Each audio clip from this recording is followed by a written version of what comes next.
Good evening, everybody. Well, it's actually afternoon here. It's not quite evening because we're starting a little earlier today.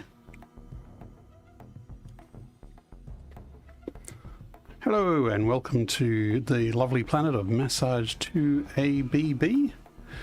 We are playing some Satisfactory today in VR. Hello, Russ. Hello, Azuren. Russ is starting as session 0 of a new D&D campaign, and I have a mouse cursor on my screen. Let me try and get rid of that. Gotta love streaming VR.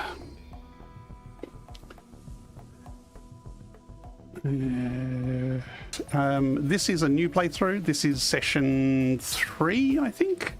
So the first session we did like the phase 1. We're now... Actually, let me just jump down in the hub, show you where we are tech-wise. Over here. So yeah, we finished tier 1, we're doing tier 2. Tier 2 is jump pads, we're skipping that. Tier 3, we've unlocked all these research. We've started on coal power, but we ran into some technical difficulties. So the first thing we're going to be doing today is finishing setting up coal power. And then we're going to look at doing some steel production, but we haven't unlocked any of tier 4 yet. Nice, still not back at my PC, so No Man's Sky. Oh, that's no good. Well, by the time you get back to it, hopefully all the bugs will have been fixed, or at least all the really bad bugs.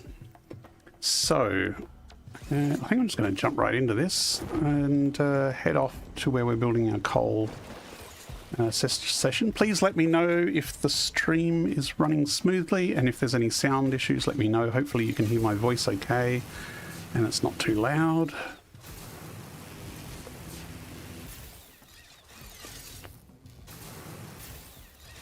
Missed.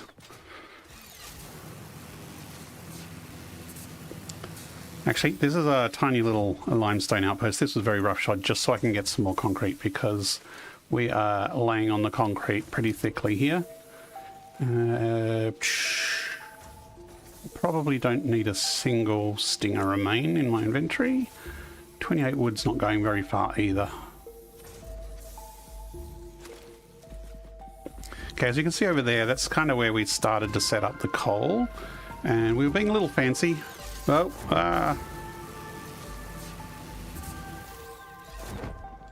So the idea is we're going to have basically a circle surrounding the center of the blue crater with factories and buildings around the edge of the crater. So here, am I going to make that? I'm not going to make it. I might make it. Yeah, I'll make it. It's fine. So last time we set up this circle just as a guideline for building the other factories, and then we've been extending the circle out here and starting to build things around it, starting with coal power.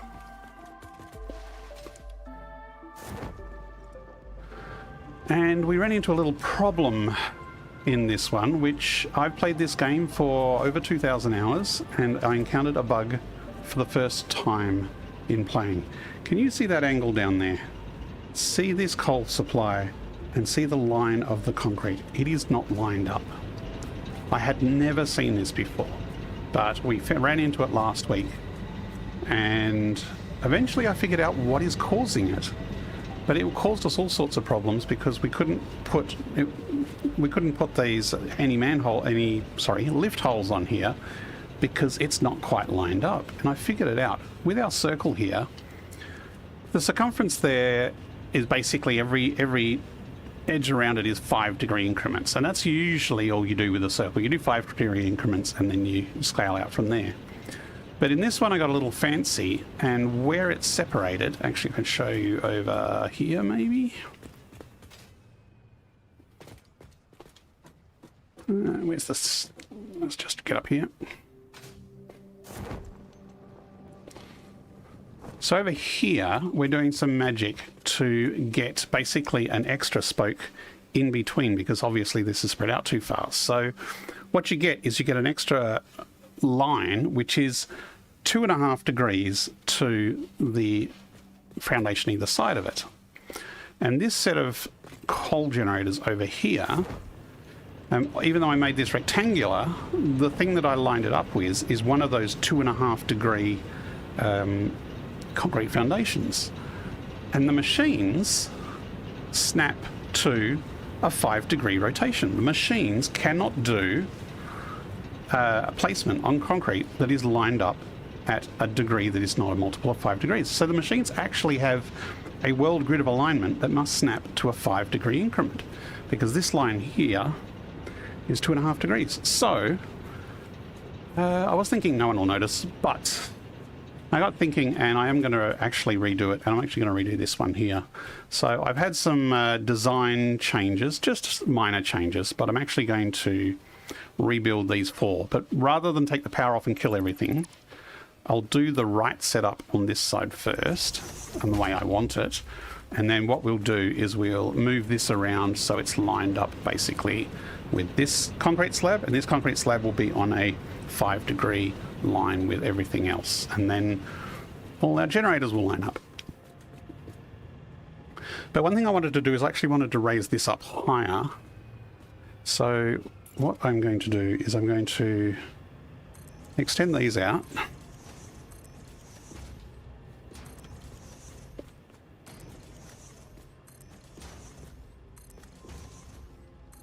Oops. Where did that end up? Overlapping, right, okay.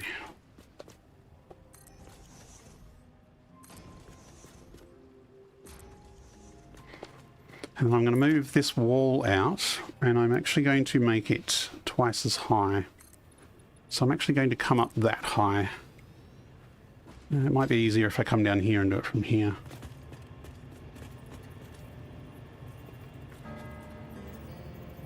What am I running into here? Okay, there we go. Doesn't like me being there, apparently.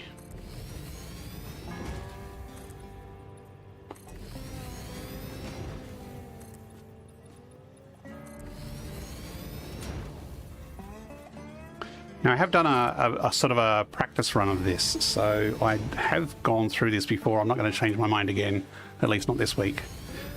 So this is the design I'm going to settle on, and it should take us about an hour and a half to 2, depending on how chatty people get, to change this to be 16 coal gens. And the plan is that it'll be 16 for now, and then later on we will, when we get the higher level miners, we'll overclock it to 200%, so we'll have effectively 32 of coal through this area. So let's clear all this out, because we need to go higher. Oops, no, don't delete that lift, that would be bad.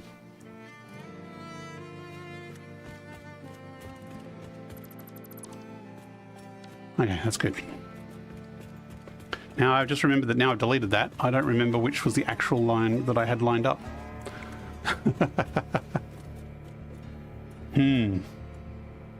I should have taken note of that, and I did in my practice run.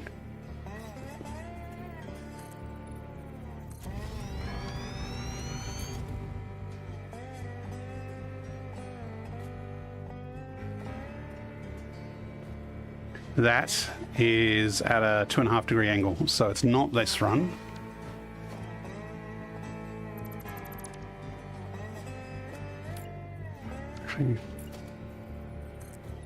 So this one should be aligned, and I think this is actually correct, because I think it was closer to this.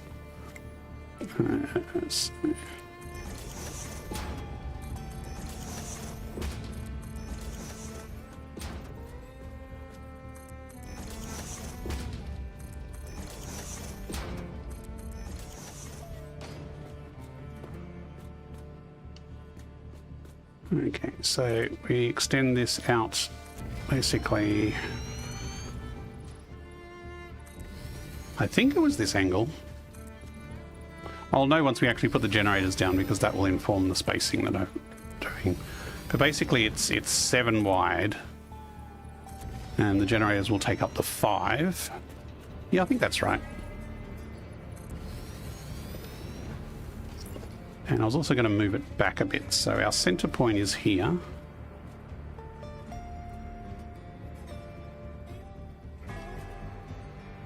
And that is lined up properly. Thank goodness.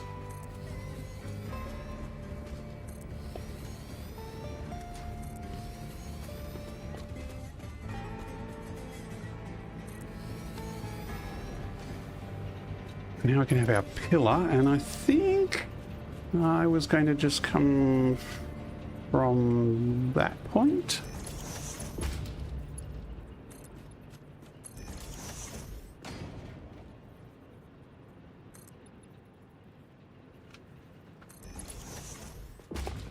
So from over here.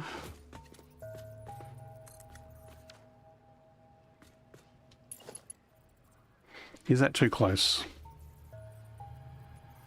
I don't think it's too close. I'm just wondering if I should leave more room. Might be a little more symmetrical if I bring it to the center point of the foundation.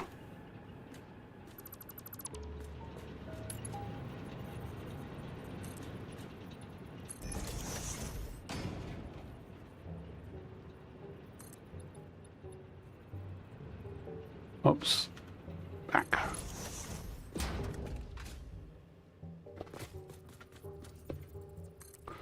It's been like several days since I did my practice run, so obviously I've forgotten the details. Actually, I'll just take that from that end. Okay. So now, where's our build menu? And we go and we get some floor holes, and we pop those in here. Lycanscope, hey man, how's it going? It is going pretty good. I am rebuilding my coal power supply because I changed the design a little bit, and since finding that 2.5 degree error, I've decided to bring everything up higher and change the layout a little bit. So we're building 4 generators here so we can take those offline, and then we're going to expand to 16 circling around the crater here. Already did a hole, that's enough.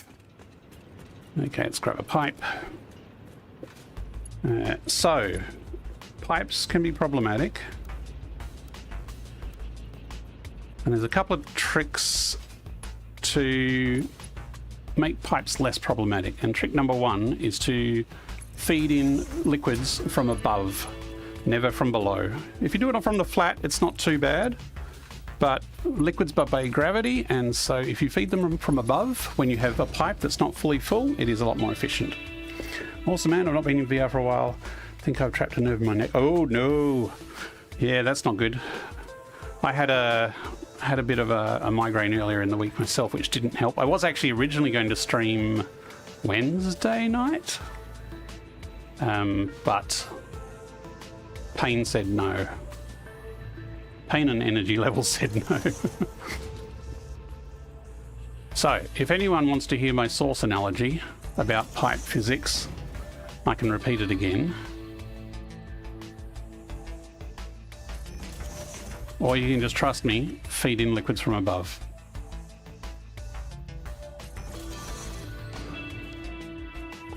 As I was saying, with coal generators, if I had a line and it just went straight across and I was feeding it across, that wouldn't be too bad. But if you feed them from below, if I had holes from below and fed each one up individually, we would run into problems. Especially when we overclock them to 200%. A coal gen that isn't overclocked can be fairly stable, feeding from below, but once you start overclocking them and they start sucking that water harder, it can be a little more unreliable. And if there's one thing you want reliable, it is your power supply.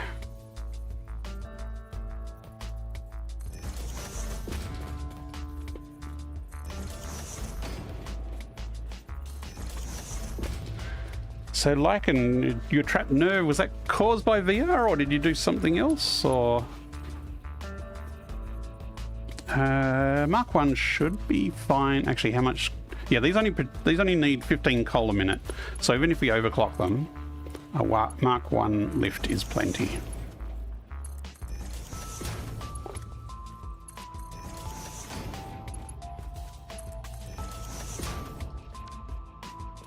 Okay. Now let's see if I remember what changes I made to the extractors down here.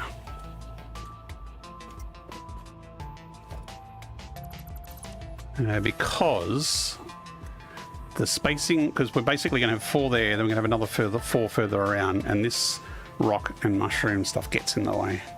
Built a stupidly big plastic rubber farm, spent a good few hours looking upwards, piping and belting. Since then I've been in so much pain. Maybe a coincidence. Yeah, that's the problem with the elevator. Looking up to see the elevator shoot up into the sky can really do your neck in. But yeah, I guess early on when you don't have the hover pack, there is a lot of strange angles that you're trying to build from. I think it was there and then outer meter. And then there and then outer meter. Oops. Right. Quest 3 is so heavy when you stare upwards a lot. It's a lot lighter than a lot of other headsets.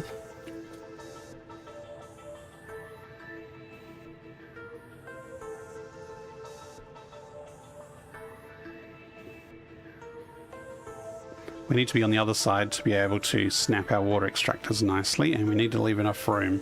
And I just realized I forgot to turn on my cameras. Which button is it? That button? That button. I set up some time-lapse cameras and hadn't started them. They're both kind of center and aiming at this spot, but one's slightly further back. That's fine. I'll show myself handcrafting this bit, and then the motion the time lapse can be shown after that point when I'm doing the other ones. Okay. And what was that important message from Azurin? About No Man's Sky Expedition, looking up at the starry sky. Yes. No Man's Sky has given me a few neck aches in the past, thanks to having to stare at the sky for a solid minute. I put my neck out that way once. But my headaches earlier in the week were related to shopping at Aldi. Yeah, just getting old and heavy shopping baskets, not lifting them properly. This is the right position, but it's overlapping that generator, which is annoying. I guess we could kind of fudge it by doing this one first. Is that center?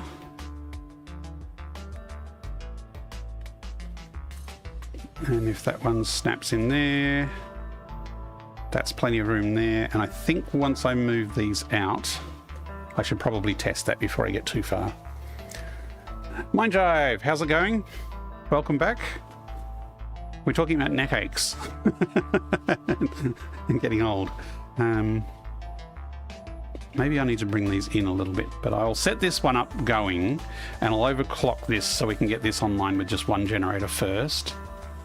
And am I on? Yeah, that's right. Sorry. And then we can take that generator offline and put the other one here, and then we'll see if because these will actually move around a little bit when I move those the extra 2.5 degrees around. So yeah, let's carry on here.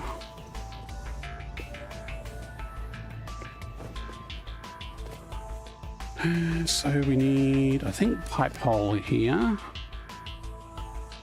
No, it's a wall hole because those are walls.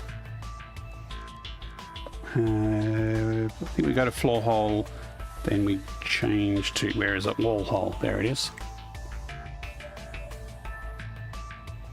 Let's go to the center point there. Little sis has a slip disc in her neck. She's trying to resolve it without surgery. Oof. That doesn't sound good either. Next can be a pain in the neck. Haha. Not that one.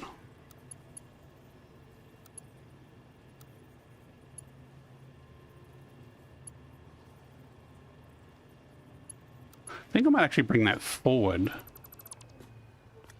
I'm trying to get it parallel to... Where's something I can copy? I mean, I could start from this point and place this one first. No, that looks ugly. What the heck is going on there?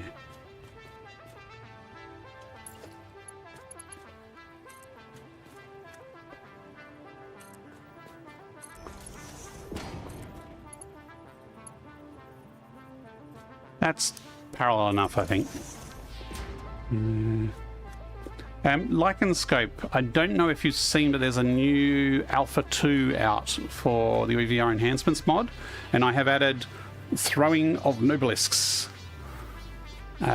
So it's still a work in progress, but if you haven't tried it yet, you can try that out, and you're probably better at throwing than I am. Yeah, it's probably throwing with your if you've got a neck pain, that might not be the best thing to jump right into, but when you're feeling up to it.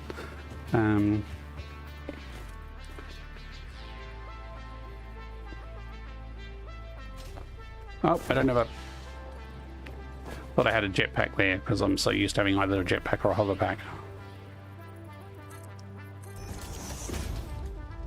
So let's overclock this one just for the time being, so that we can get these 4 online.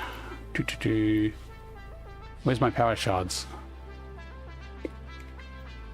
I think I don't have any currently. Okay.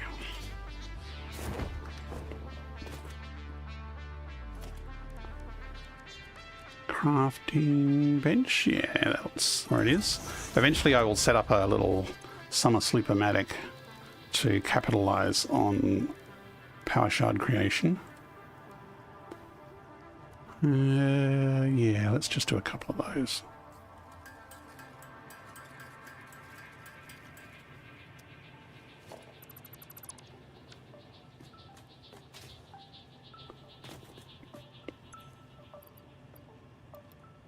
I mean, 2 is 240.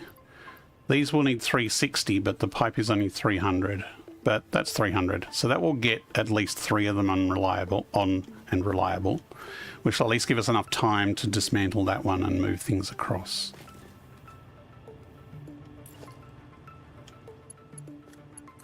And I will do a better power pole later. I'll just put temporary power poles in for the time being. No, that's a bit rough.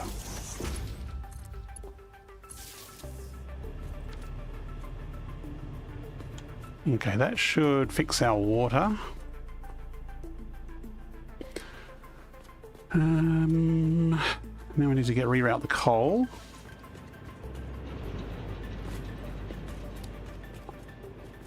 Actually, the water will go further if we connect this pipe up under here.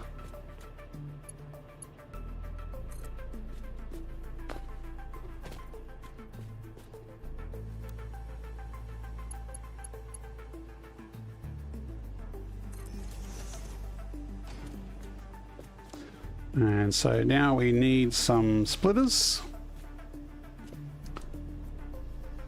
Thank goodness you can attach these to ceilings now. Which was an update in, was it 1.0 or 1.1 that added the ceiling mounted splitters?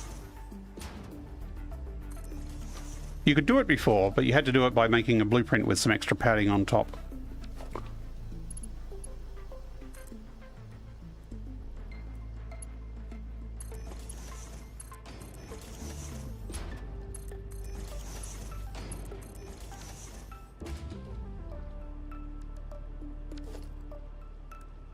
And we'll put a Mark II through here because eventually we're going to need more than 60 a minute. And Mark II now will actually help it load faster as well. And rather than stealing that coal, I'm going to set up extra coal throughput ahead of time, which means I probably should have made some more power shards.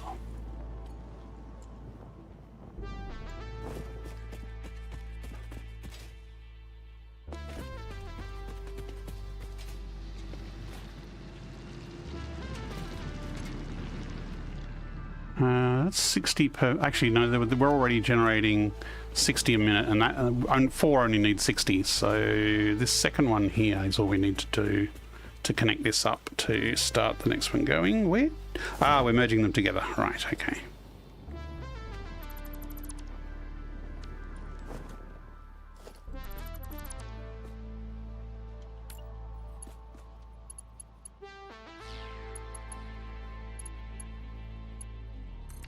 I really should chop that coral up and get it out of the way.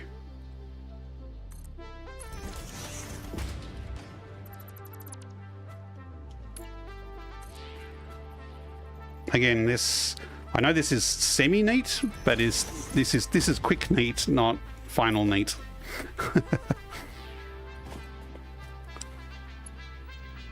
Actually, maybe we don't lower it that far. Maybe we do actually just... we need to drop it a little bit. So what we can do is fall in the water.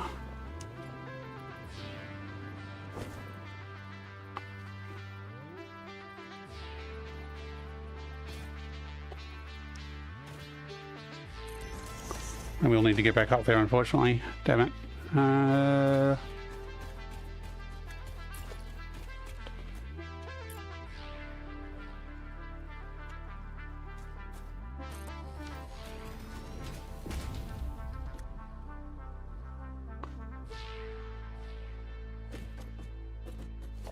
These towers are awesome for early game vertical climbing.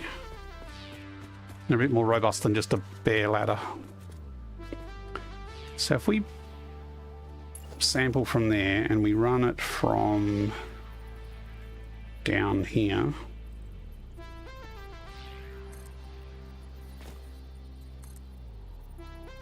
this is going to be a curvy one. If I go curve, because curves make everything look better.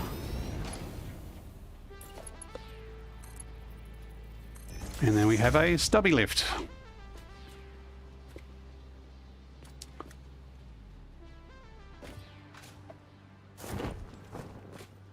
So to get the lift this short, you have to have something to snap it onto. Okay, so coal should now be feeding in, and these probably need power connectors.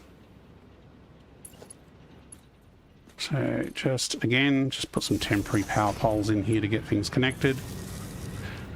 Part of this playthrough was a factory is not finished and moved on until the architecture is done and it's not floating and everything is neat and tidy.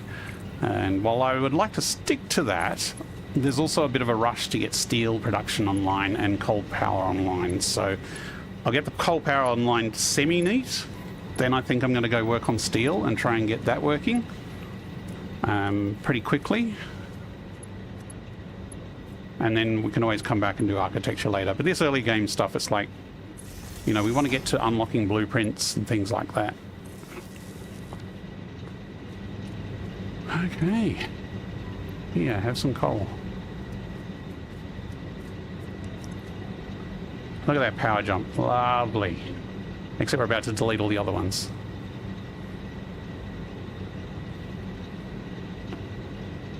This power is by my very beginner starter base, which was completely unoptimized and has lots of choke points, and will eventually be disconnected. I might leave it there as a museum piece, but it was solely there to help us with supplies at this early stage before we set up a proper base. Okay, so here we have a that's not very straight. Wow, they're all not very straight. That one's not too bad. Maybe I should have gone with my first reference point angle.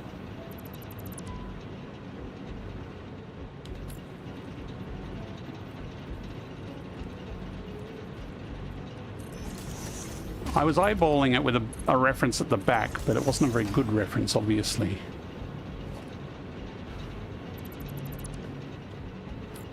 And this is the thing, this doesn't snap on. You can trick it to snap on by putting something like this here.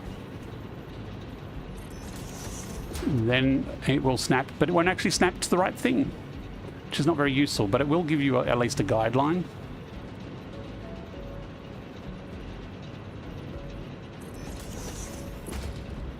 I swear it used to snap on properly.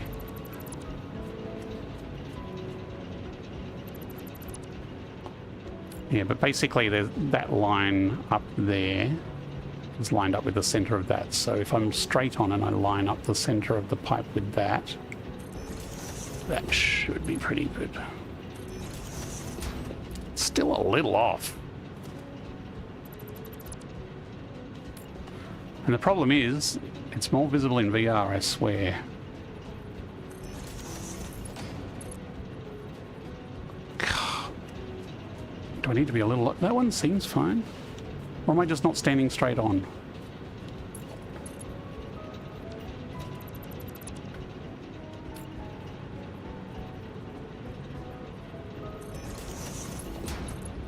That's better.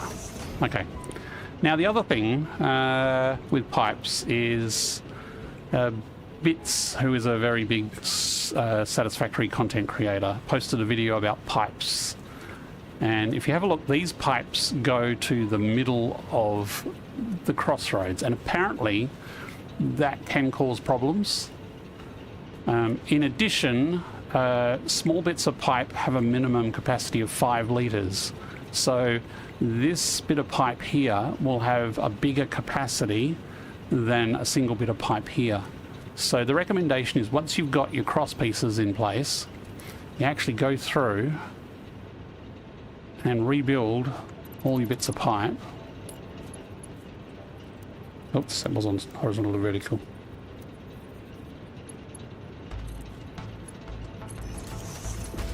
Now when you look at the pipe, it's actually connected to the edge of the cross piece rather than the middle of the cross piece. I don't know how much there is in there being a bug in that, but it's definitely changes the volume of the tube. And if you have less volume, it tends to lead to less problems. Which is a pain in the butt, because, you know, why do you have to recreate all your pipes every time? That's annoying. Anyway. Why is power drop there? Because did I steal water too quickly? Have I broken the water? These two need water again. Okay, but that will be fine. And they should come back pretty quickly. Yeah, there they are. We still don't have a lot of coal in these last two. I wonder if there's a bottleneck. Maybe I'm only bringing the coal in at 60 instead of 120. Yeah, that's slow. That looks like a full 60. Actually, let's just steal some from this one, because we're going to rip these down anyway. So I'm just going to come in here, and actually I'll steal them from the first few, because they'll recover the fastest. I was like, just give me your coal, mate.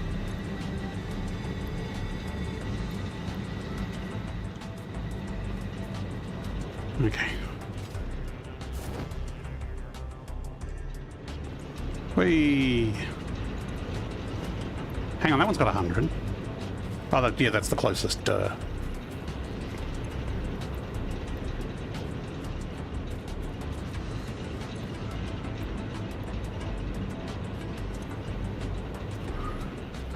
So that should... I mean, it is going to be a little short on water, because these require...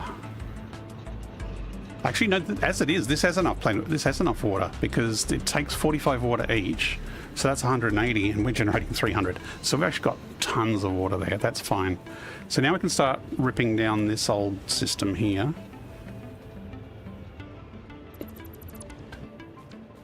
And we can see whether this actually fits in with the other schemes. So in the next scheme, it will actually be connected to...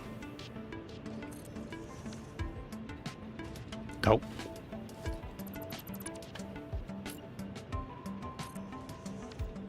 I just nudged the wall out. I don't need to nudge the foundation out.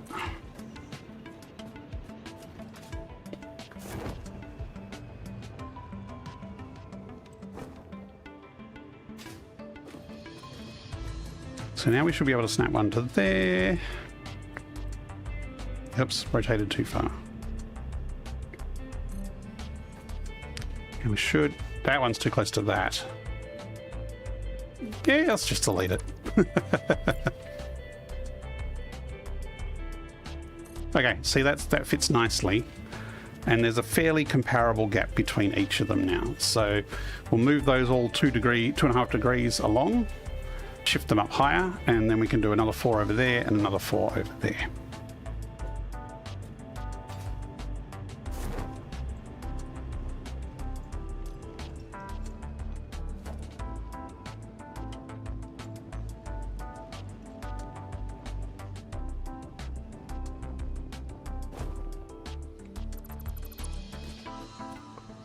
Probably should finish this off, actually.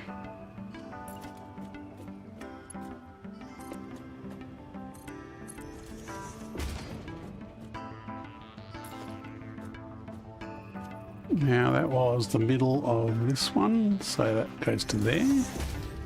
Maybe we should go higher. Don't know, that's easier to fix later. Let's just get it operational.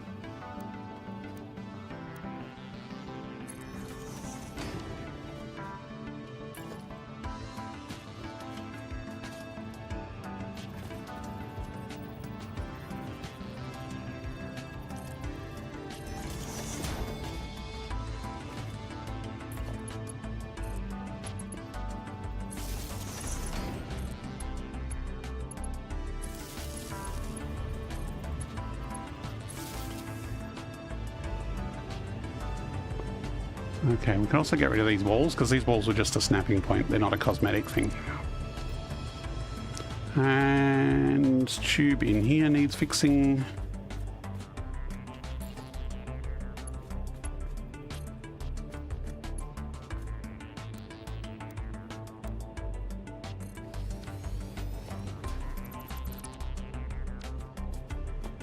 Pump be pumping. So this one I can actually take the power shards out of. And we will have tons of water. That's the other thing with pipes. Try and make sure they're full, because pipes will work much better if they're full and have all the capacity used.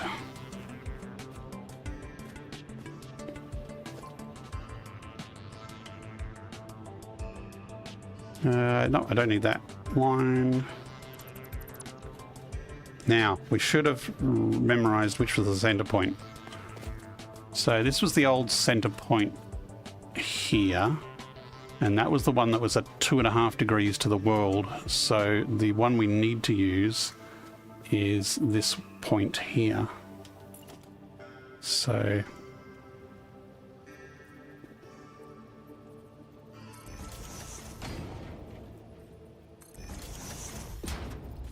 that will be our new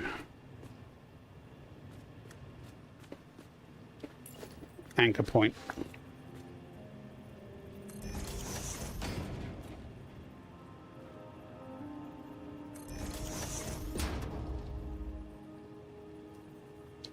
And it is raining pretty heavily outside.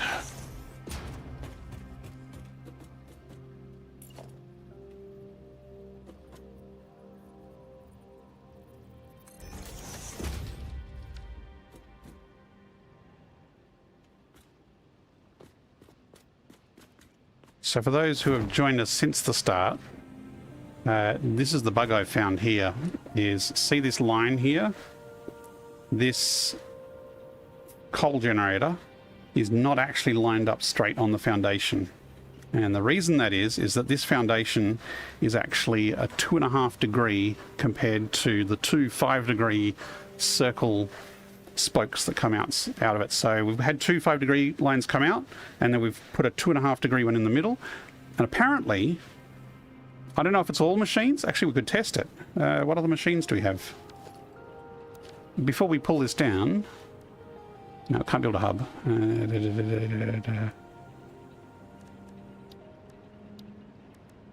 Does an assembler sit straight?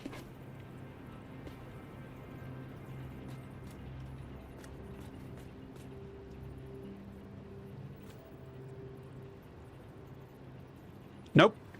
Nope. See that? I don't know if you can see it now, but the line is just this side of the line, this end, but it's the other side of the line, that end. So assemblers cannot snap to a 2.5 degree foundation. I'm guessing everything else is going to be the same. Constructors. Same again. It's this side of the line, that, and that side of the line, that. So it seems to be that all machines have to snap to a 5 degree rotational increment to the world grid. They cannot do any other angle, which is kind of fascinating that I've spent so many hours playing this game and never knew that.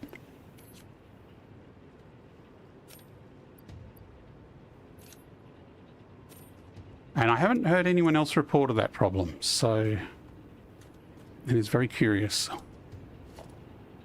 I might have to do a video and document it and share it. This is so going to overload my bags.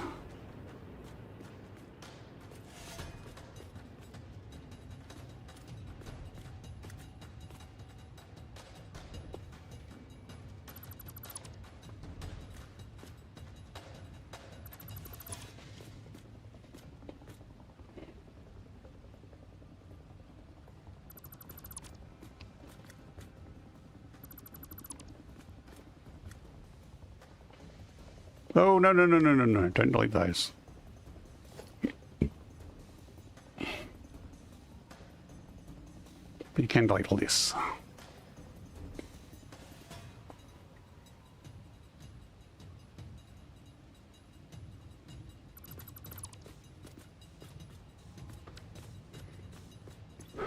So is that going to keep gathering all the stuff I delete? Or is it still buggy? Hang on, it's vanished. No. Now let's start building stuff so we use more materials up.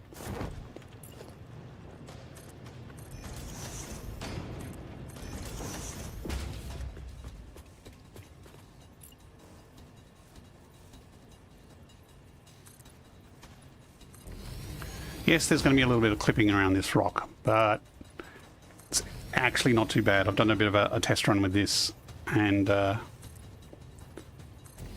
I would say it is acceptable clipping that does not get in the way of the functioning of the machines.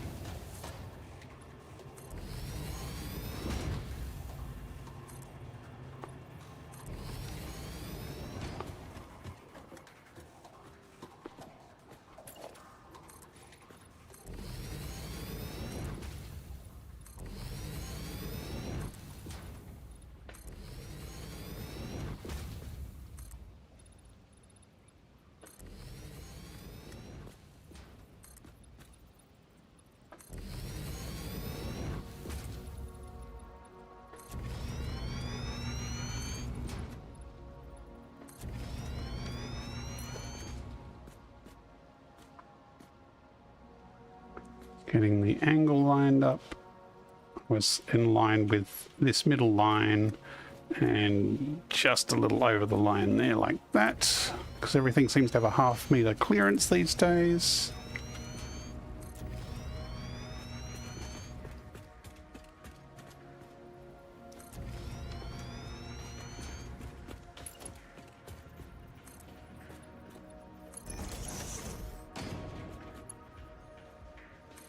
Oh, moved.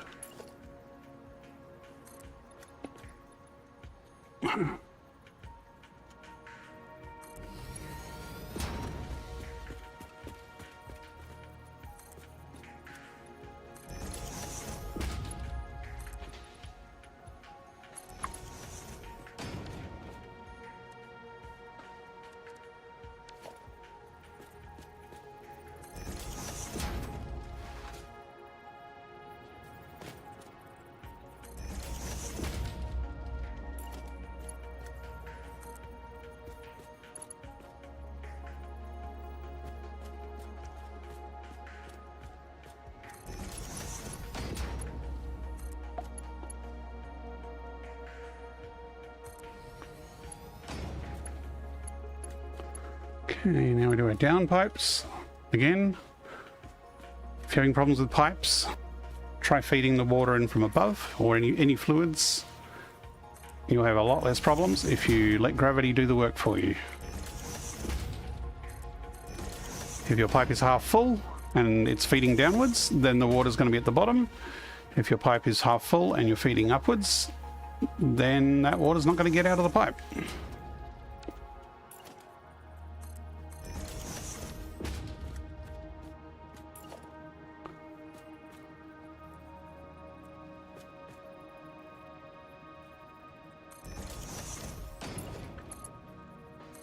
Close enough.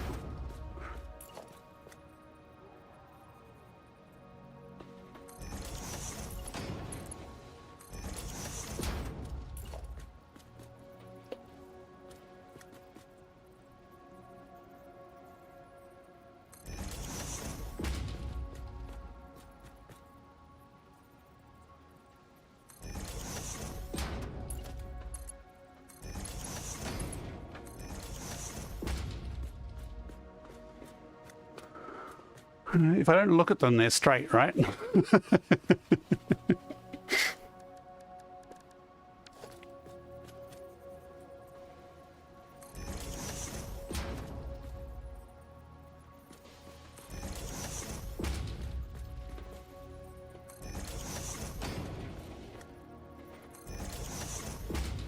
Doesn't take too much to set them up once you get going.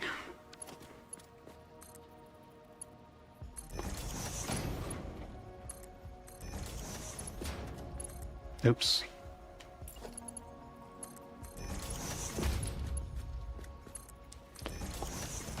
Okay, now we need the water pumps. We've got one pump. Our center point is here.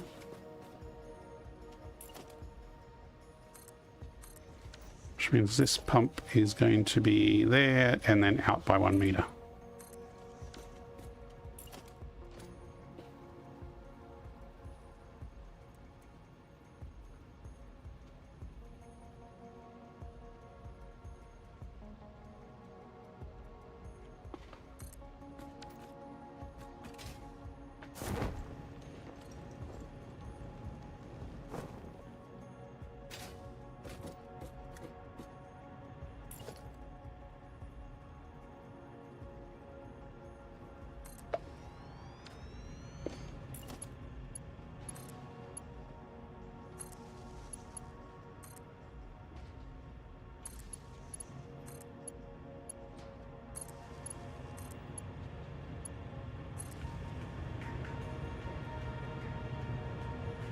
Trying to decide if I want to move this up higher. I think I do.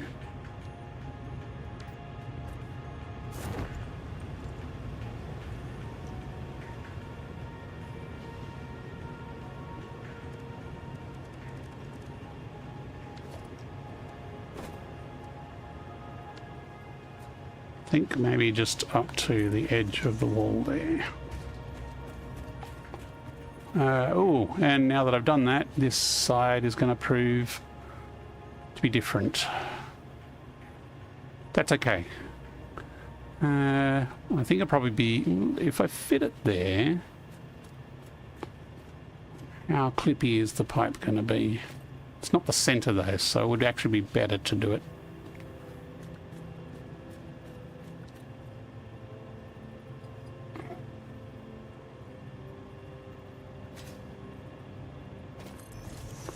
That's slightly different.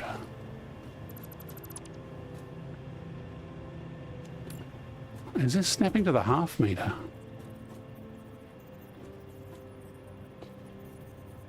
No, that's it.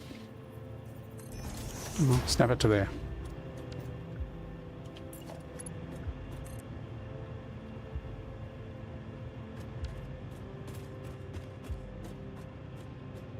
Okay, it was the edge of 1 meter out from the edge of the square, so it's at that point there. No, not that point there.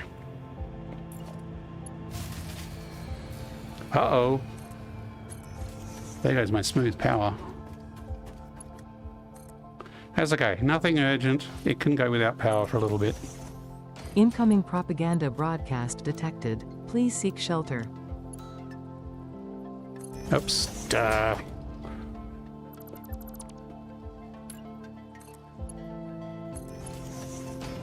Okay, we have a Twitch ad break coming up in a couple of minutes, which I'm using as an excuse to go get a drink, stretch my legs, do some stretches while the ads run.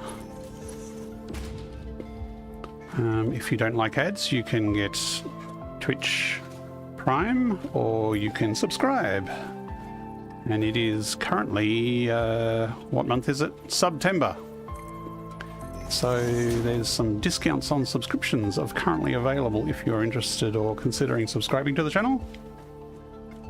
If you're on YouTube, you'll either have a ton of ads or you'll have an ad blocker, or you will get YouTube Family Premium, whatever it's called, and you get no ads, and it's bliss, which I highly recommend. But I have zero control over the YouTube ads. That's entirely on you.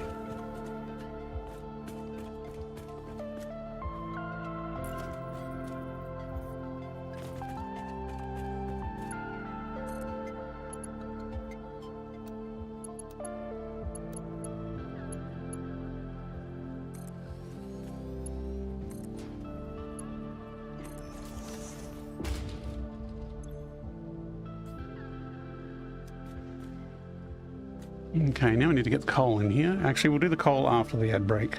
I need a little ad countdown. I don't have an ad countdown on my inboard in Dash. We've got 1 minute to ads. I can put down some splitters in 1 minute. Why is there no coal on that line? Did I stuff up the coal supply?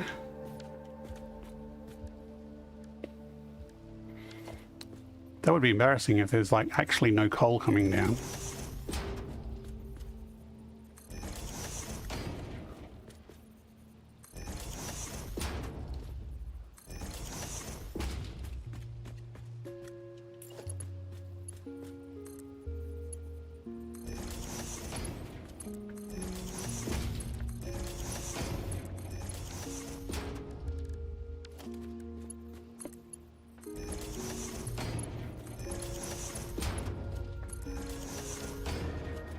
Okay.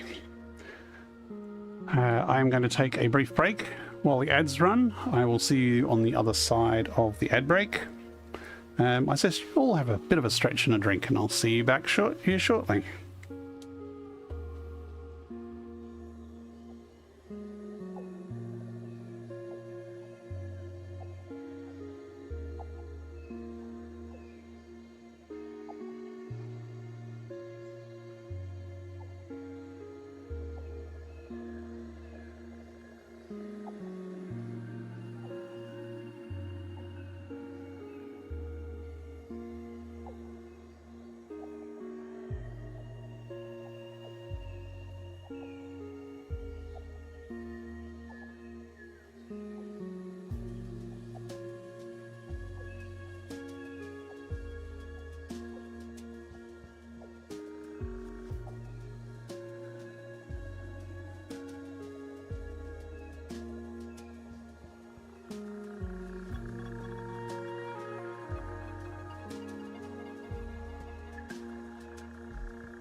Look lively. It's time to do those stretches and hydrate.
Okay, we should be back from our ad break now.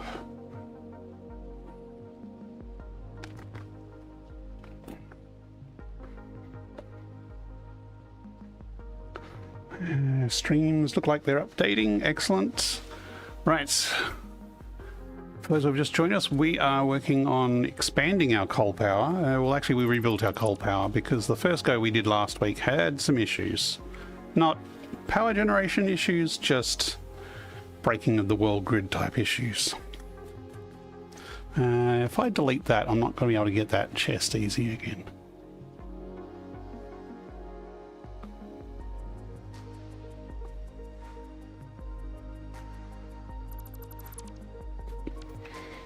You know, we should have left that platform over there because we're going to need a similar height to run coal over to this output. So I guess we're just going to have to jump over there.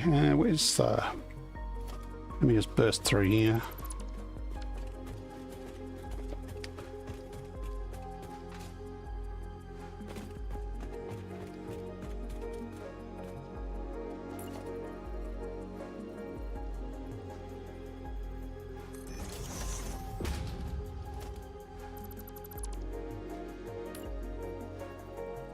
Let me just put a little lock point there for a stumpy lift to lock onto.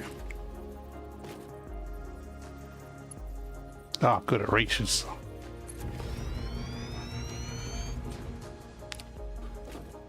Oh, this is going to be interesting. How do I get my coal to get the coal power going again? I know what I'll do. Well, actually, if I do this, this will get these 4 generators ticking over. But what the heck happened to my other coal line? So let's disconnect the rest of the grid,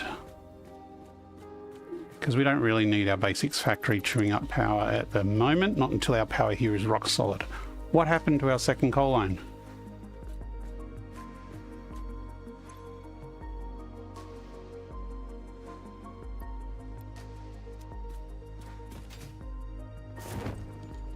I mean, I took, like, nothing should have changed. Maybe a hog ate it.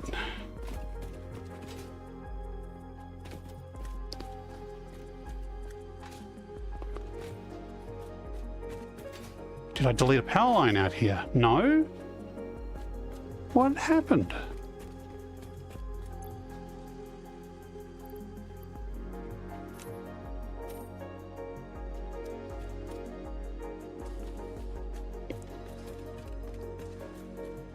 I haven't got power on at the moment, which is why it's not generating power at the moment. But this belt should have been full.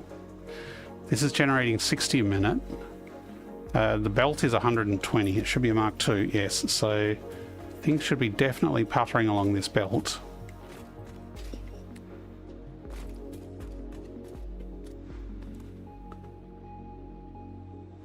I mean, that doesn't matter.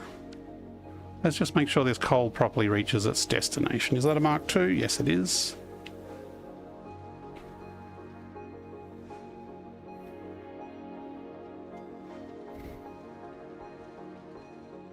Am I going to need some bioburners to kickstart this again? I shouldn't, because these have water in them. So as long as I put coal in them, they should fire up. Okay, that's feeding in fine. How did they all run out of fuel? I suppose if they were all full of fuel and then the fuel suddenly stopped, that might do it. Still seems a bit odd.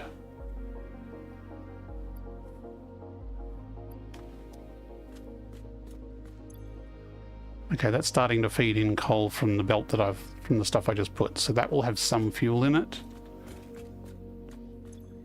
This will get some of that fuel as well. Yes. So all 4 of these does it have water? Yes, all of these have full water and a little bit of coal. So when I flip the power, they are all connected. They should kick into action. These over here have no water, so these are going to take a little more to start up. I think there was a little bit of coal in the chest down here.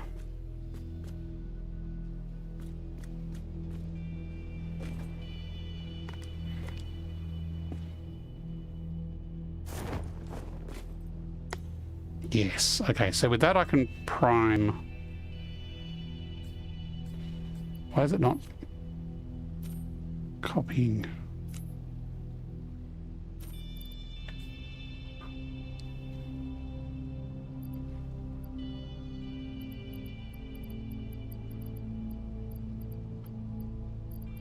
Okay. Yes, there was a nuke obelisk in my inventory. Thanks to a doggo.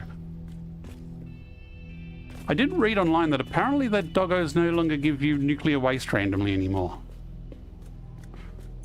Which I suppose is nice for new players. But they also gave us a toilet to flush it down, so... is it really an issue?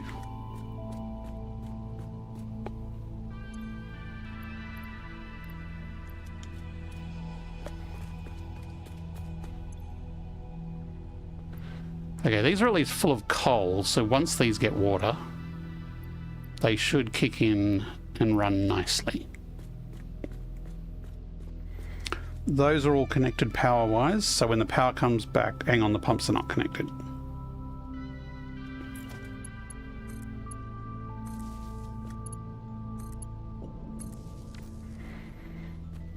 Hey, Mr. Deadly, hello, hello. Welcome to the fun and games. We're playing some Satisfactory in VR. This is a new playthrough and I'm building cold power. And my power just went splat, so I'm trying to figure out what's going on. But I'm about to bring on some extra generators, so this should, touch wood, be more stable.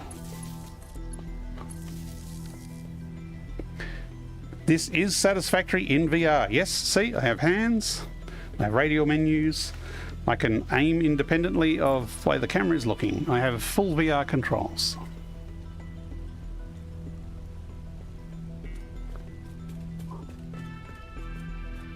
This should work. If I flip the switch, we should... actually, I'm going to go over to these generators because these are the generators that have the water.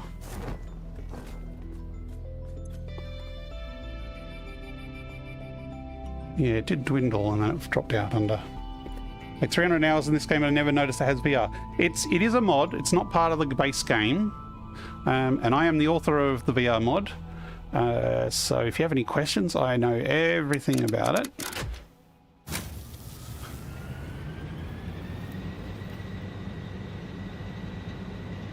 I've already flipped the switch. What am I looking at?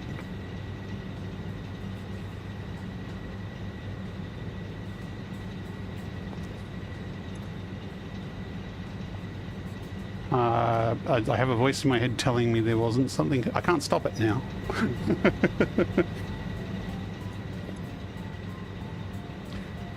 Flip it. Okay, so we have lots of power now. Now the question is why... oh, look. That's what's missing. I must have accidentally cut the power to our coal miners. That would do it. That would really do it.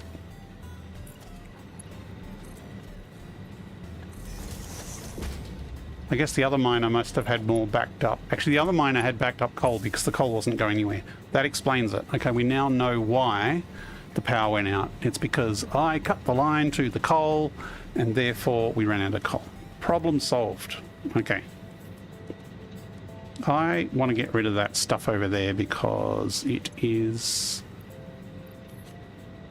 triggering me.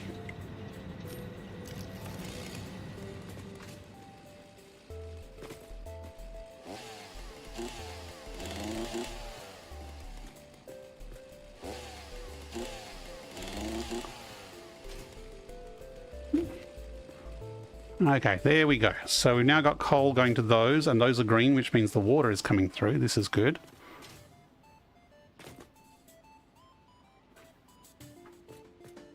And yes, these platforms are kind of floating, but they're also kind of connected at one end, so... Deadly_feet just followed you. Thanks for the follow, Deadly_feet, and welcome to the channel. Thank you for the follow. Are you Mr. Deadly on YouTube? Did you just switch to Twitch? Deadly Feet? Deadly_feet?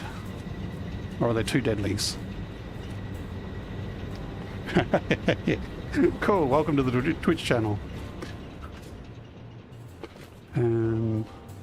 Hopefully both streams are fairly smooth. Hopefully I've sorted out the technical problems. Now, I guess we're going to build another 4 there and another 4 over the rock there, so we've got a bit more to do. But yeah, I do have a streaming laptop that is handling the encoding routines, whereas my main PC is running the game and the VR, so it should all be smooth. But I have had some frame rate issues before with the streaming because of asking too much of my laptop.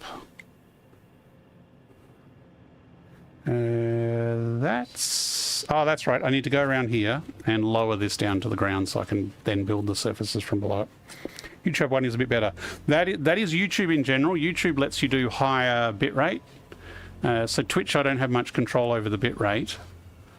And so the Twitch stream is usually not quite as crisp,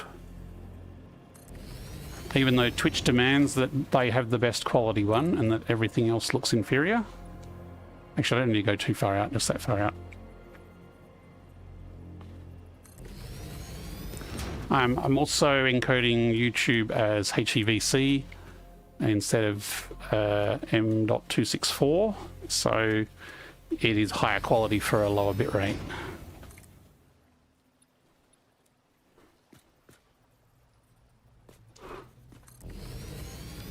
I think that's probably enough for our needs.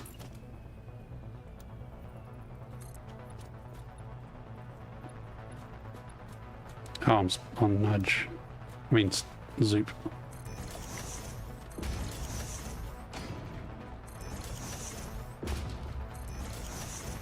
I don't have any custom emotes or any funky stuff like that on YouTube at the moment. That's still in the Twitch realm.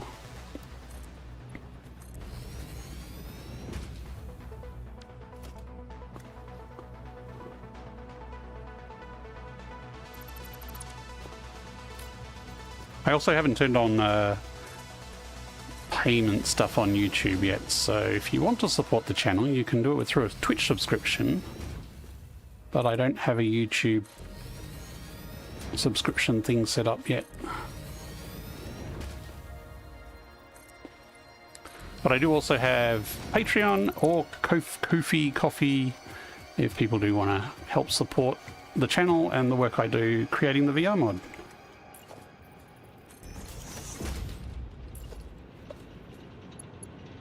Again, just dirty quick polls to get things working. We will do nice polls later on.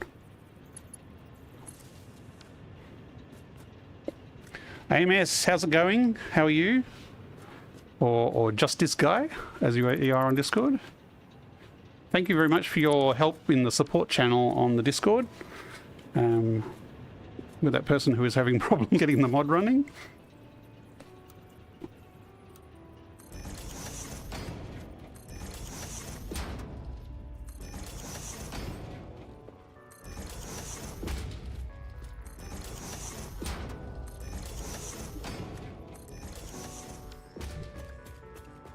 Okay, now if I remember, it's basically 8 spots around that I need to put the next one. So 1, 2, 3, 4, 5, 6, 7, 8. So theoretically that one is the center point.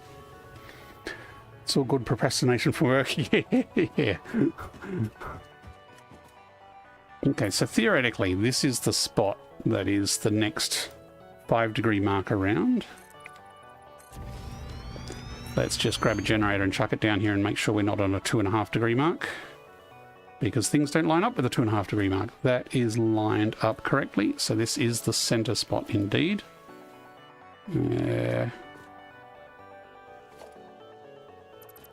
That's probably far enough back. How's the 1.1 update? For Satisfactory, it's good. This is actually the first new playthrough I've done since 1.0. Yeah, I've been playing since update 5, so I had a lot of save files from before 1.0. So I have been playing those a bit since 1.0 came out, and this is kind of the first full playthrough starting from scratch since then. Partly because the VR mod that I've been working on has reached a point where it's nice and stable and pretty feature complete. I think it's one more. And so I can actually spend some time to play the game, which has been awesome. Try not to let my perfectionist get in the way of me stopping and waiting. It's like, no, no, I must fix this in the mod before I play.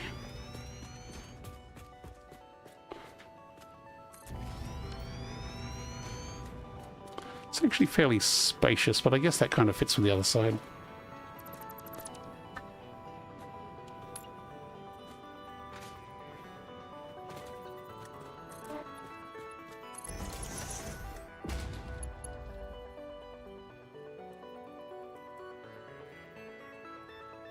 Ah, it moved.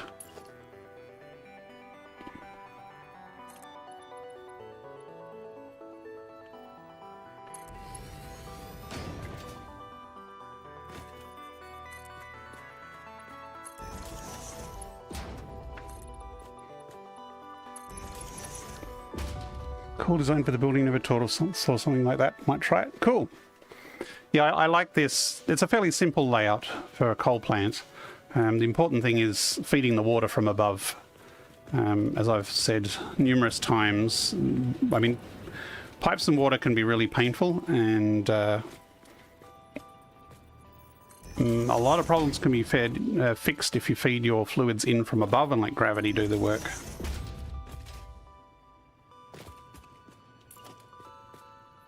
Oops, that was on horizontal to vertical.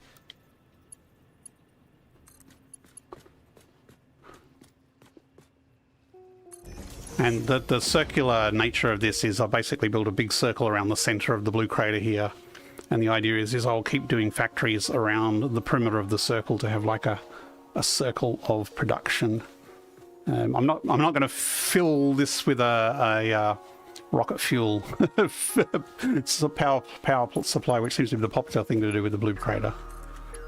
Doing something a little different here.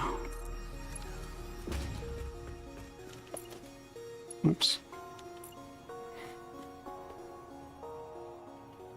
Nope.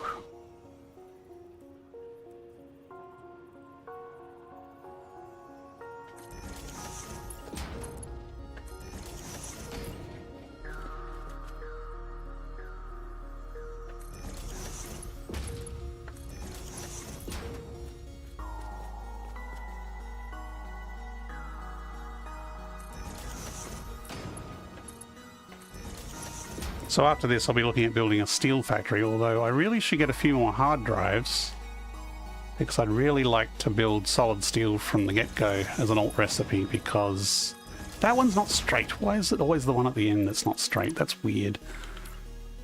Yeah, solid steel is a good efficiency boost for steel for early game. That's better. Okay, now again, these pipes go to the middle of these, which, if you've seen Bits's recent video on optimizing tubes and pipe problems, if you rebuild your pipes, it will... Whoa, no, that's not right.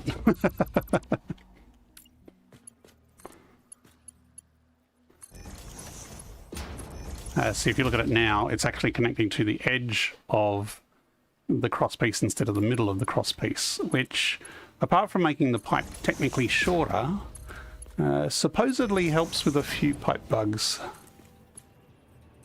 But as I said, I haven't had too many problems as long as I feed the water in from above. So that was the center point there. I really hope I picked the right spot. Kind of looks like it.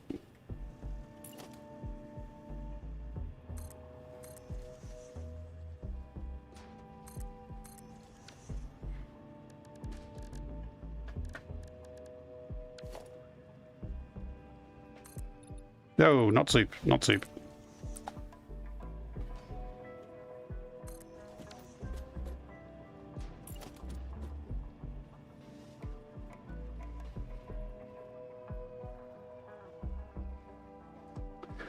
Well, why? Whoa, that was going straight, and then it went diagonal after a while. That is weird. I wonder what causes that. See, suddenly it's going diagonally. Fine. That's interesting. Like, I've had it go diagonal before, but I've not had it change mid-nudge.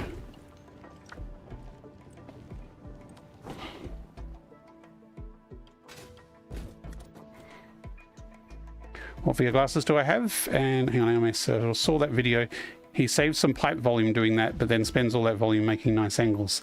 I don't know about a bug though. These might be real, although I can't claim to have noticed issues with my boring or manifolds. Yeah, most of the problems I have is feeding pipes from below, and that's understandable because if you have a pipe that's half full and you're feeding it from above, then the full bit's going to be in the bottom. But if you're trying to feed a half full pipe from below, the top bit is empty and it's going to have problems. Some of us are not very good at going straight. Yeah, Ross. Yeah, what VR? I have a Quest 3 headset to answer your question, Mr. Deadly. And I am using virtual desktop. Basically, there's a number of ways you can use a Quest 3 to connect to a PC for PC VR games. Virtual desktop is paid software, but it's like, I think it's $30, and that's in dollary dues. So it's probably cheaper overseas. But it gives a much more reliable connection than the other methods. The other ways you can do it is Meta have their own Meta Link software where you can use a cable or Wi-Fi. But it's a bit dodgy and not very reliable. And then there is Steam Link, which is okay, but this game with UEVR doesn't work well with Steam VR. Tend to keep my pipes all on a level and lift the belts over them. Yeah, if you have them on a level, it's not too bad because you're not at least pushing uphill. At least there's some fluid in the pipe. And that's how I've done coal plants in before, and how I do a lot of other pipes. Like, it's better to keep it on the flat than go down and then back up again. But like feeding them from above is also, you know, there is a bit of a stylistic choice to it as well. Right. Now we moved our holes. Actually, not that hole. I need the wall hole, because these are walls. And that moved.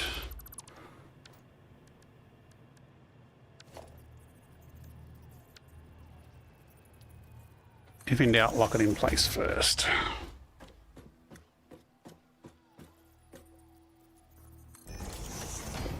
Two gig update. There was an update to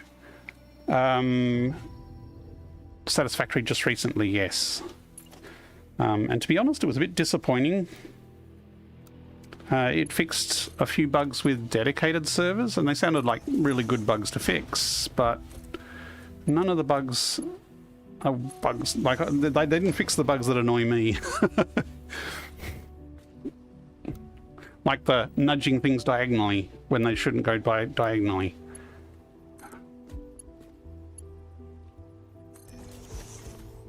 And I think if they did anything to change pipes, they would have had that in the patch notes, because people would have loved them for that, because pipes are a constant complaint, although a lot of the complaints are unfounded.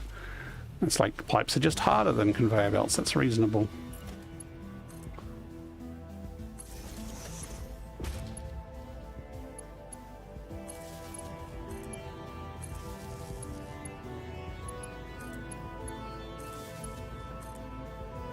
Oh.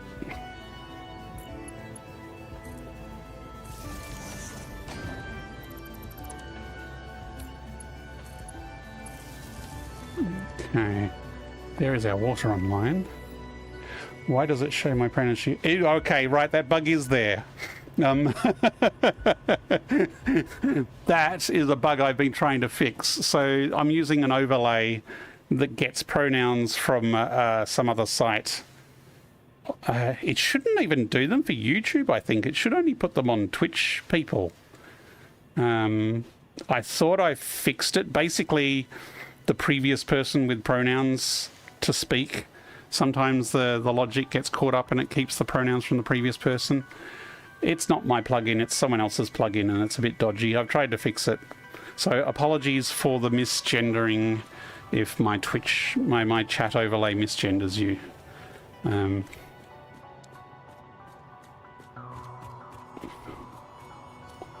Just realised I don't have a 2.5 angle through here, so I'm going to have to do that. But let's get the coal going through to here. Main pronouns are inferred from the viewing history. It's the speech history. So if you look at the history, AMS 501 didn't have pronouns, but Azuren did have pronouns. But the Twitch AMS 501 has a blank area before it, so it's actually correctly not put the pronouns there. But for some reason, the YouTube chat is adding the pronouns. Yeah. No, it's good to raise it because I'm also looking at a different display in the headset than what's put on the overlay, and we've had differences between the two before. So yes, it has been a topic of conversation and problems for a little bit now. So yeah, I will go back to the code and bang my head against it some more and try and figure out what the person's done to not actually get it to properly do it. It's part of the old JavaScript bug of a blank string is false and a condition is false. So if the pronouns are a blank string, then it might say, oh, there's nothing there, and it doesn't properly set the pronoun to nothing. And it's odd that it's maybe in the plugin, the Twitch chat and the YouTube chat is a different function, and maybe I fixed it in one and not the other. That's not in the right spot.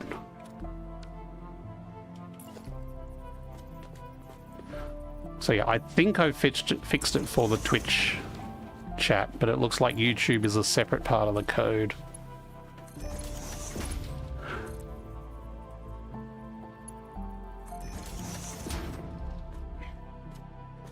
Yeah, it's copying Azuren badges. So yeah, anyone who has a badge, it will remember that badge, and because it's you guys are putting your badges on because you want to make your gender clear, which is fine.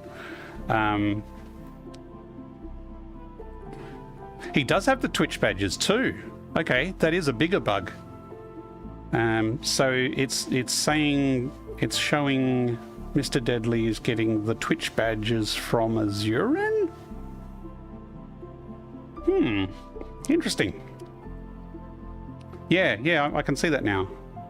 The mod status. It must be from Azuren because Azuren is a first and a mod. So, sorry, Mr. Deadly, you are not a mod. It's moderator.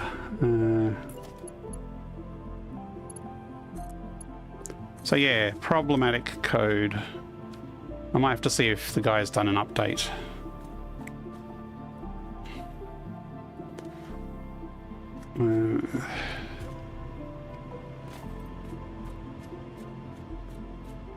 I could chop these down, but they look kind of cool. Maybe I should make a little garden.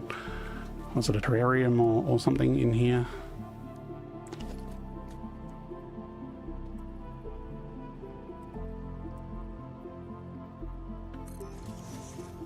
This is probably going to clip with it though. Not misses it just.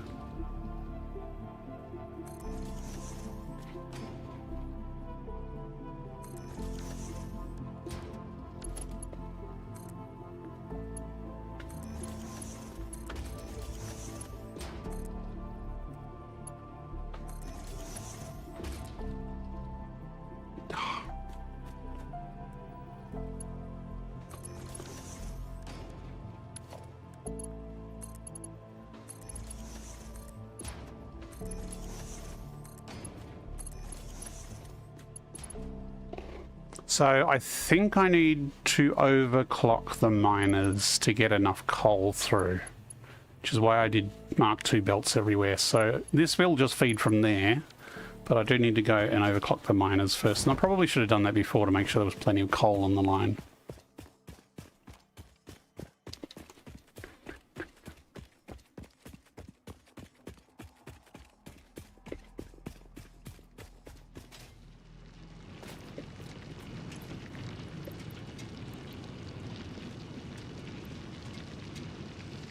And I need one more power shard so I can overclock this one as well. Nope.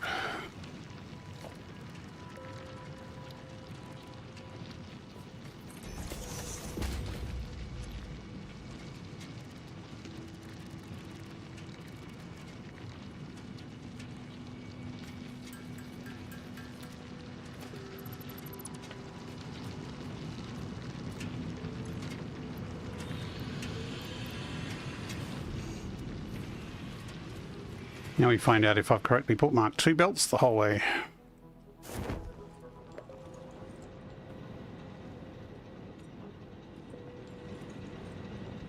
This is going to be a really slow manifold to load unless these are all full.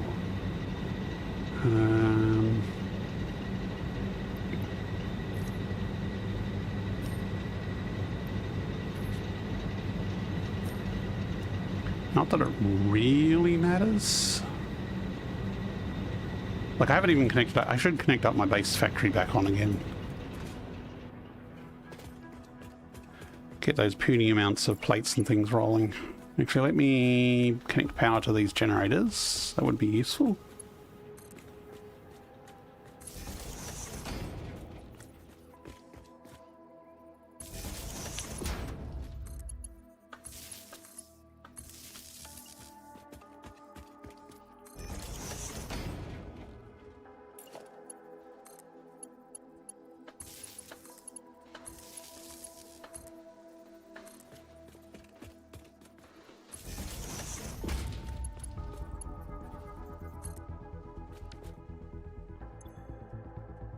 I've got lots of water. Don't know why these need... Oh, are you talking about this as urine?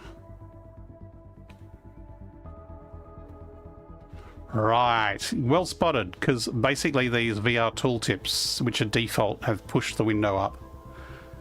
So I need to get the ID of this window and turn off the VR tooltips for that. Add that to the to-do list. Well spotted.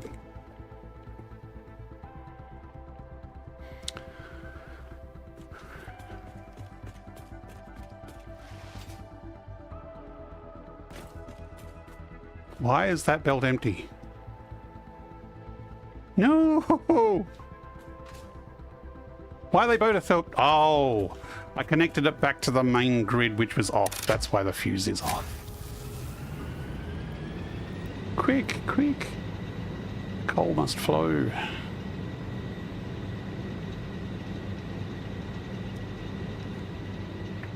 What mods are you using other than the VR mod? I don't have many mods because the idea was this playthrough is a fairly vanilla playthrough, partly because I like telling people what to do, so I like making it a tutorial, and if I have fancy mods then it's harder to say just do this.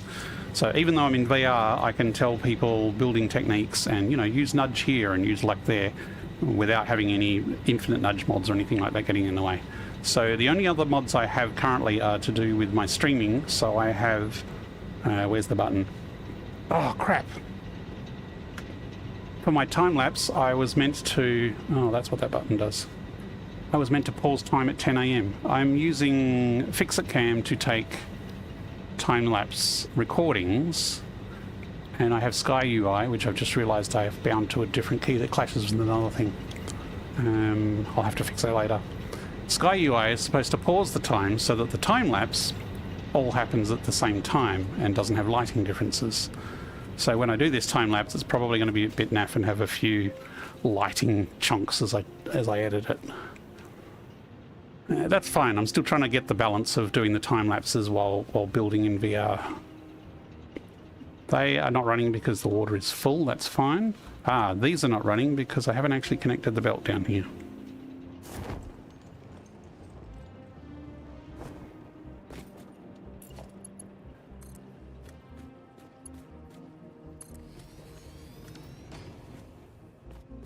So that should bring those 4 online. Train Interiors mod seems to be supported again. Oh, does it? Excellent. Okay, good. Because the Train Interiors mod is excellent in VR, and my VR mod supports it. So it lets you actually ride the train in the cockpit. And the Train Interiors mod has...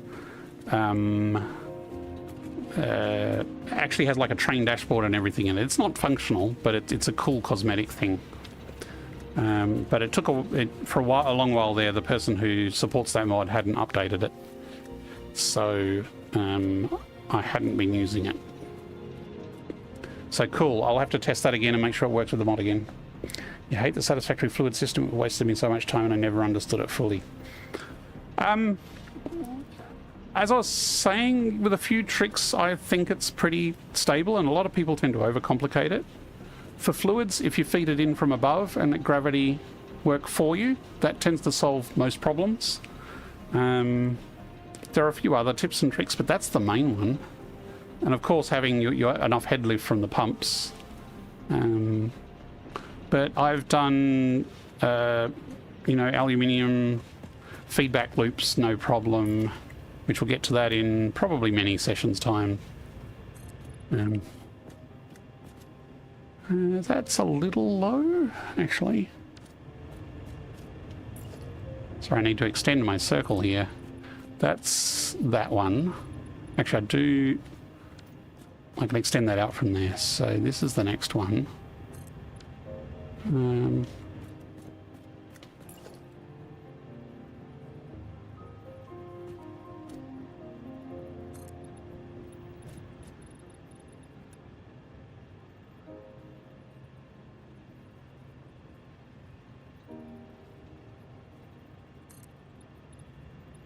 Yeah, I like that the fluid system actually has things like sloshing and delayed throughput and things like that. It does add a bit of complexity, but there's a few bugs and a few gotchas that can just make it a bit more complicated than it needs to be.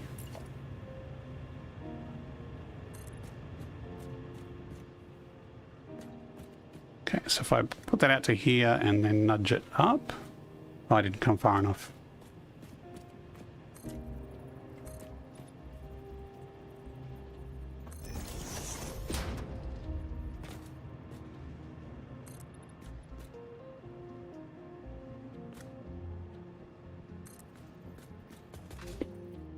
Ah, went too far. Get back. I'll do another one. Actually, I might need this other one anyway, so let's do that.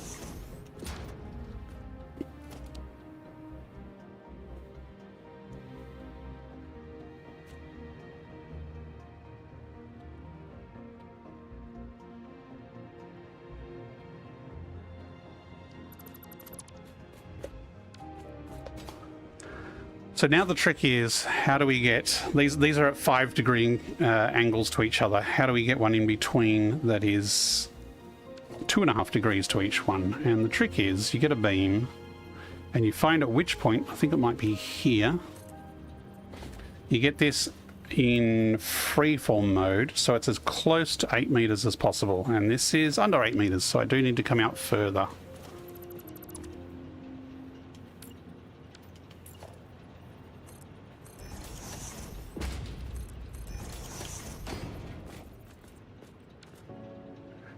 What's your PC specs when it starts streaming to the GTX? Yeah, 1050 Ti is a bit low.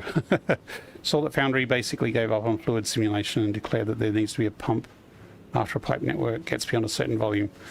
Fair enough. So I have a... I'm new to AMD, so I can't remember their chip numbers and things. 9800X3D, I think it is, CPU, which is one of the better performing high-end CPUs for gaming. Okay, it's not that one. That's only 7.2 meters. Ooh, might have to move some of this. My graphics card is a 3080. And my 3080 is the weak point, so it's an NVIDIA RTX 3080. It's the weak point currently, and I am running on medium graphics settings, and and I am running in performance DLSS mode, so things are all upscaled. So there we go, 7.967. That's pretty damn close to 8 and just under 8. So that's the spot we want.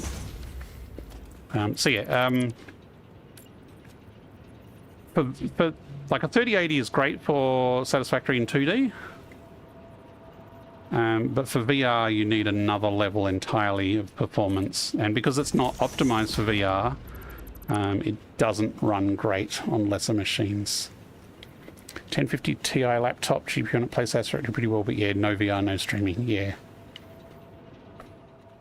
Like I've got my streaming laptop, which is a gaming laptop, has a 4070 in it. It's actually a pretty recent one.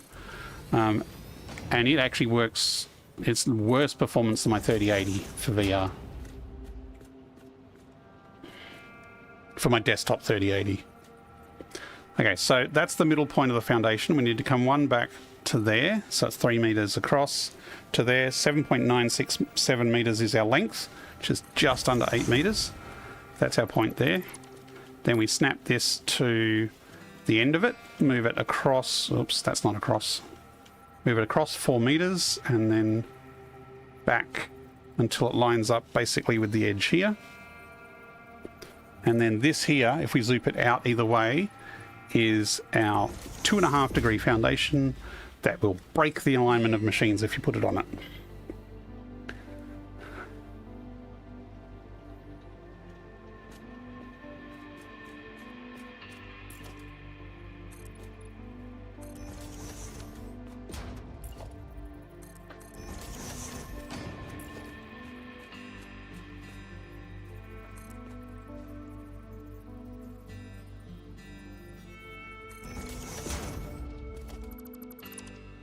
So again, our beam between the two is just under 8 meters. Lock onto the end of it at a foundation, move it across 4 meters, move it back till it lines up with the other foundation here.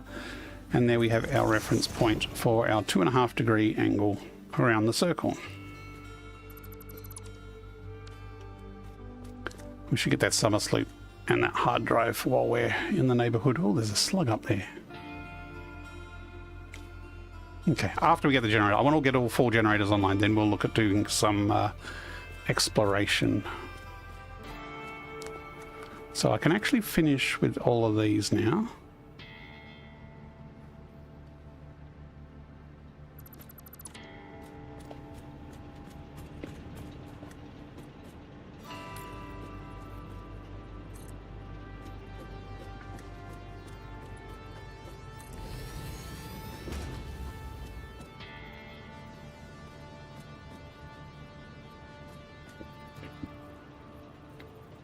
Come on, snap the other way. Can I rotate it? That's not the way I wanted to rotate. Actually, if I do it up that way, I can then snap one that way. Why is that not lined up the same as... Oh, that's not lined up. That was close.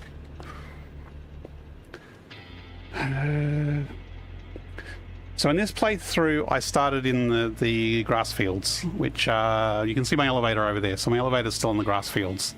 And I did, just in a single session, I built my starter base there. And it was just a placeholder to get parts started to be built so that I can access building materials. So that starter base, I will build an alternate base that makes the basic parts later on. But end of the first session, I already had the depot unlocked. And apparently I'm not feeding iron rods into the depot. Interesting.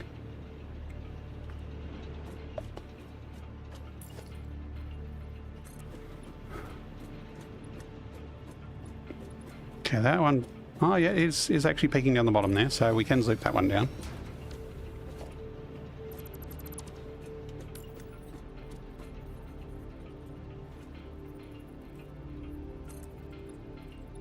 I will actually let me go from there in a downwards direction. I should really have a walkway or something down there. Stand on this plant. That one's not worth souping down. That doesn't come out the bottom.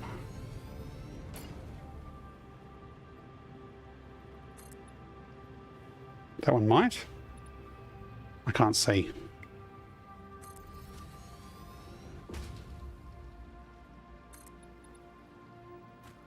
That one will. Actually, the other one does just kind of just peek out a little bit. Ugh. Give me one of them.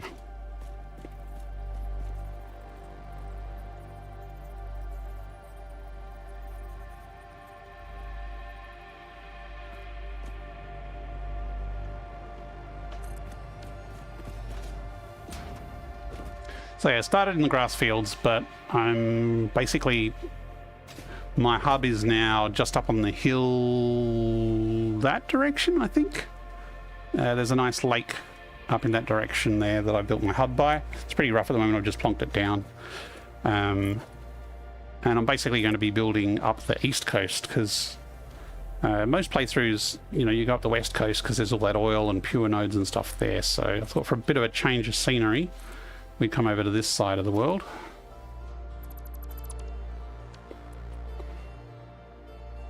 I can't read the red on the screen. Marty, hello. Yo, Satisfactory in VR, indeed. Yes, we do have Satisfactory in VR happening here. Welcome, welcome. If you have any questions about it, let me know. This is a mod. I'm the creator of the Satisfactory VR mod, so I can tell you all about it if you want to know.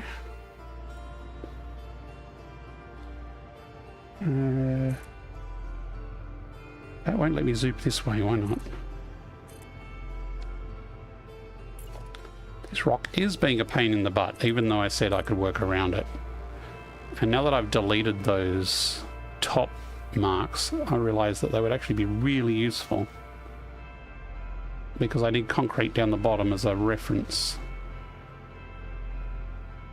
So I'm just going to have to nudge them into place.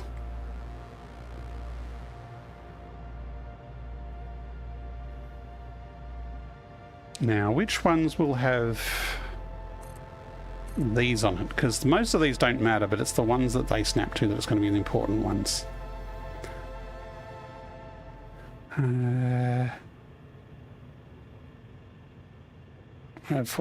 MS has a 4050 laptop. WOK, Sun plays on a 1050. Okay.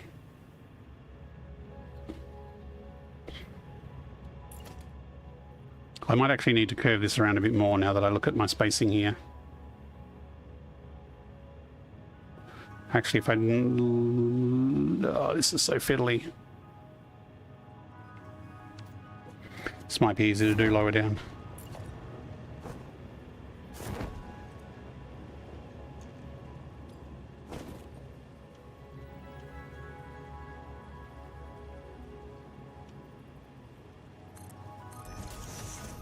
Oh, that one snaps on okay.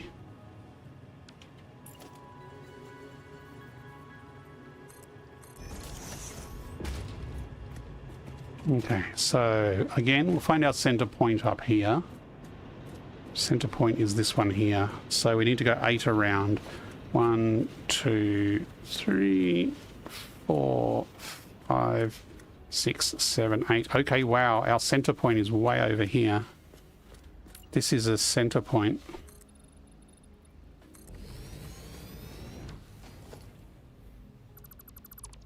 So we're definitely... I mean, we don't need to bring those out because this part of it is actually rectangular, so we can get it up and functional before we finish the circuit. Satisfactory in VR is excellent. I am a little biased because I created the mod, but I can't play it any other way now. I tried playing flat, and I actually get a bit motion sick playing on a flat screen now because I'm so used to playing it in VR. If you have played other things in VR, then you should have no problems adapting to Satisfactory in VR.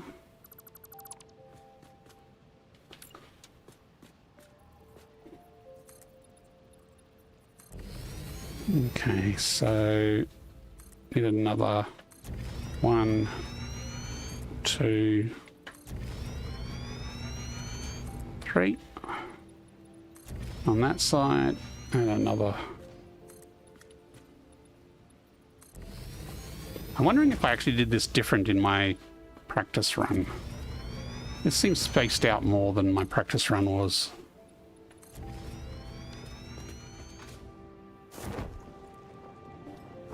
Not that there's really much room otherwise because of the angle problem. Oh well.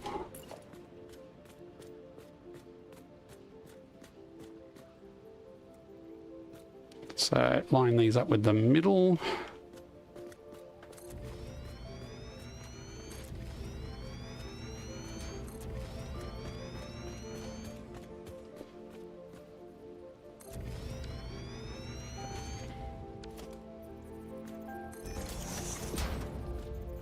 But the freedom of movement in Satisfactory has also always been excellent, and it's just amazing in VR to be able to just slide jump everywhere, and jetpack and hoverpack and hypertube cannon yourself around the map in VR is great. And the building is actually really good too. You get a bit more depth perception, so you can kind of tell where things line up and don't line up a bit easier. And being able to aim independently of looking is really nice. And I think that's one of the big things that I'm used to now in VR, is that I can look at one point and then I can put that there and move that there without actually moving my head much. Whereas when I go and use it on the flat screen, your camera follows wherever you're aiming. So your whole camera keeps moving around as you're aiming at different points. The disadvantage for people watching in VR, though, is if I move my head around a lot like this, it's disorienting to you. I'm trying to not move my head as much, or try to resist waggling, but it's not necessarily the easiest. EV3 just followed you. Thanks for the follow, Madi_EV3, and welcome to the channel.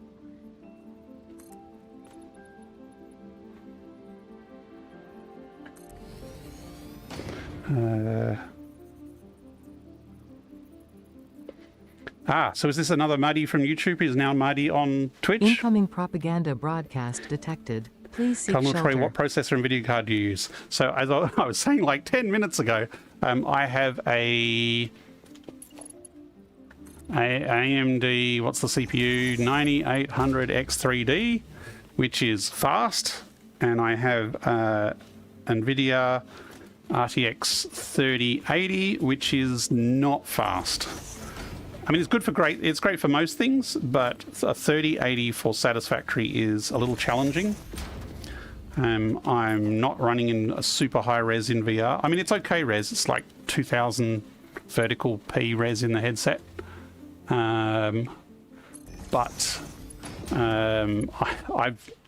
can run at higher res, but I'm trying to get a 60 FPS stream for streaming, which means I'm basically getting 60 FPS, and then I'm getting synchronous space warp in the headset, doubling it to 120 frames a second. So it's smooth in the headset, but the resolution is not as crisp as I would like.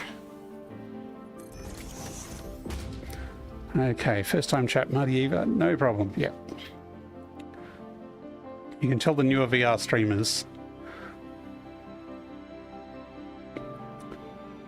New process to keep your head still. Yes, I'm still learning, Russ, and I've been doing this for nearly a year now, actually. So yeah, thank you for the follow, Marty.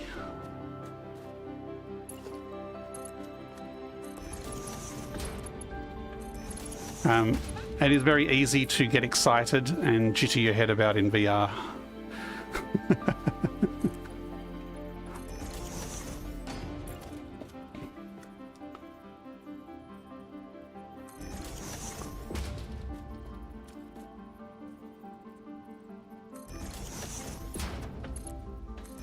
Wow, that's off angle the other way now.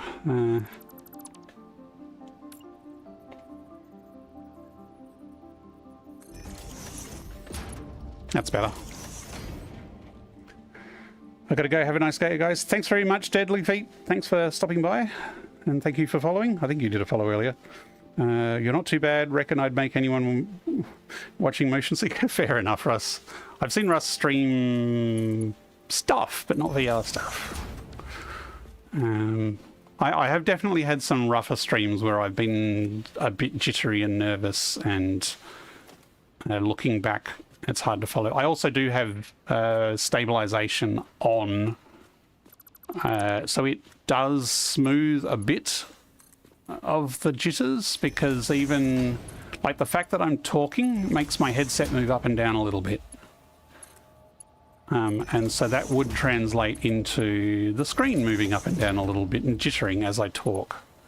So the motion smoothness filter hopefully at least smooths out that kind of head motion. Streaming VR scares you? It's not too bad. I mean, I have been tweaking my setup for months and months to get it so it's working fairly reliably. And I'm still trying to deal with how to get streams to Twitch and YouTube and save a good copy all at the same time working well. Right, now we need water. I swear this layout is slightly different from when I rehearsed it and practiced it. We're going to need... lively. It's time to there's do an ad those break. stretches and hydrate. I'm going to take an ad break. I'm going to take a break and have a drink of water, top up my drink, and we will be back shortly after the break. Back soon. Now where's that button?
And we should be back.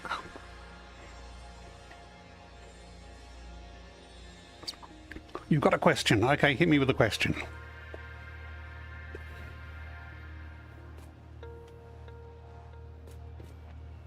Okay.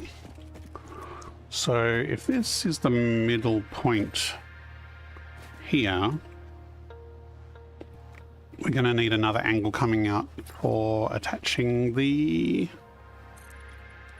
water thing to, so Thanks, Russ. So you and Croy are tinkerers. I just want shit to work. I just want shit to work too, but I'm also a perfectionist. So we will tinker until it is perfect. How do you do the message bot on Twitch? Okay, so the message bot, as in the overlay thing, or you mean the text-to-speech? Why is that not lined up? Well, it kind of is lined up. The text overlay from chat is from a plugin by a guy called Nutty. If you go to nutty.gg, he has OBS overlays and plugins and different things and things. So one of the things he has is a free multi-chat tool. It needs to be 2 for me to lock onto it. So that's how I do the text chat. Although I have hacked it a bit to try and fix a few bugs and to change the style a little bit. Okay, 7.967 meters. That's just under 8 meters. So if we snap a foundation onto that point there, this will be another spoke in the circle at 2.5 degrees to the things either side of it. When you type someone in chat,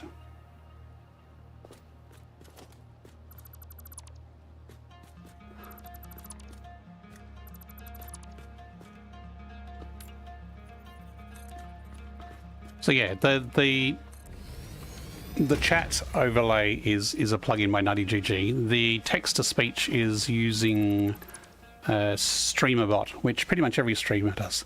When you type someone in chat, I'm not sure, because I'm in VR. I have no control over the commands in chat or anything. Everything is automated.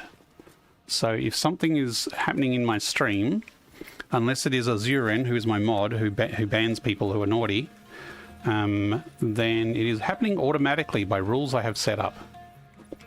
So like the ad break alert is a StreamerBot plugin. So StreamerBot knows when Twitch says, hey, there's an ad break coming up in a few minutes, and then you can set something up so that when it's 3 minutes before the ad break, you know, play this voice command. Or when the ad break starts, do this particular thing. StreamerBot is great, and almost every streamer I know uses StreamerBot because it's so flexible.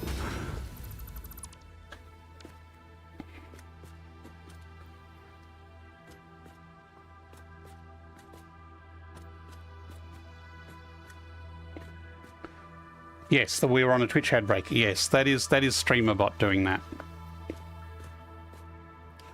I'm stuck on something there. So yeah, StreamerBot has my Twitch, has a session to Twitch, so it knows what my Twitch stream is doing. So it can tell people, hey, we're on an ad break right now. So this is the center. So one water extractor will be hanging off this point.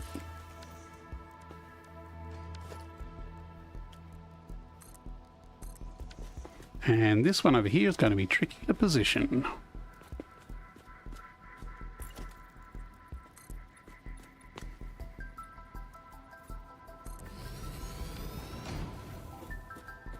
Yeah, StreamerBot is wonderful but complex. It did get an upgrade, a big upgrade recently, which changed its interface.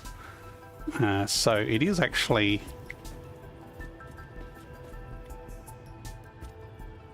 easier than it used to be.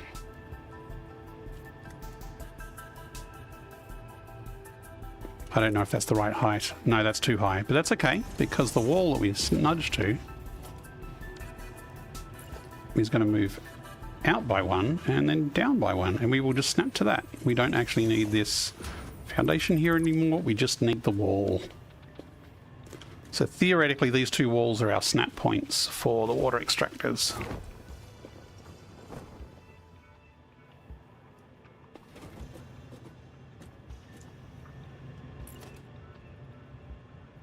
Ta-da!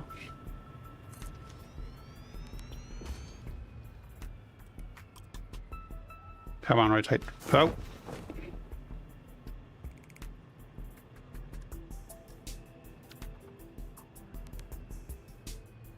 And there. Yes, okay. Symmetry is good. There's an equal space between each of the extractors. I will get rid of those lovely plants, though. Pretty though they may be. Pop.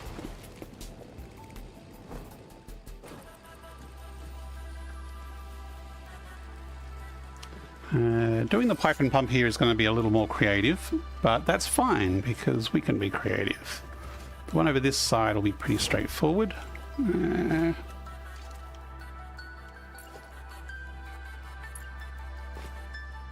Yes, got the pipe. So that comes out to there.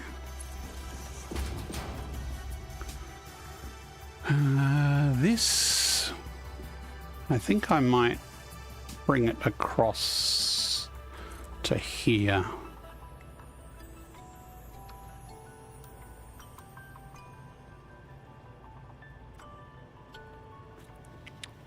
Okay, so if I want it to be straight, I think I'm going to need to do it in 2 sections. Ah, not there.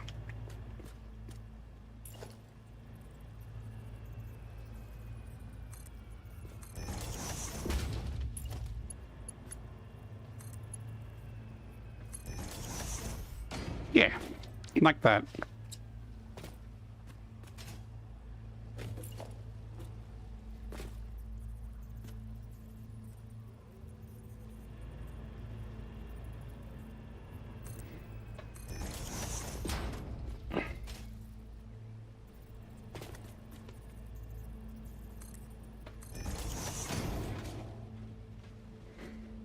So this one, we want holes, but we want wall holes. This one can go up nice and high.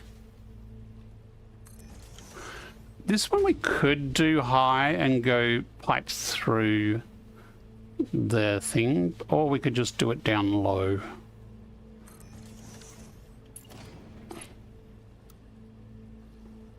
Oh, not there.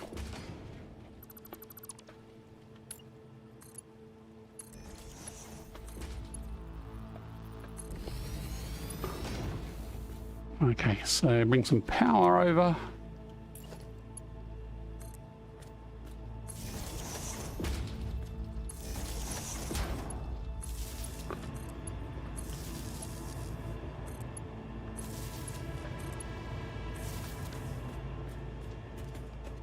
Okay, this, we still need to connect the pipes underneath.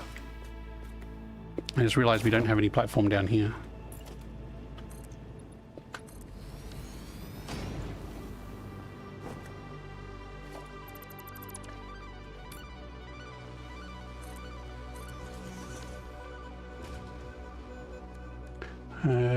Pipe. And we want horizontal to vertical.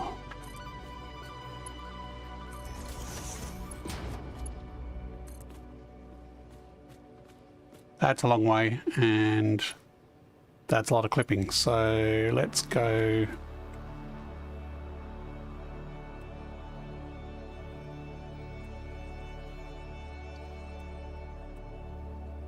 kind of to there.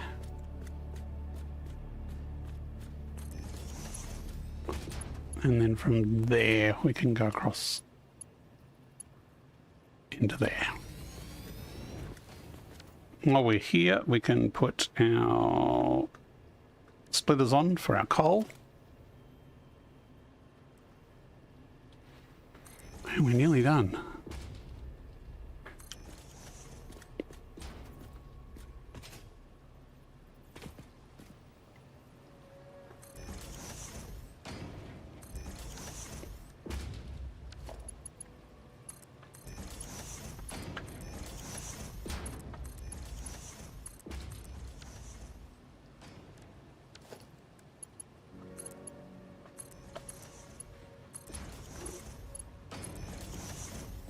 We're on curve. That's cool. Curve makes everything look good.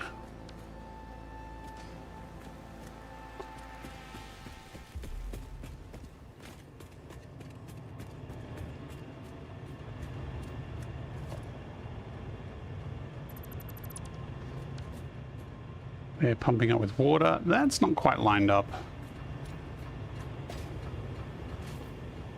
Although, I guess because of this, the pump being a little forward. Nope, I'm going to move it.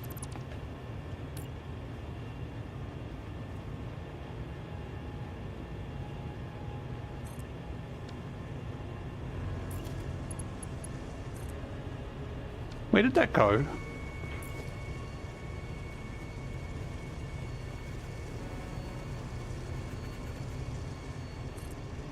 Ah, maybe I didn't click it the second time. Come on, no wiring. Here we go. Now, similar to connections upstream, if you have a look, these pipes actually finish in the middle of the pump. So it is recommended. I don't know if this one's going to rebuild particularly nicely, but we'll try it. It is recommended to rebuild the pipes.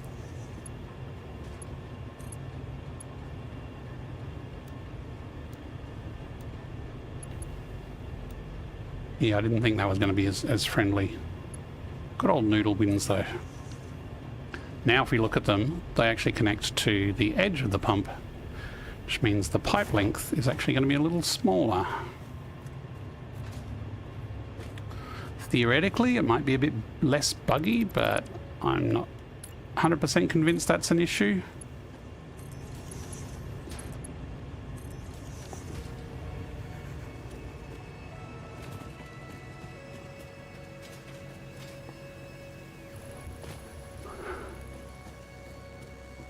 Okay, so we can delete this.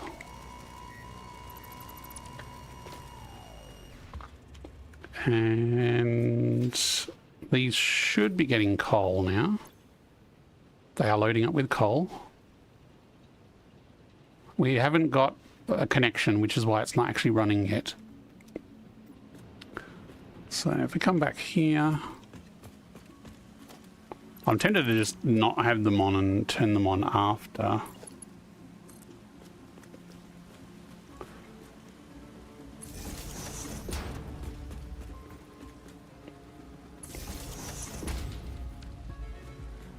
Maybe while we give them a little while for the coal to come through, and while that's happening, we go over and get that summer sloop, and there's a crash pod over there, which hopefully has some stuff that we can open. Okay, rebar gun.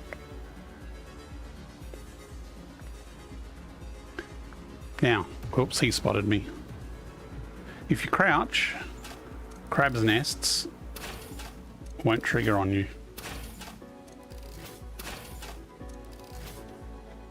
They just hate tall people.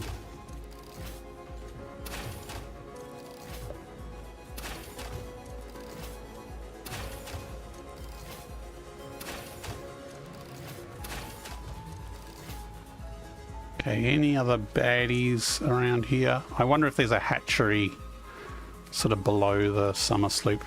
It's going to spawn on top of me. That's where they get you. It's the hidden hatcheries.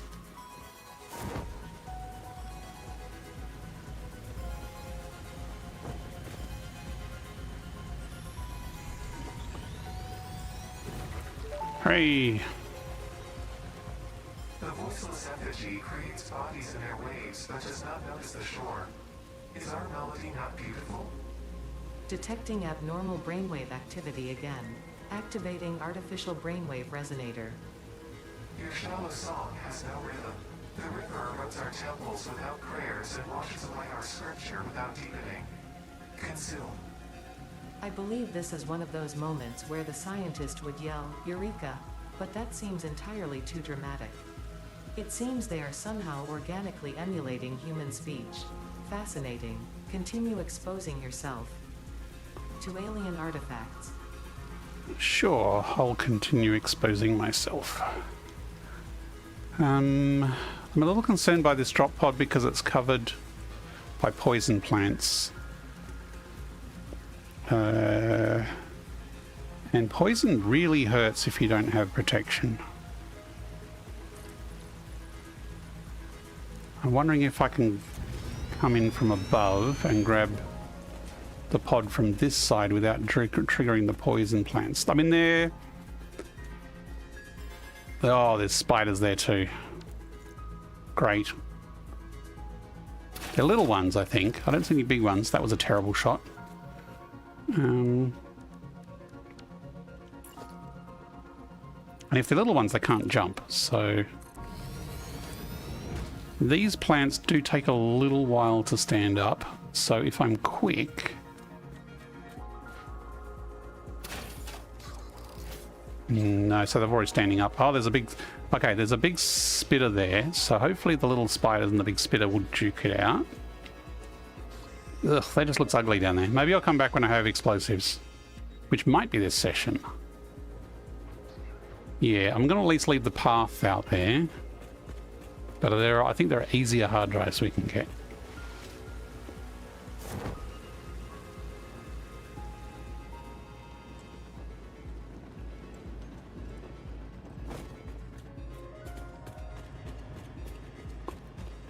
Okay, let me just stand up. I've been sitting down on a stool for a little bit.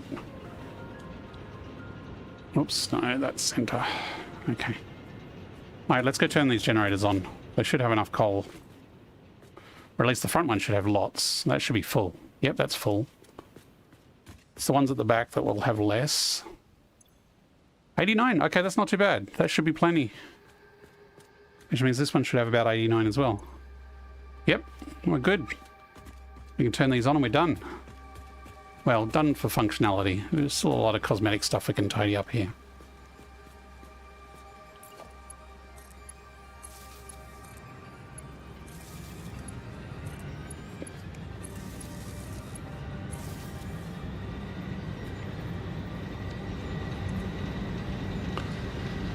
Yay! 1200 megawatts of power. That should at least get us through the Steel Age and an upgrade to our basics factory.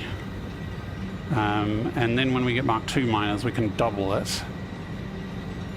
Because I'm trying to resist making a massive rocket fuel factory. I might have to make a small diluted fuel factory just to tide us over. But that is our 4 power stations online.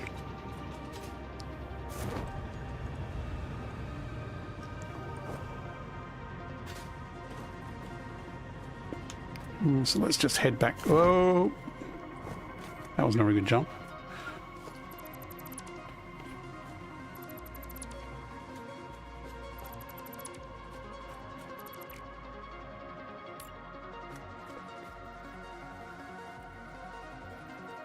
There's a chance I put this right in front of my time-lapse camera.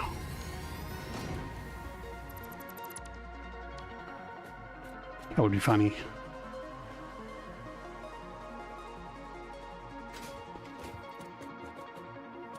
So there we have it. A couple of holes to fill in. We need to change the height of those. I might actually paint this as concrete rather than this wall finish. Then we can put some railings along the edge. We can fill in the gaps. Try and figure out what we're going to put in between each of them there. But that is our coal power system online, and it looks like it's all functioning correctly. Cool. So, steel is next, but I do want to get a couple of hard drives. If you can add an alien power augmenter to that, then you can probably get away with just a fuel power. Yes, actually, what I want to do is once I get plastic, I want to unlock the thermal geothermal generators, because there's a whole pile of geothermal nodes around here. So if I can get geothermal with some power storage and an alien augmenter, that should tide me over. But is it going to tide me all the way to nuclear? That is the question. That's the challenge, because yeah, every playthrough I make a massive fuel power station, and I'm trying to avoid that this time. Okay, I'm going to do a little hard drive hunt and maybe pick up some extra mersospheres and things before we start hitting the coal, because I've done some building. Let's do some adventuring next. I'm just trying to remember. Problem is, most of the hard drives around here are in stinky poison. I can see a Mercer up there. But let's go. I know there's a hard drive up there somewhere. There's a hard drive out there. I think there's a hard drive in that area. So let's actually get... Oh, I can't scan for hard drives yet. Scan is useless. Okay. Watching this making me want to play Satisfactory and booting it up. You're booting it up? Awesome. Awesome, Firestrike. Apologies if the overlay is showing she, her pronouns randomly to people and random badges. Yeah, that's a bug in the overlay that I'm still trying to fix.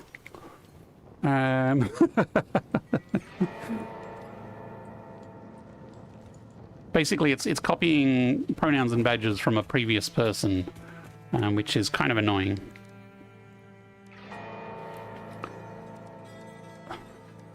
It also, I think, varies a little bit between what I see, because I have a different overlay to the Twitch overlay.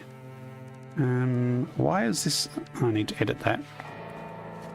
Actually, before I forget, since we finished coal, I should turn off my stop motion cameras just a sec. These can now be stopped. Oh, it just fits in.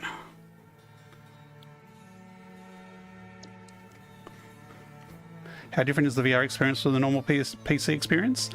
The scale is amazing in VR. The scale of the machines, they are huge.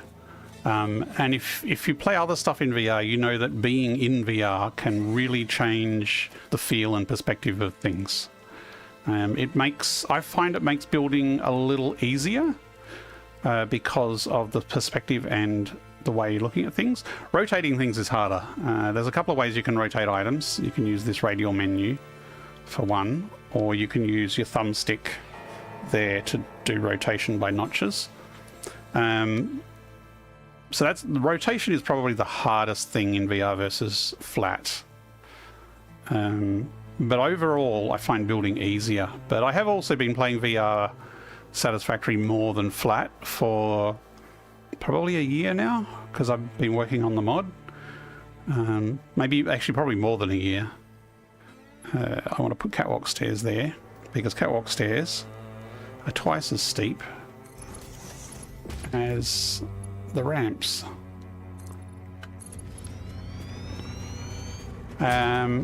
I find, so aiming to put buildings down, so when I'm, let's go this here, I like being able to aim independently of where I'm looking. So if I'm moving this around, my camera isn't moving.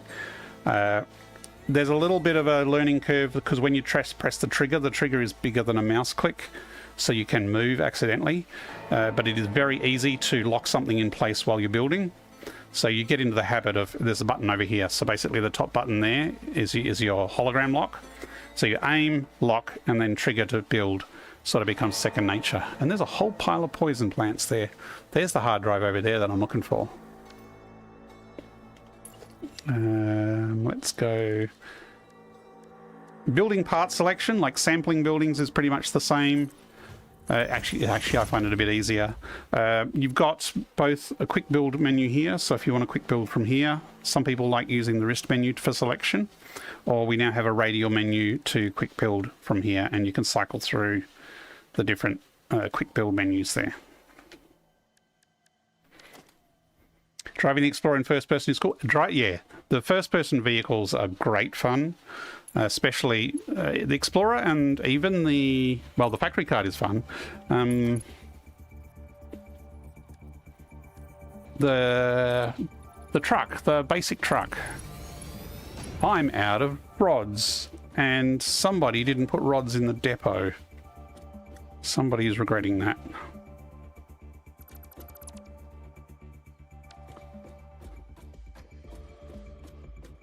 Can I glide from here? I'll just build foundations. Actually, let's... Why do I have that instead of... This should be changed to the plain foundations now that I've unlocked those. Okay. Why is that snapping there instead of up here?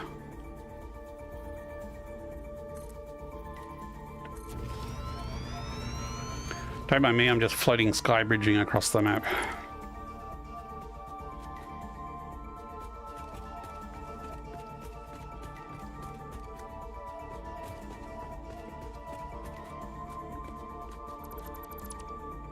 Can I jump from here?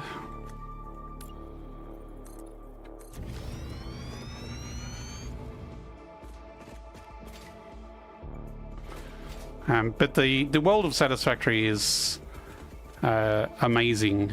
There's a lot of detail in the world, and it is a great world to explore. Unfortunately, the Blue Crater is probably one of the less detailed places around. And so some of the textures up close are really smudgy.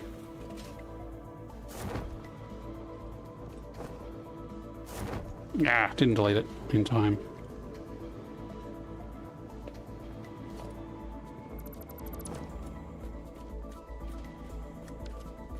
Okay, who's aggroed on me? He's a spitting ball.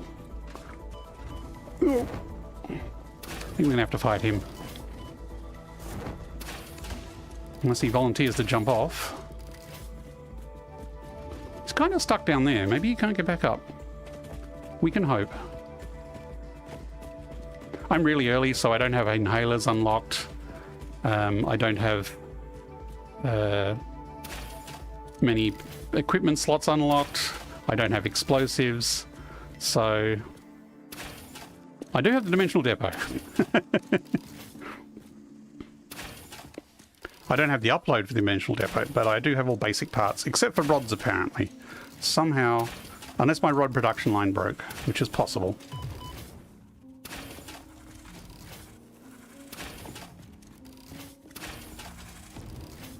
Stingers in VR are terrifying, but it's great fun fighting them. A couple of streams ago, I had an expedition. Oh, it was a different game. Lake game, and I had an expedition through the Pink Forest fighting stingers and hogs.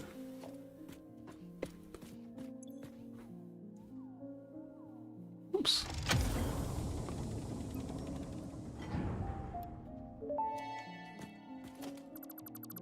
Fix-It engineers experimented with soft drives, but the prototypes all went missing.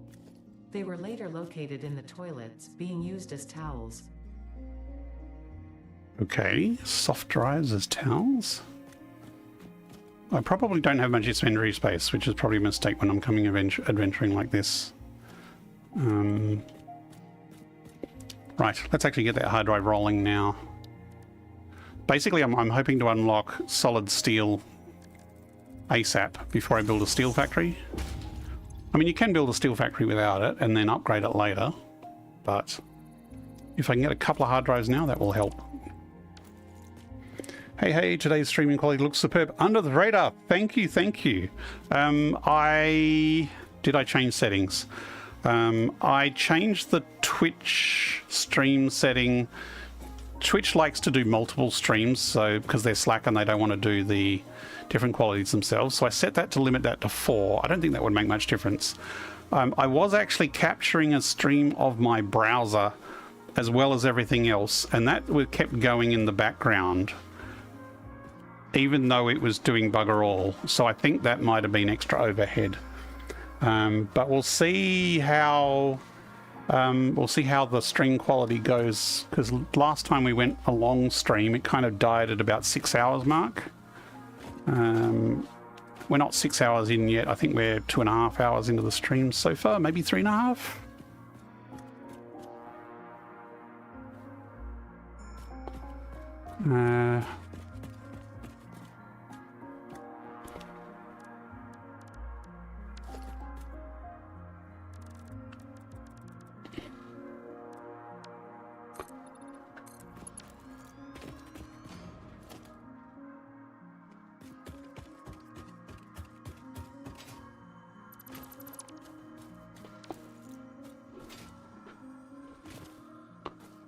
But yeah, I'm glad that both streams, I think both streams are behaving themselves.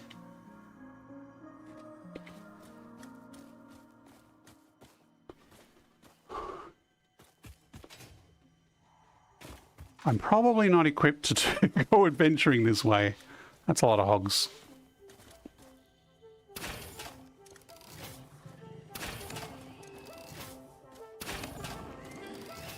And the little hogs are no problem. 2 shots of the rebar and they're over. And they run straight towards you, so they're pretty hard to miss.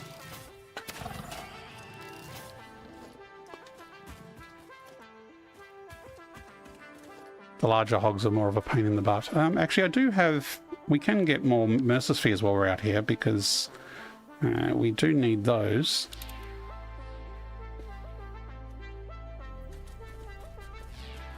It's interesting. There's one near here. Up there, maybe?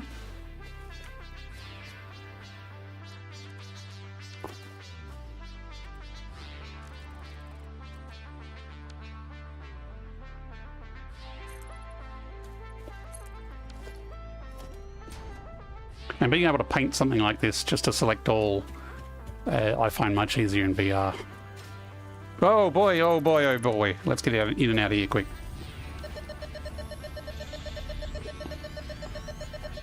Well, at least those poison plants take a little bit to spin up.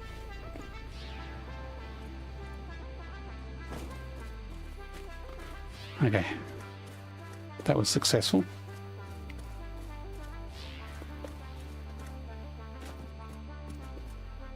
No other Mercer Spheres near here.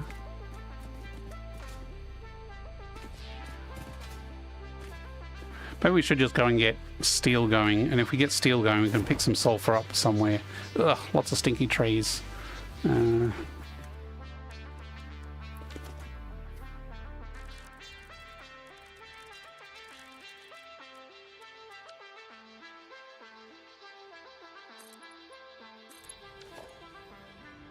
Using stairs for travel is a great idea. Always use ladders to the sky and then gliding to my destination, which takes longer than precisely using stairs. Yeah. The other techniques I use are... actually, I don't have it on this shortcut bar. Is your good old... Can I let me pick a pole? If you're running power, you can... And the wrong menu.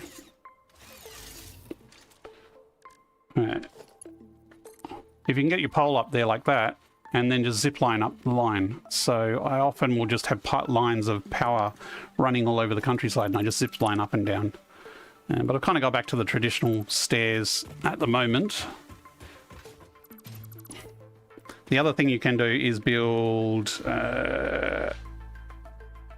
these lookout towers are great for getting up vertically.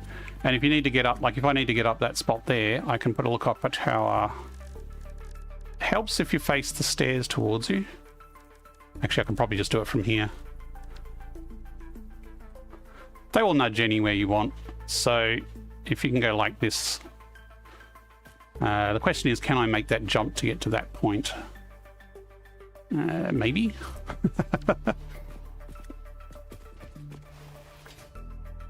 Oh, just made it.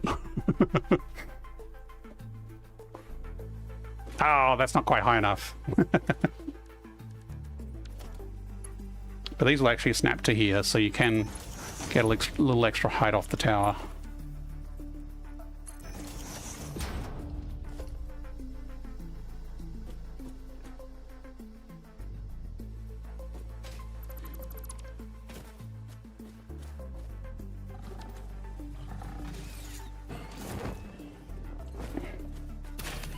Ah!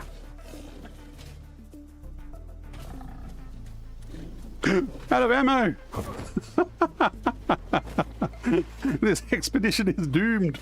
Doomed!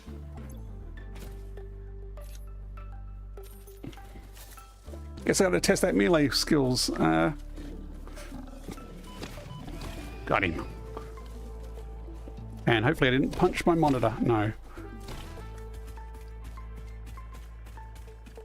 Probably an overhead swing is probably better.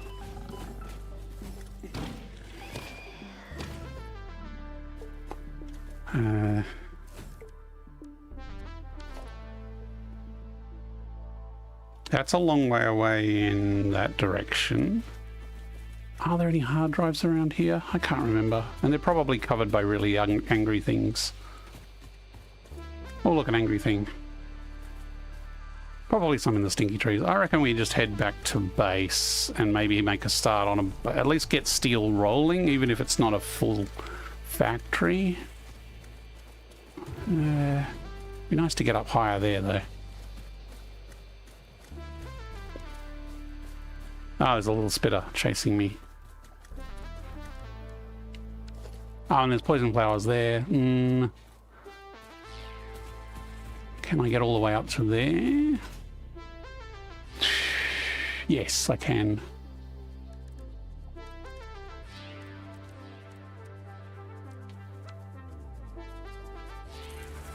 Ah, they didn't zoop. It didn't zoop. I'm being shot in the butt.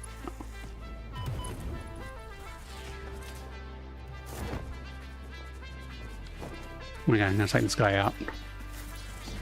Oh, before he takes me out. Oh, I'm gonna die. Oh, this is not good. Well, that was close. Stop shooting me!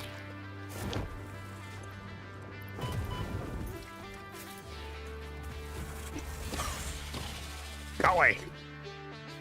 Bad stinger. It's not stinger, spitter.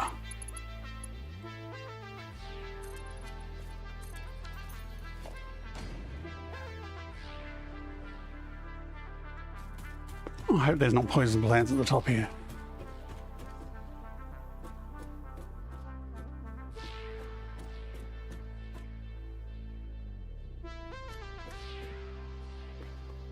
Okay. Moderately clear. I'm not using a zip line, so maybe I should hold on. Oh, here comes some trouble! Stop it! Stop it!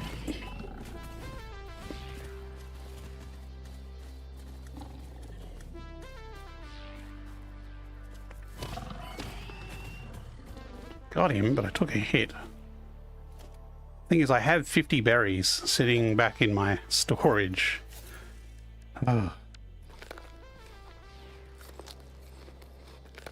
Combat is a little harder in VR. But it is fun. And I reckon some of it is easier. Like, I find juking it out with stingers. Once you get like a rocket pack and something, like combat in Satisfactory in VR is amazing. But at this early start of the game, you probably have a bit more control and less panic if you're on a keyboard and mouse. It's probably something nasty up there too.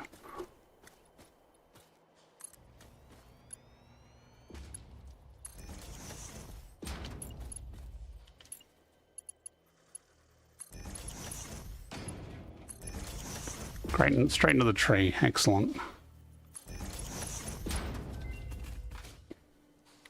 Man research complete. Please be solid steel.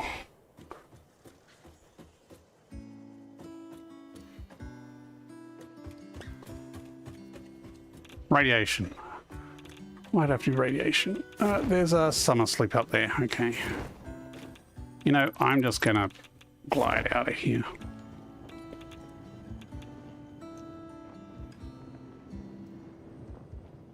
There's a mesosphere there and a pile of radiation.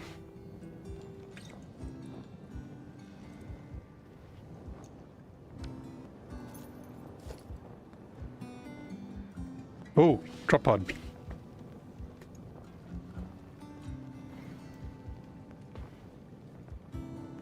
Like, gliding like this is just very chill. As long as nothing's shooting at you. 20 plastic. Okay, well, we have a little bit of plastic at home. So what I might do is I might open the map and put a marker here.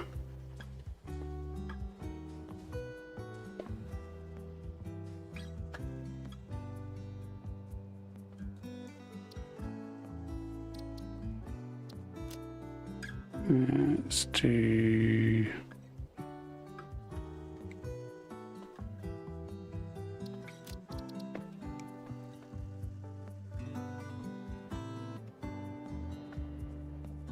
Typing is worse in VR. Nothing beats a real keyboard for typing, though.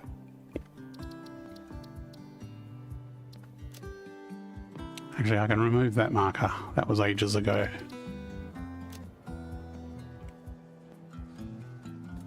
Okay. Find that I don't move around so dynamically in VR in any game, which makes combat harder. It's just a skill issue. Fair enough. I'm actually standing up, so I actually get a little bit of exercise while I'm doing it. There's a purple slug there that looks safe, but I bet you there's something nasty hanging out there.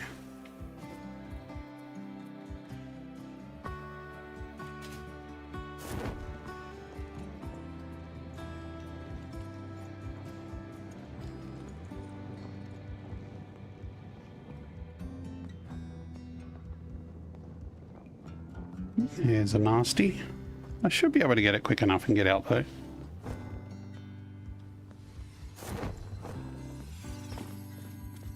Not enough space. Okay, I'm out.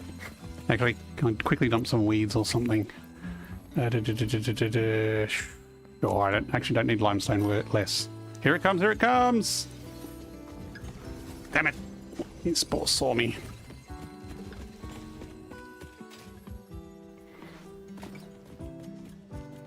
You know, if I had a blueprint, I could put a cage over him. Everything's telling me to hurry up and get to steel, basically.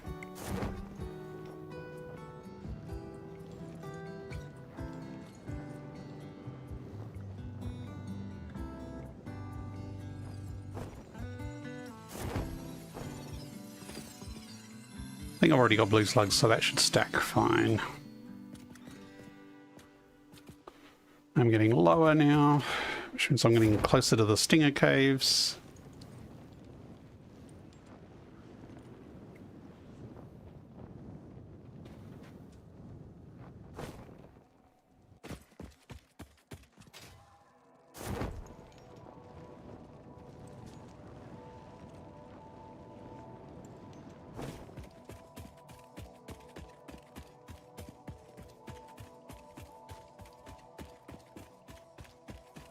Maybe I will head back to my old base and figure out why rods aren't going into the depot, because you really need rods.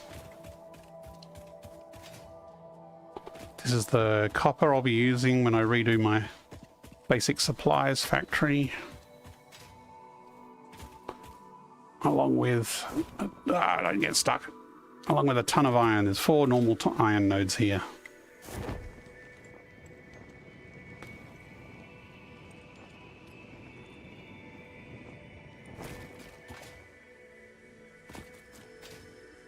Okay, actually, I haven't built a MAM at this spot yet.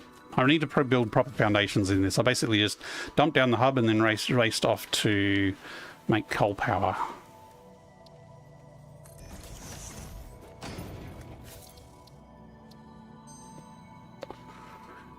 Iron alloy. Iron alloy ingot is good. That is one that I find useful. For this playthrough, I'm trying to focus on high throughput, low machine count, rather than power or stuff source facility. Bolted iron plate. I could re-roll that and I'll get 2 of something that might get me solid steel. Yeah, I'm going to hold off for a second. I'm going to go back and fix my iron bar supply because I'm not sure why I'm not getting any. I'm pretty sure I put a depot on everything back there. There's the plastic. So look, let's dump. I do not need to carry a nuclear obelisk with me. Even basic obelisks I don't have an obelisk builder yet. Do not need oscillators. Sand fluctuators, if I do need to build another depot, I will need those. Screws. I do not need screws. Not unless I need to build an awesome shop. How many does an awesome shop take? 200. Okay, so I don't have enough screws for an awesome shop. So let's get rid of those. Put the whacking stick away.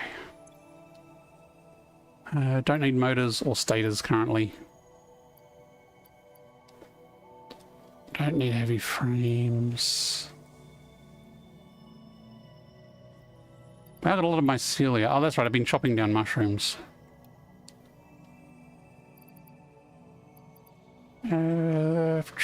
least that's freed up some space. So I'm going to go get some iron rods, because even if they're not in the depot, I need to go manually get some. So let's just duck back to the old phase 1 starter base. I will need a zip line. I'm not going to fight anything. I'll just keep running. Were there berries in there? Yes. As my best source of healing... Oh, it was in my hand. I'm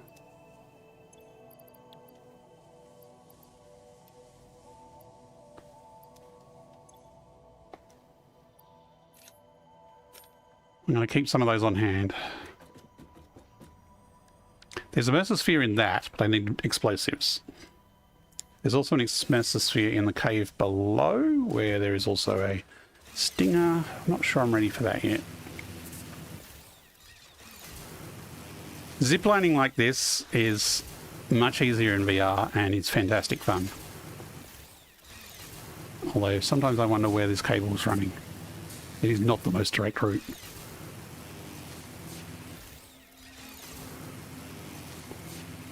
A tree!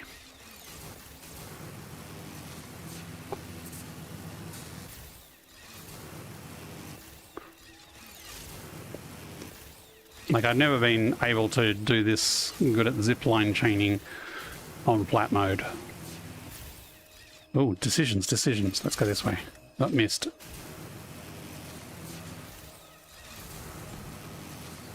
Steel will get us the big power towers as well, which will make ziplining much easier.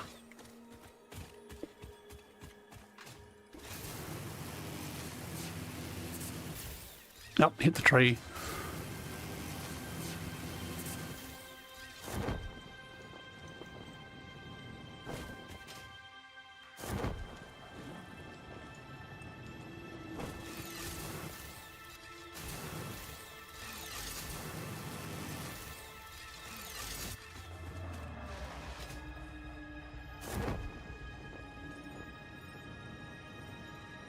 Okay, so here's our starter base.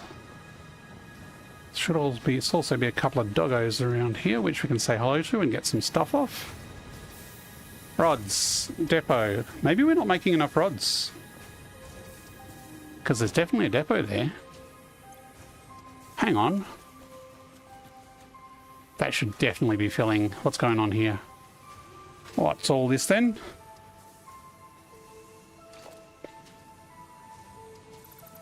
I bet this is not properly snapped onto the belt. I have had problems snapping splitters. Even when it says it's snapped on, sometimes it doesn't.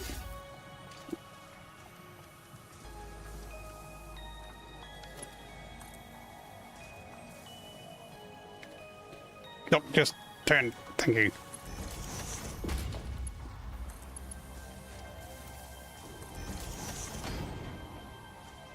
There we go. So it's just a stupid splitter not attaching properly. Let's take a couple of stacks of belt rods, because rods are useful.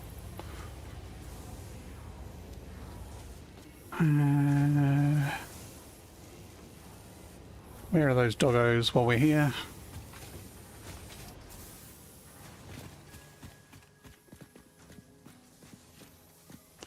Hope they haven't wandered off.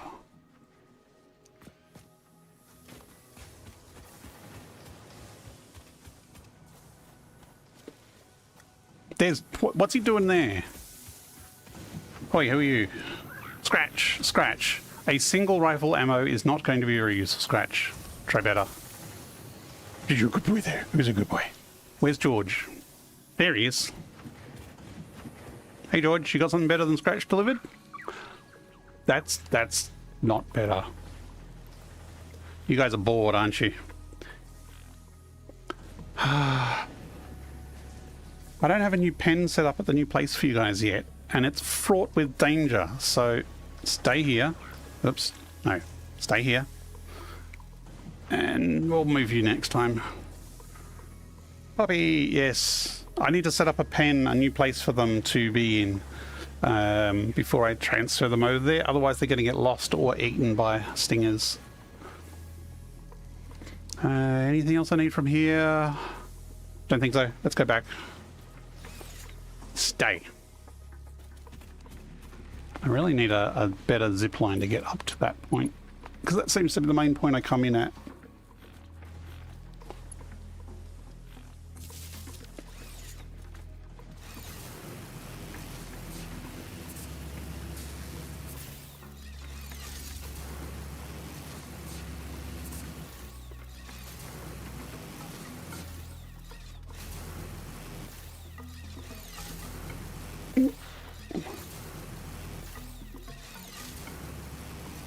I think just a little bit of being able to physically move to do these jump lines, as well as maybe the 3D perspective, just makes it easier.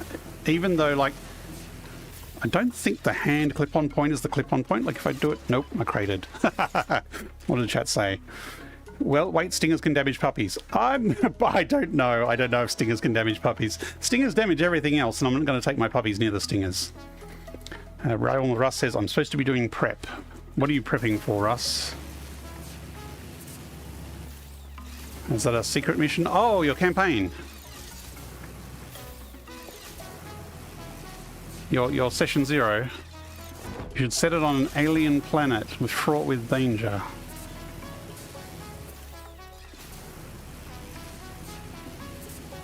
I think I went the wrong way.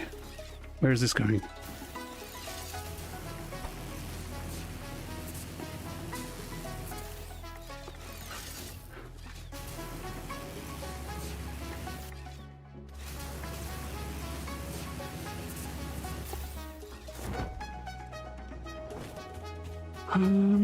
Are there any easy hard drives I've forgotten? There was one there? I don't think I've got the hard drive that's up there. Maybe it's worth just popping up there first before we start steel. Let's go for a bit of a jog over there.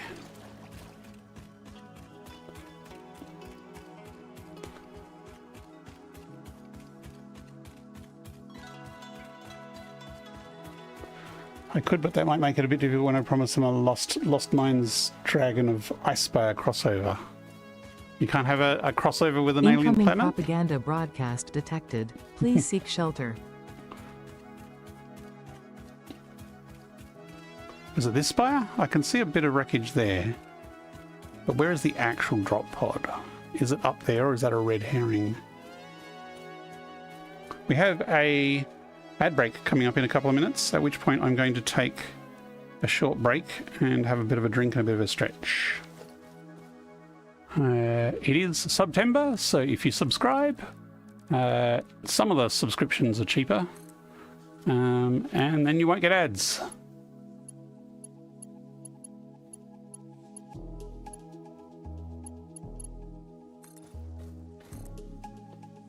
I think there's also a discount on... I don't know if it's a discount on Twitch Prime or it's a discount on gifting Twitch Prime, which is a little annoying.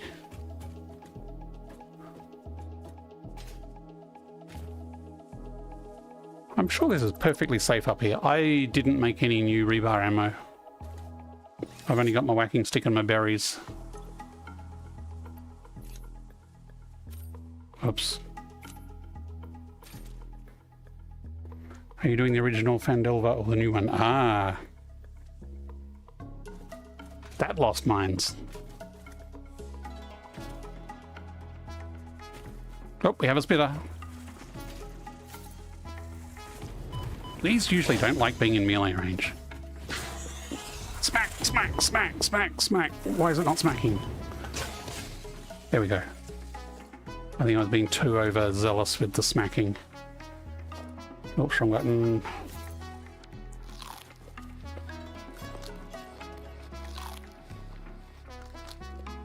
Yeah, that'll do.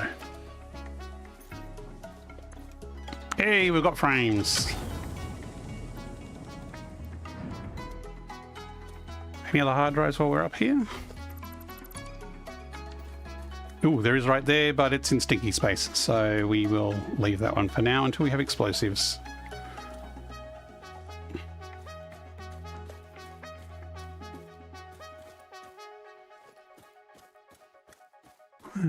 Where's that ad break coming? Can I get home in time? 23 seconds to get home. Sure, I can do that. Okay, so as I mentioned, going to take a 3-minute break while the Twitch ads run, and then we'll be back after to set that steel factory going, which I haven't really planned.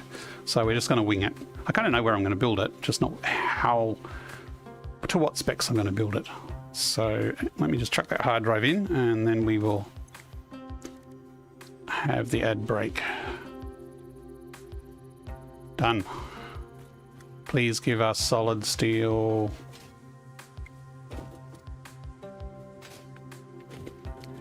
Okay. Thank you for watching, and we'll be back in a couple of minutes.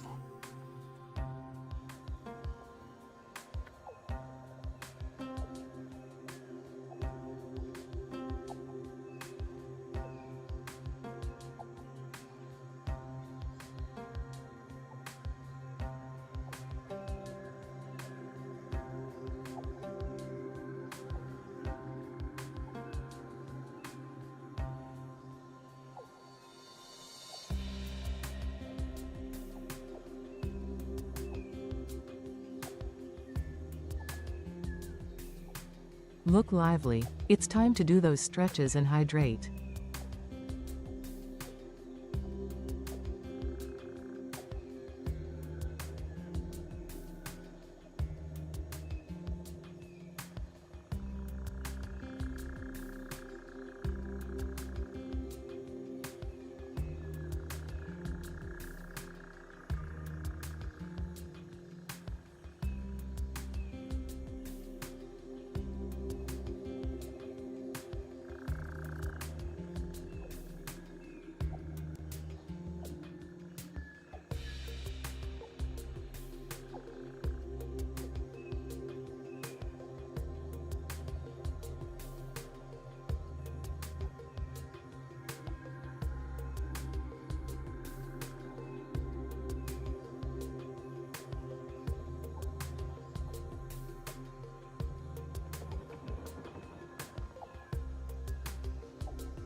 Okay, we are back from our Twitch ad break.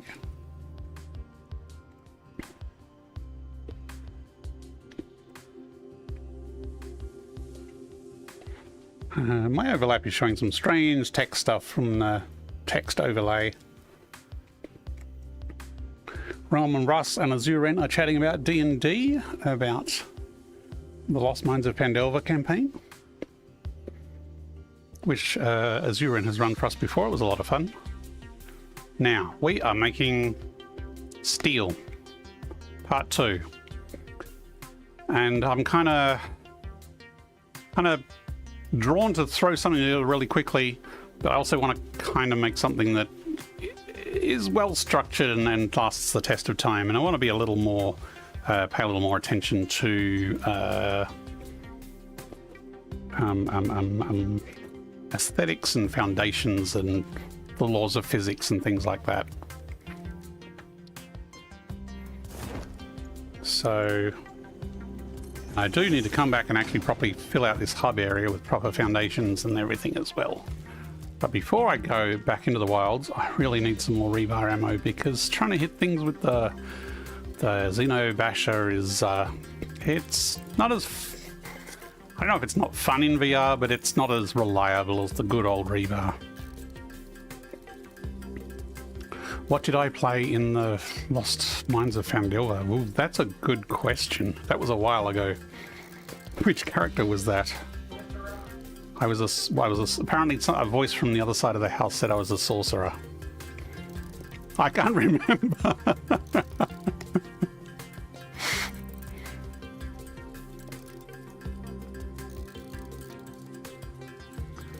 Let's do 2 stacks, given that we've got 1.5 already. Trying to remember which character that was.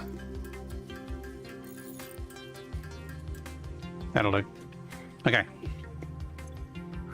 So we want the rebar back because that's our old faithful. It's nice and reliable. Want the zip line because we're getting around and we're not going to scan for things. So I think that's probably a decent enough loadout.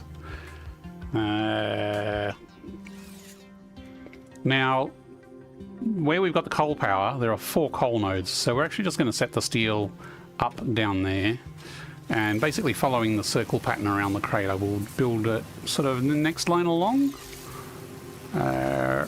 Although the coal and the iron is actually beyond it, so we're going to have to do a little bit of finagling to get the resources in the right place. Whoa, cool, we got some more concrete, and we're going to need it. Maybe we should just take all of it. Seems like a good move. Imagine trying to b-hop in VR. What's b-hop? Zipline hopping works great in VR.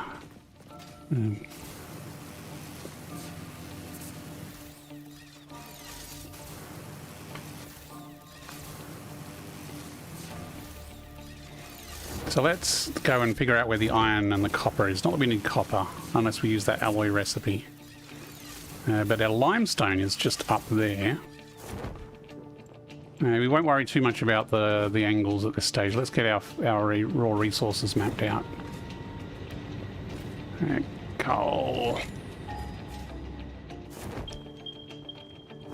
Jumping and crashing to do like on the zip lines, that makes you faster every time.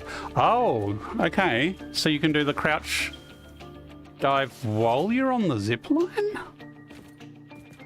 I've not done that before. Is that how people are getting the crazy, insane speeds on it? I mean, just holding sprint on the zipline gets you pretty fast. Okay, so our 2 coal nodes are here. We've got some company there, so let's... I'll have to try that next time. See if I can master it, because... Actually, they'll probably go well on the bigger towers where you don't have to constantly let go and dodge power poles. Let me stand up again. Sorcerers are fun. Sorcerers are fun. Also on the zipline, you can just spam holding it to go hyperspeed. Okay. I mean, I do hold sprint, which certainly does get super fast on the zipline, but I haven't tried holding crouch while renting it. Ah, I'll have to try that. Now we need some iron. Which I think is, yeah, down there. Which is a most inconvenient place. Yeah, we're not going to use that iron.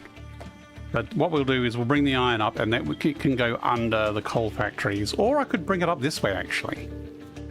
So I like processing raw materials closer to their source and keeping the factories for the actual building of stuff. So I could build something back here in this spot that actually makes the steel. And then just pipe the steel further around to make the actual steel products. I think I kind of like that. And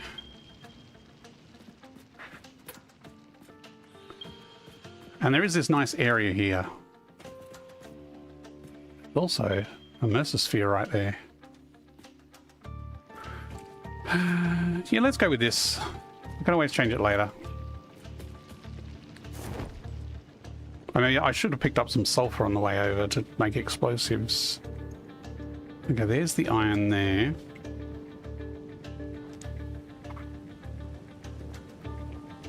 There's a doggo there.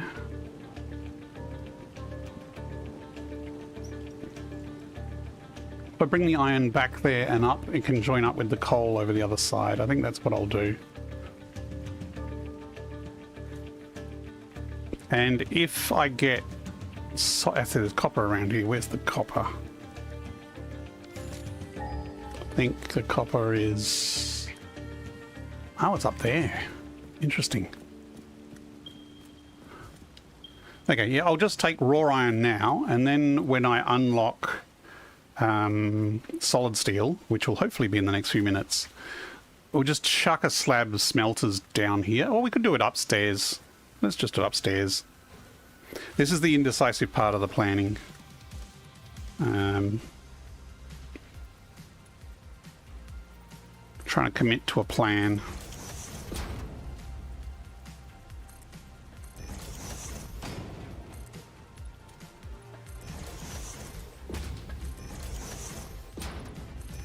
Now, ideally, no, this isn't going to match the curve of the circle. This is going to be just a bit on the grid. Planning on upgrading compacted coal down here. First time chat. Oh, this says you're a first time chatter apparently, like and scope. My chat overlay is really not having a good evening. I wasn't planning on updating to compacted coal. I'm usually not a huge fan, but I don't think I've ever done it before. That takes sulfur, does it?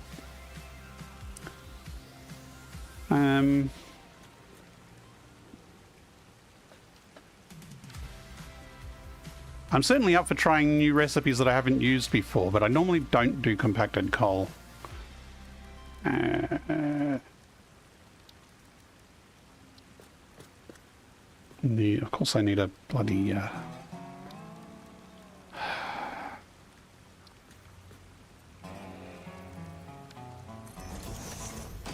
coal plus sulfur. See, I usually prefer saving sulfur for other things, like blowing things up. Because I know it reduces the coal you use, but it also needs a fair bit of sulfur, so is there a benefit, really? Used it in turbo fuel plant, I did. I've never used it in just coal. Yeah, I have used all the time, maybe it was compacted coal.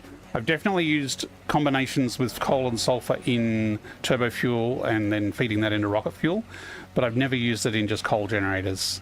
I will look at it. I mean, at the moment, the plan is this is 16, and I will overclock this to 32, so 200% each, and then go some geothermal and maybe an alien power thing to boost it, and see how far I can get with that.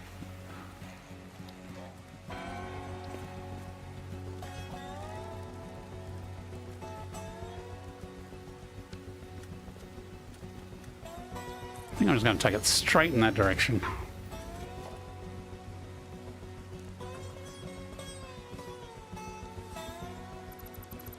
Burns at just under half the speed of regular coal, just checked. I am on phase 2, yes. I'm just building a steel factory. I have coal power set up. So I'm on tier 3 effectively at the moment. So I don't have explosives yet. I do not have steel being produced, but I have already unlocked the dimensional depot. And look, we've actually got iron rods in there now that I've fixed the damn splitter that was buggy. Okay, so here we need a magic road barrier, which if you hold snap, which is the bottom button over here with the magnet symbol, it will snap to the middle there. Then you can get a foundation and nudge this into place. And then you have a foundation that is exactly lined up with your miner.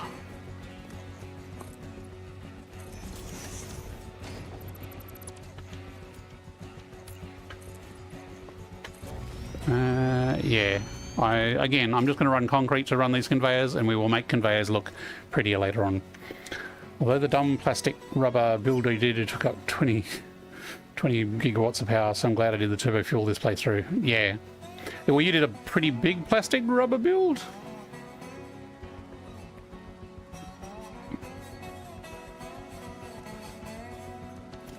What's the output of this? Oh, is this a pure node? Ooh. Pure node, nice. Well, I guess I can overclock this in parallel with the double normal coal nodes that I'm going to be using. So pure node, let's go straight to a Mark II belt.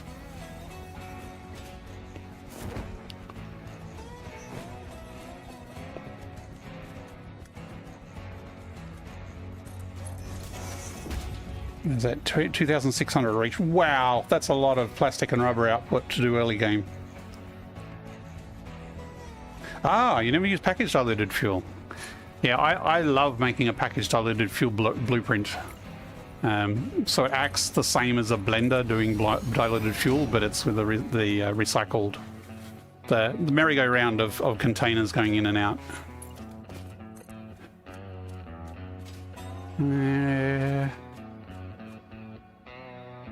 If I bring it up there, I can probably take it behind the other coal miner.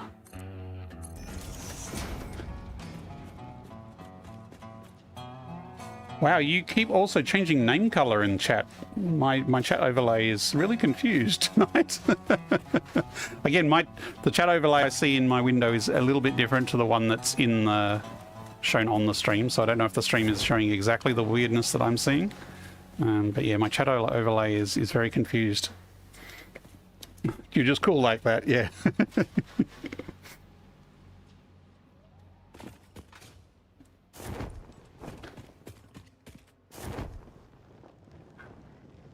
Yeah, I've actually, if this is fuel free, I was thinking I'll set up a plastics and rubber on the other side there, where the oil is, and maybe make massive towers of plastic and rubber if this becomes my main plastic and rubber throughput area. I really need to chainsaw this area. You get so much mycelia.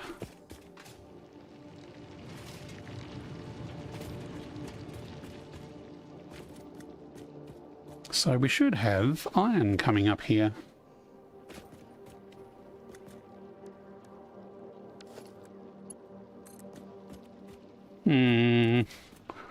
Maybe I should run a foundation across here to give me an idea of where it comes up.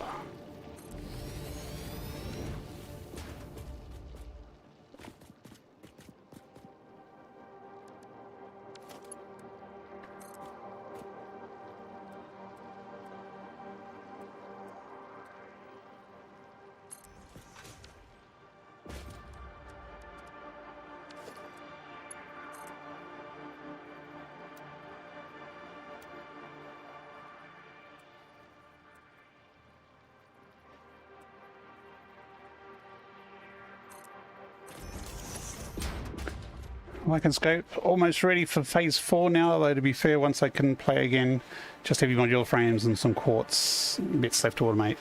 Heavy modular frames are fun.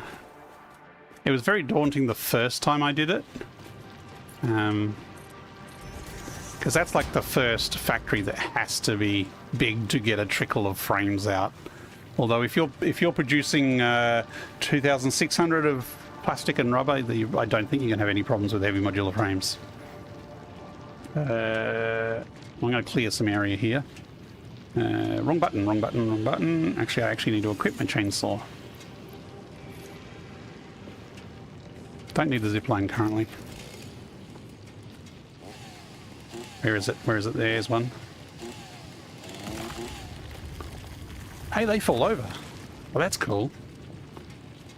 Why is that not falling over, though? Don't tell me I have to blow these up with explosives to get rid of them. That'll be annoying. These don't seem to want to be chopped.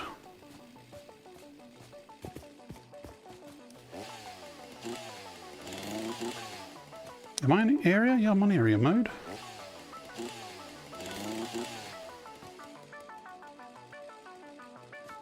Oh, I'm full of crap, that's why. You're not too worried. Bonus with the way I've done my playthrough is having blueprints for all the parts. I just need to throw a couple of manufacturers between a few blueprints. Yeah.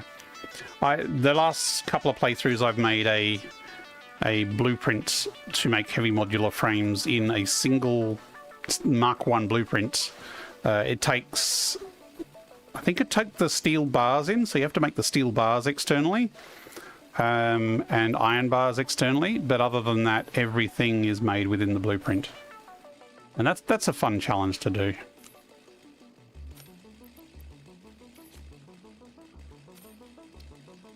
I should have really dumped this high-level stuff back home.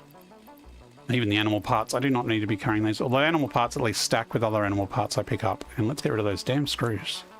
Where do the screws keep coming from? I swear I already deleted those.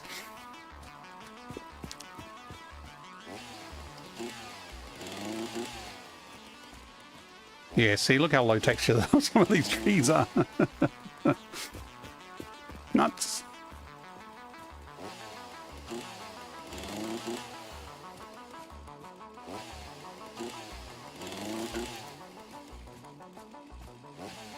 Is that choppable? No?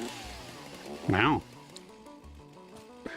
While playing like that, a computer blueprint is all contained in a Mark 1 blueprint. Yeah, I probably do some of that later this build, but I have done it in previous saves, so I'll probably mix up my build style a little bit. For annoying factories, it's nice because you can build a blueprint that does low throughput, and then if you need to increase the throughput later on, you just chuck more of the same blueprint on. I've experimented a little with vertical stacking. I want to do a bit more vertical stacking of factory blueprints as well. Okay.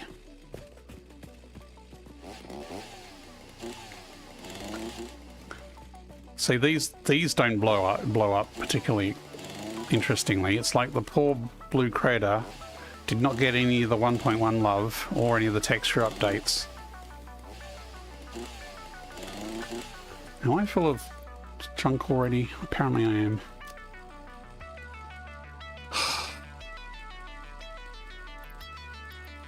I'm not going to need lots of weeds. They just vanish, like they're old trees.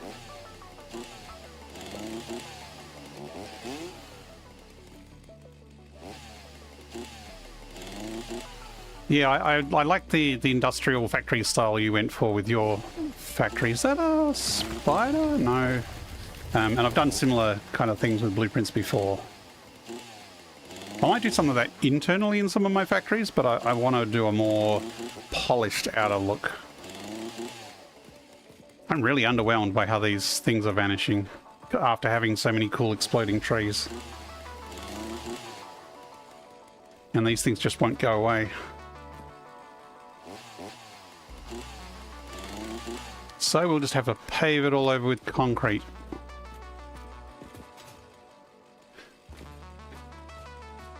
I could build the entire steel factory up here, but I kind of want to build it on the perimeter of the circle for the main production part. So I'll just do raw processing up here, and then we'll do the rest further down.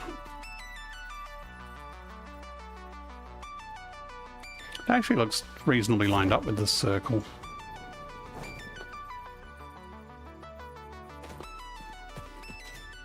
How fussy am I at getting it lined up? If I line it up with that point, then when you're viewing this from a distance, it will be visible as being lined up with the either coal power station.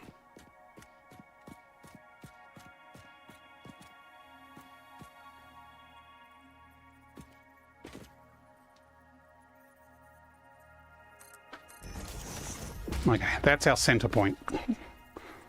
Do love the uniform single layer manifolds tour builds. I did a playthrough like that and it's one of my favorite to look at. Yeah, my first playthrough I did a lot of logistics floors, and I might actually do that a lot in this playthrough as well, because I kind of like that style where, I mean, there's two things I want to do. One is the logistics floors where you don't actually see anything, and then the machines are in this pristine lab kind of situation. And the other one is kind of similar, but with show-off points where the things will go by on belts and go, hey, look at me.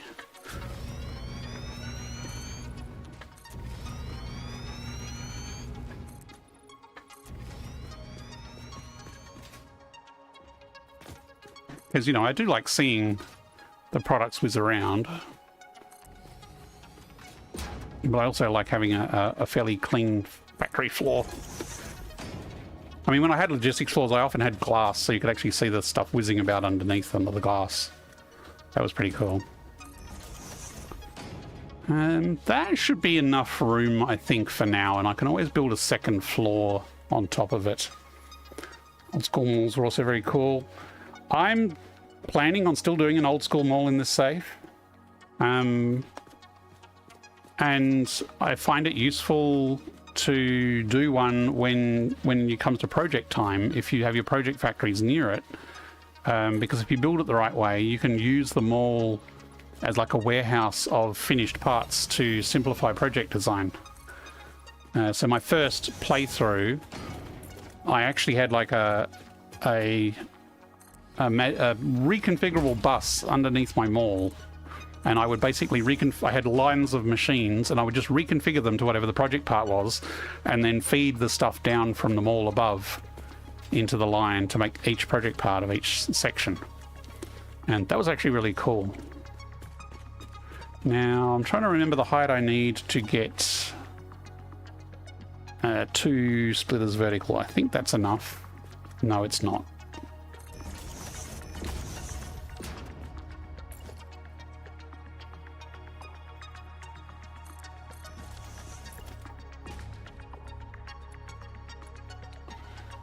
Okay, if I make the wall that big, or I could... I mean, that does fit actually, so that's the height I want. If I want to be snug. If I do this though, I'll actually have a bit more walking room, I guess. So let's go with practical. Have a design in mind this time around for your elevator. I think we'll do a grand project part factory this time. Always been so lazy with project parts. I've done project parts a few different ways, but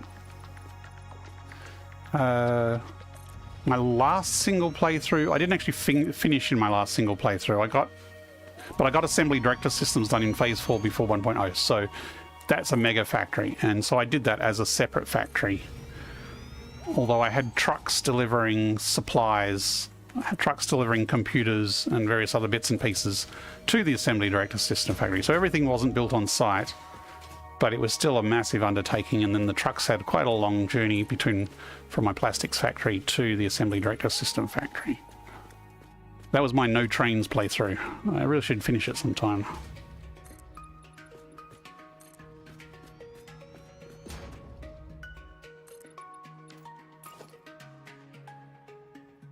Oh, come on.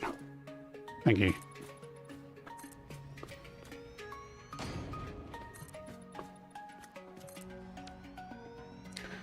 What's the number one tip for Satisfactory you have? Ooh.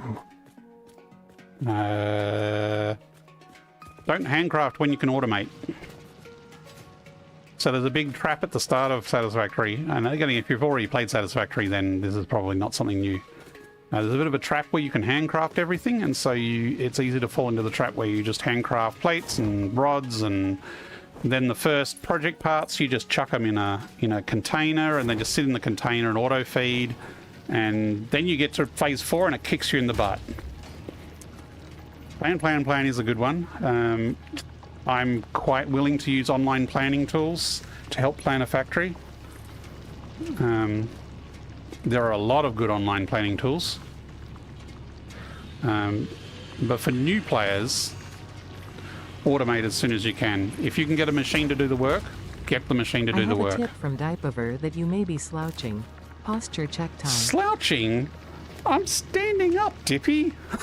Hi, Dippy. How you going? I need to try the Satisfactory modeler. That's the Steam one, is it?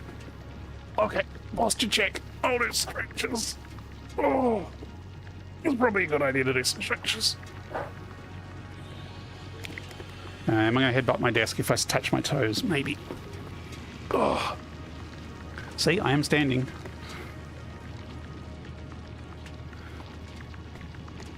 Yeah, I need to try the Satisfactory modeler. I tried it before and didn't like it, so I need to give it another go because it's probably improved a lot. Maybe. Okay, so this isn't perfectly lined. So let's go straight with this. Question is 650 hours on Satisfactory too much? No, my first playthrough, which was before 1.0, I took about 420 hours to finish phase 4. And that save I've spent about 650 hours after that, before 1.0 came out. Take as much time as you want. I'm definitely someone who takes their time. There's no use rushing it. I mean, you can rush it, and some people speed rush it. That's fine. You can play it any way you want. Some people use mods and fly. They just use the fly mod straight away and never walk around or never use jetpacks or anything like that. And it's like, that's totally not for me. I like the challenge of building from ground level and from having to use lookout towers to be able to see things in the early stage. I mean, the hover pack is great later on, but it does, and I like the restrictions of the hover pack, but that's just how I like to play. Yeah, my first playthrough, yeah, took over 400 hours. Yes, having the hover pack certainly does make stuff like this a lot easier. But I do like the challenge. Like, how do I get up there to build the machines on top while I'm down here? Now, I've just realized I don't have any power going to that miner that I put down there, so let's quickly run some power.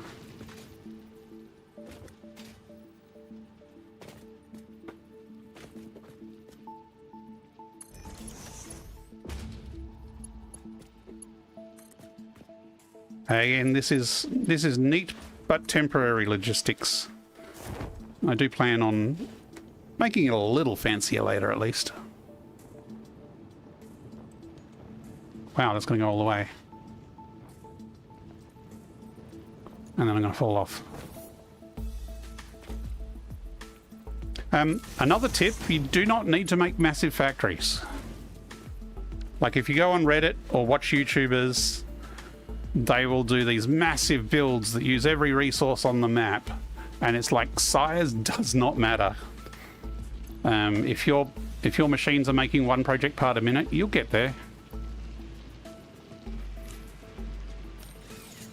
And if you like building, you know, you go build something, build some architecture. Can I zip up there?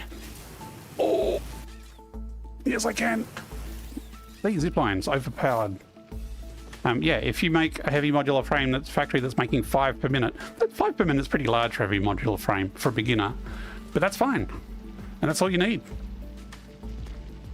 Like here, I'm making 16 coal power stations, which is, it's a decent size, but it should be plenty for the foreseeable future for what I'm doing. but I am kind of planning on making factories a bit more... I'm aiming for small footprint, but high throughput.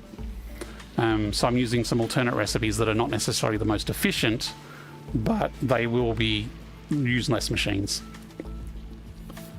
The model is kind of cool, but I'm using a planning tool. I prefer the one that works out the most efficient recipes for themselves. I can do the other stuff myself, yeah.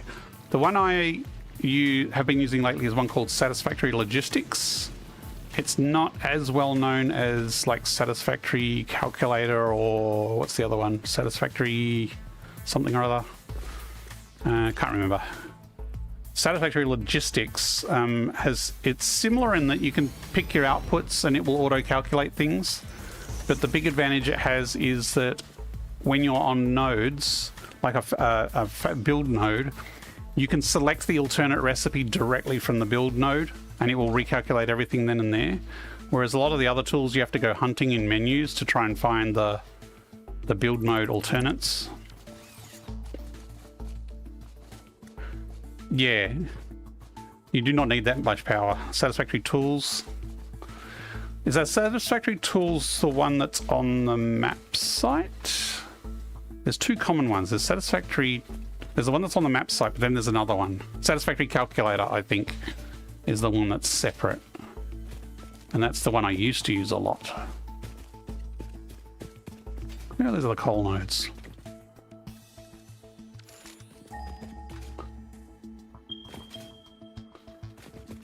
Ah, hiding back here.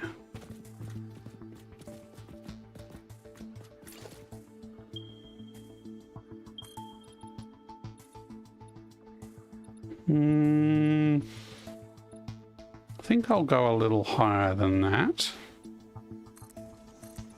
Actually, let's go...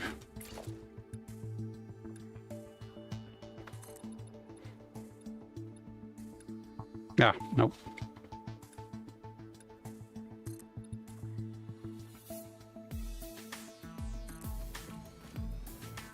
Doing nuclear this time, but only really because it's VR and I've never actually seen a nuclear build though. Through? Yeah, same.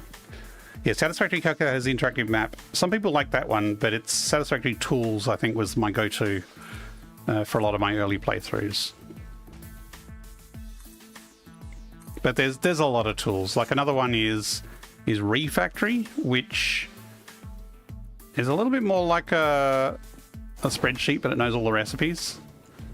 So you say, this is the input, this is the machines, this is the recipe, and then it will tell you the output. It doesn't auto-calculate anything. It lets you plan from the resource end to what it outputs. And that can actually be quite good. Maybe I should have just brought this up.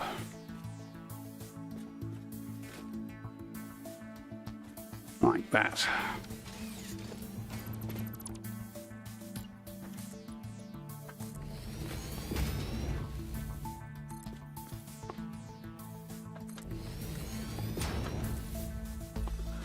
But in later sessions, I will show my plans in the planning tools I've used.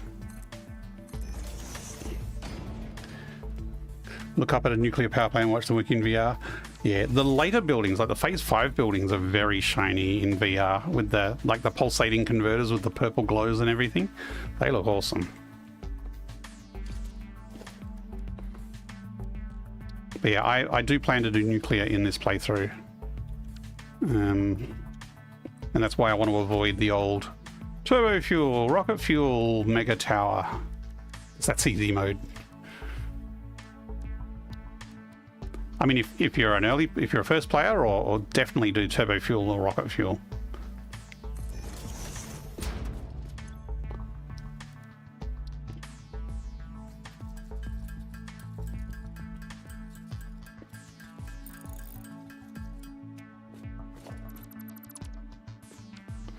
So you have held off loading an old save to keep the surprise. Ah.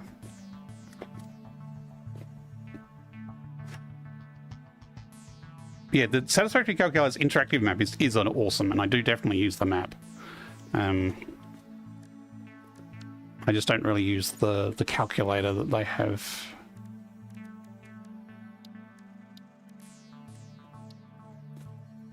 Where was that mine?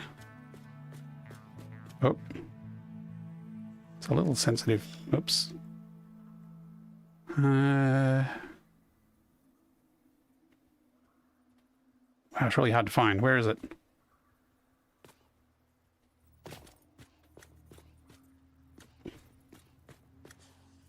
That's not actually lined up either.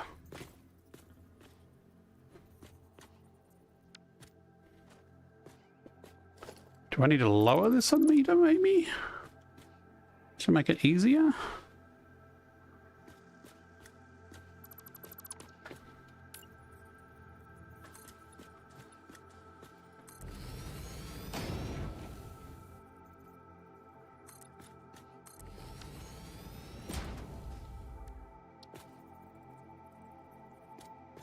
See, but that is not level, so I do need to go up a meter. And it looks like it's not going to play... No, it's not going to play nice with the angle. That's a little annoying. In which case I might do it diagonally slightly.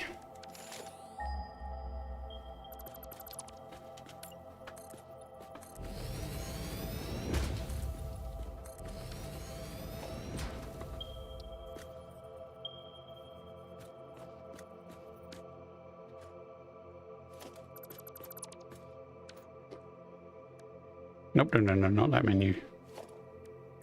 So as long as you can point at the mine, you can make this concrete as high as you want.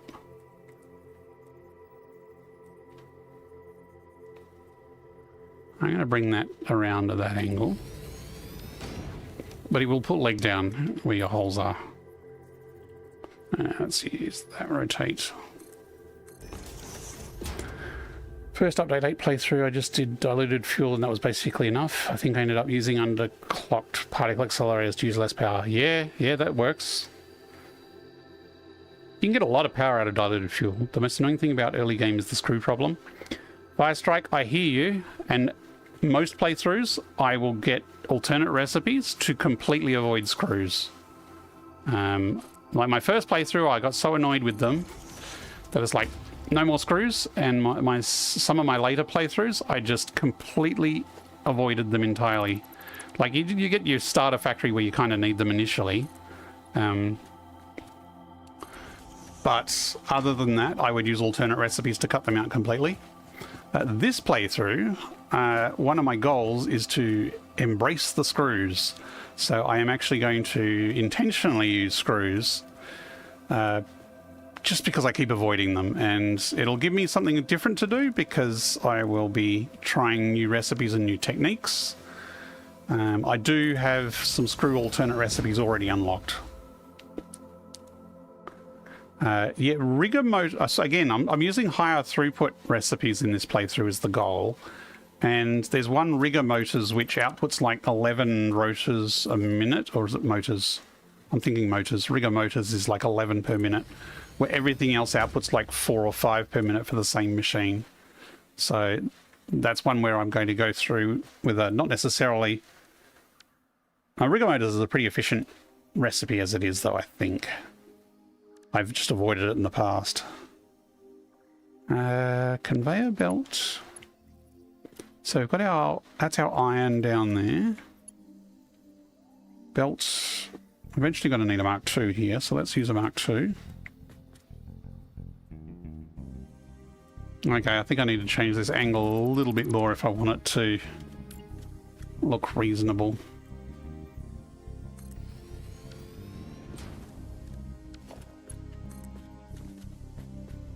So let's switch to curve mode and rotate it to there. Yeah, that's a decent curve. I am overusing curves. I love curves. They make a lot of things look better. Just like, it's a curve. None of this trying to do straight angles or anything. So, okay. So if we do that to kind of here.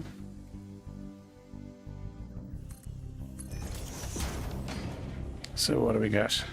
Intentionally stubbing your toe on a door. But you get like rains of screws going down lifts and things like that if you do screws. Rotor and plate recipes that use wire. I do like stitched plates. Stitched plates has always been a go-to. Again, I might use bolted plate just to be different this time though.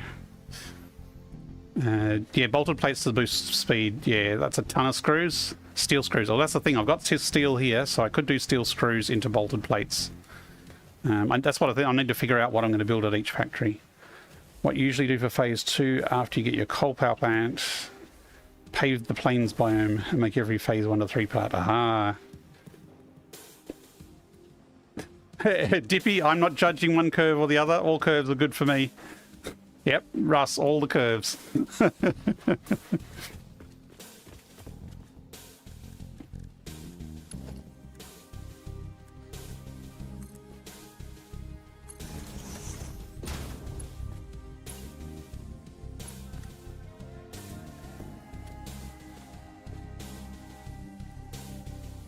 And curves are one of those things that's like, yeah, that's a gimmick. It'll never catch on. It'll, yeah. And like now it's like, wow, it makes such a difference.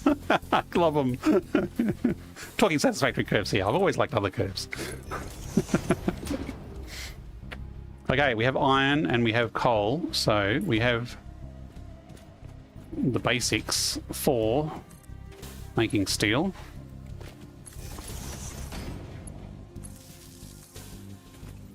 Now another thing I want to do is try and have a single power access point to the factory. But again, I'm gonna stick a pole here and say this is my factory's power supply, and I should really change the iron node to use that.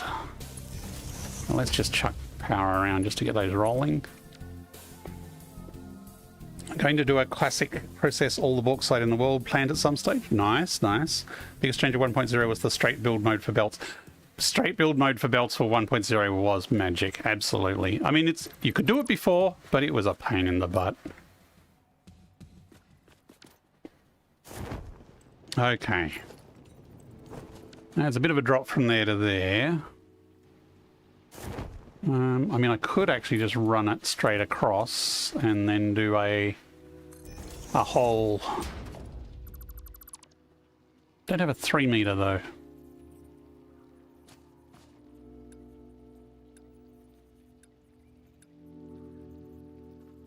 Oh, missed. Damn it.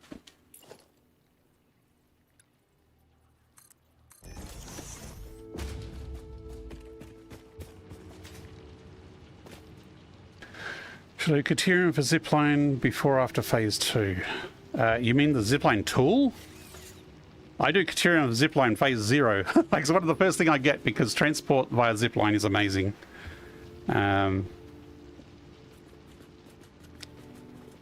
Like, even late game, we have a family save, and late game we use ziplines to get around between all our different zones. Especially if you can hacks it to make the speed go faster, then that sounds incredible. I should try that.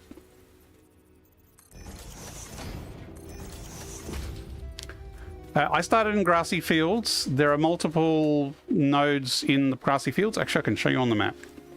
I should be able to show you on the map. Yeah, so here's the elevator here. There's a... Caterium is kind of down here, I think there's a node. But there is also Caterium out here on the near the waterfall. So from the edge here, you can just build a concrete line out to get Caterium that's along here. Actually, I think there's a drop pod there, and the Caterium is on the closer one or something. But there should be little deposits of Caterium around, so if you just pick up the deposits, you should be able to then scan for the Caterium. But I'm pretty sure it's down here. Is the closest Caterium for the grassy field start. I should really get rid of that dismantle crate.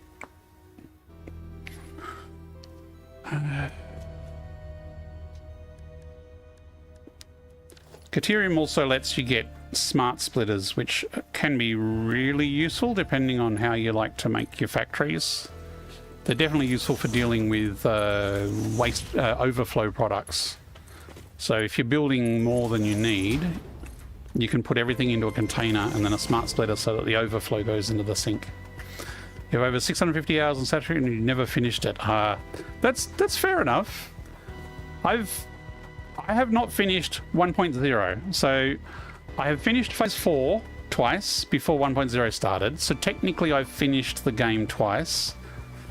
It is closed AMS, but you can put a miner on the outside without blowing it up, so you can get a few hundred Caterium, which is plenty for getting the zipline.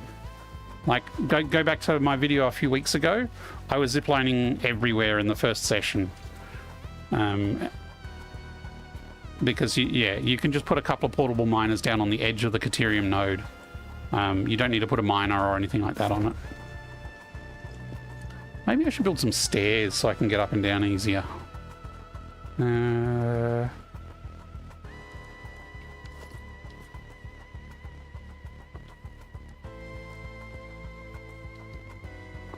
Come on, a bit more, a bit more. Oh, it moved. Damn it.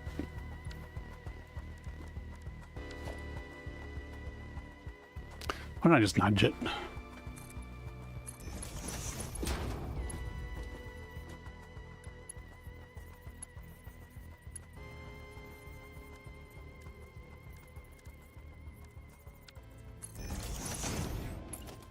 So yeah, I've finished phase 4 a couple of times on different saves, and this is in the olden days when you needed ridiculous amounts of cubes, but we haven't finished phase 5 yet.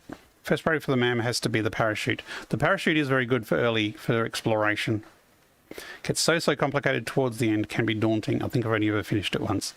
A lot of people say phase 5 is easier than phase 4, and I have worked through phase 5, and I think 4 is simpler, just bigger. Phase 4, you just need big things. Whereas phase 5, like, there's byproducts going left and right, and it's all over the place. Got your 50 reinforced plates, and your rotors are in the assembler, so I think it's time for Caterium. Yep, go and get that Caterium node. Also, look out for little quartz deposits. Because get your blade runners. These blade runners are a game changer. Get them as soon as you can. So you'll need a little bit of quartz. So you'll need to find 3 or 4 little deposits around the place to get your blade runners. So yeah, parachute, zipline, blade runners, and rebar gun. Phase 1 essentials. Yeah, update 8 phase 4 was a big boss. But again, you could just set it going. I'm going to sit down on my stool for a bit. I'm getting a bit tired. You could set phase 4 products going and then go build the next factory. Like if you do, that's why in my other save, when the rain is heavy outside, so I'm kind of yelling a bit. I did assembly director system first because I knew it was going to be slow, even with a massive factory. And so by the time I did the other 3 products, the assembly director systems would be done. And yeah, the assembly director systems were done. Like I did like 5 per minute or 10 per minute. And it was done before I finished the next project factory. Okay, now there was a hard drive ticking away. Nope, I want to build.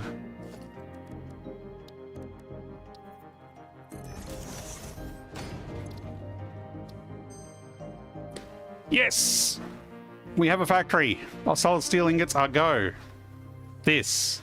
So before this, solid steel is like 45 in to 45 out. With this, it's 40 in and 60 out. So, or is it the other way around? Solid steel is good. 30, 45, sorry. 30, 45. Maybe I'm thinking of overclock rates. Actually, I might be thinking of the rates, but not per minute.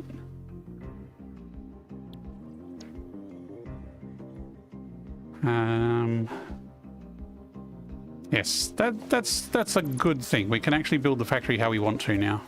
Oh look, we have a Bean supervisor. Hey Bean.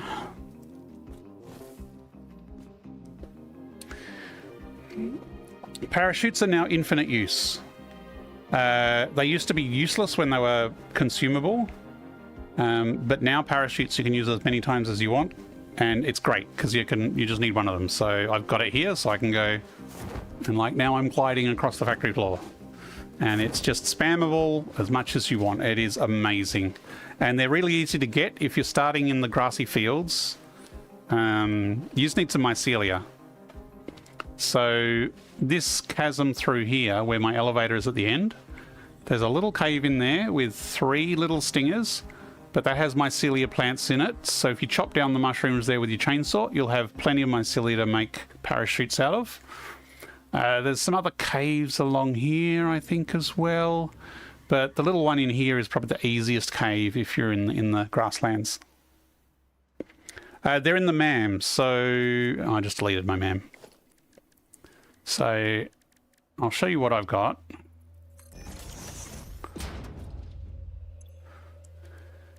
So megafauna, you need that to get...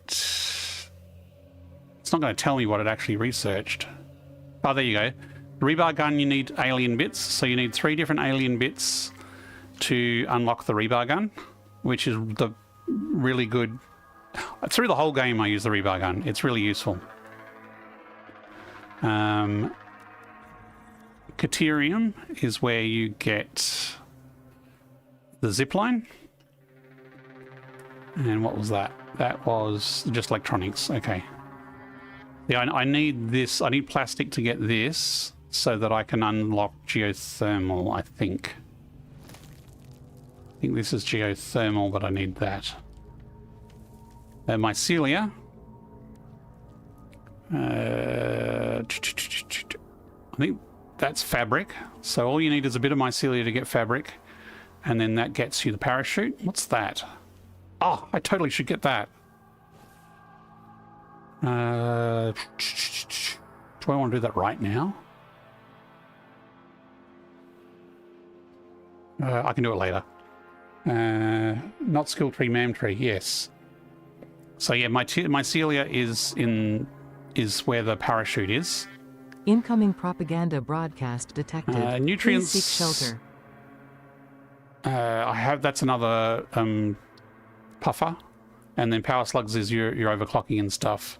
Quartz is the blade runners are here in the quartz tree, so you need a little bit of quartz there to get silica, and then you need to make a bunch of silica to get the blade runners. And I've got enough for that too. Wow. Okay. We've got an ad break coming up, so why don't I quickly do these things now? Before we forget again.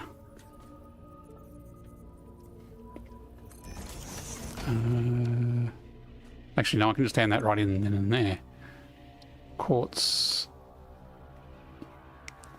This silica I've just picked up from drop sites, I think.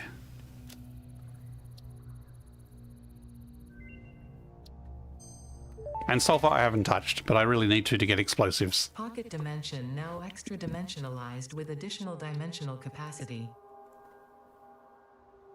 So that needs fabric and some more rotors. So we should have rotors in the depot. Yes. Unlocking the depot in phase 1 is possible. It's a bit tricky. I can kind of explain it if you want. It's much easier to do if you get a steel factory up online, because you need steel pipes. But you can unlock it in phase 1. There are ways of getting steel pipes early.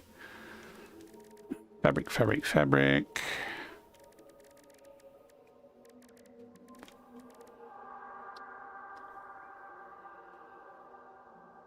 Biomass wood, biomass, biomass. Sure.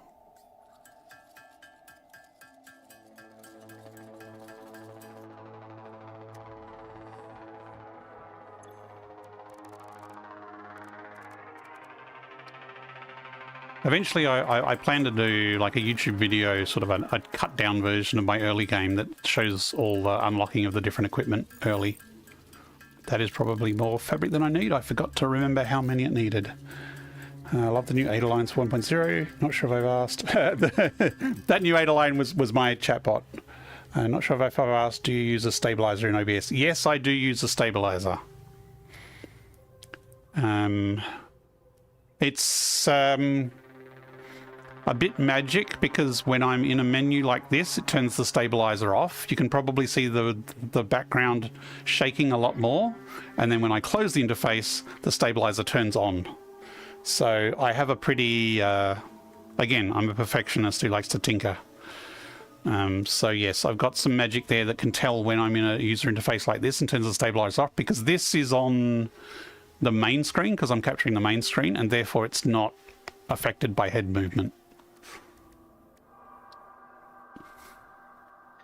Oh, slightly short of fabric. I did need a couple more.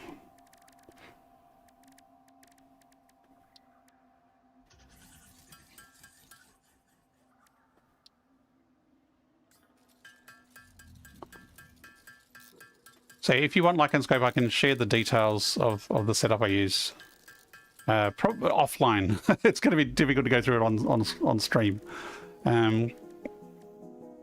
Yes, it is Live Vision Kit. I'm not using the newer beta. Apparently it crashes. I'm using the older version.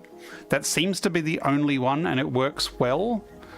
Everything else I've tried it has been not as good.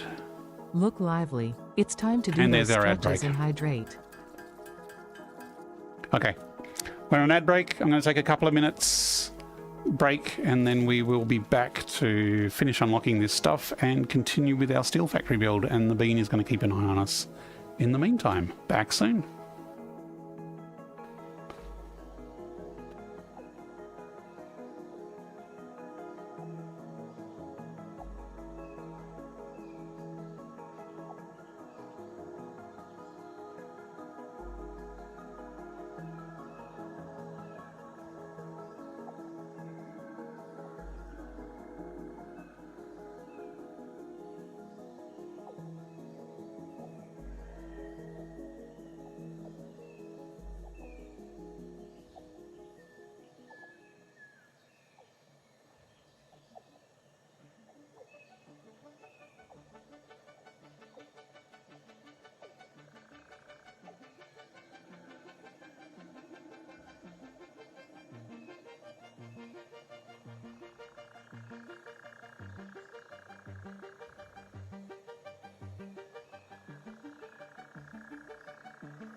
Okay, I think the ads are finished. So I missed a message early. If you play in the deserts, then you get mycelium for free when you go to the YMS. Yes. That's the... Is that the both deserts AMS? I think the south side of the sandy desert does. Firestrike says, my go-to for Caterium is the waterfall one, which also sets up infrastructure for plastic and fuel set up on the beach. Yeah, that's a good spot. I've definitely built massive Caterium mining spots there before. I built a computer factory near that one before because there's pure iron and copper near there as well. Or at least good iron and copper. Yes, okay. So Smart Splitter, you can definitely get early through the Caterium tree. Again, if you can't blow up that mine... see, I could get it. So the unlock is AI limiters and plates, of which I can handcraft AI limiters. And so I could actually unlock smart splitters now, but my factory is my production factory so far is just the starter factory. So I'm not worried about it running permanently or efficiently and syncing. But when I set up my next, maybe for the steel factory, I'll unlock this because I will need an overflow into a sink when the steel is done. Cacti has mycelia in both deserts, I think. Yeah, I think so. All mine too. Hello, how's it going? Yes, I get every second Friday off work. I have a rostered day off, so I'm able to do a longer stream and start earlier. Got the zip line, excellent. I need to do gestures so I can do like thumbs up. All I can do is point at the moment.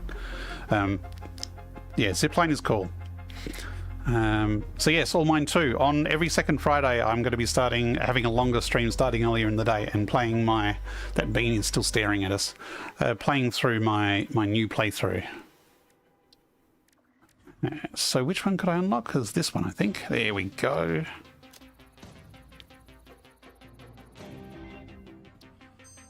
Right. Tool belt expanded. Yay. The latest data indicates that the mycelia possess sentience. Don't worry, we have been given permission to harvest and repurpose their remains. I'm not worried. And our inventory is bigger. That's useful, even though we have the depot. Right, it's steel time. Well, I got a slab.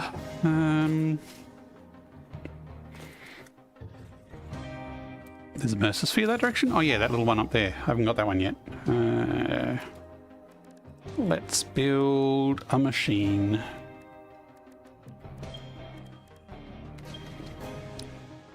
Again, I tend to hide mineral processing off to the side and then we don't talk about it. It's my production factories that I tend to make a little more visitor friendly. So this...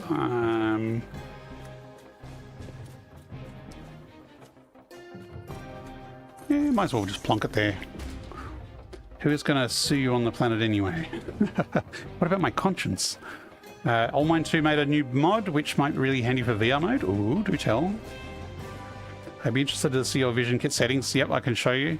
Get this weird warping effect when I've used it. Not just... There is a weird warping effect. I don't know if you've noticed it in mine or not, but I do sometimes see it in my playback streams. I'm not sure if there's a really good fix. And it's a real shame that there is no other motion smoother. So... I could bring it further this way. We've got lots of room. Yeah, I think I'll move that one.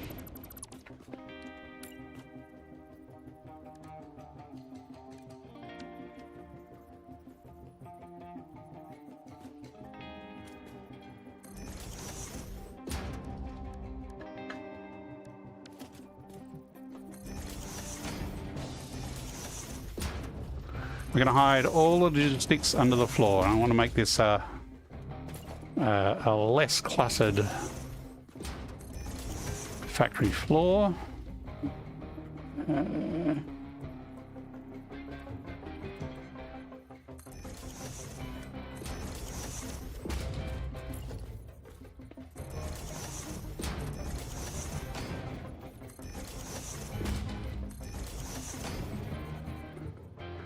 Let's see, isn't All Mine 2.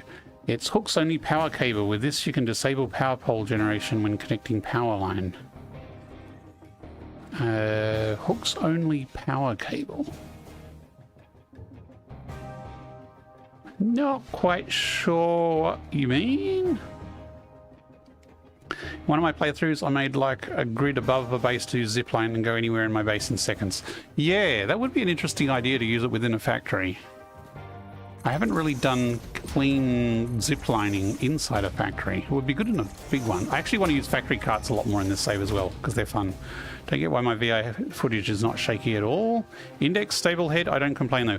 If you're using Steam VR, I think Steam VR adds some stableness, Dippy.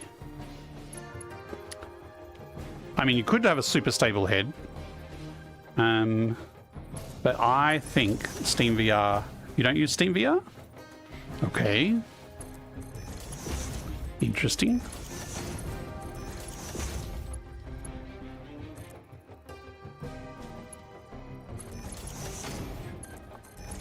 I mean, if I try hard, I can hold my head fairly still and not have it shake. Oops. Maybe I should use this rotate.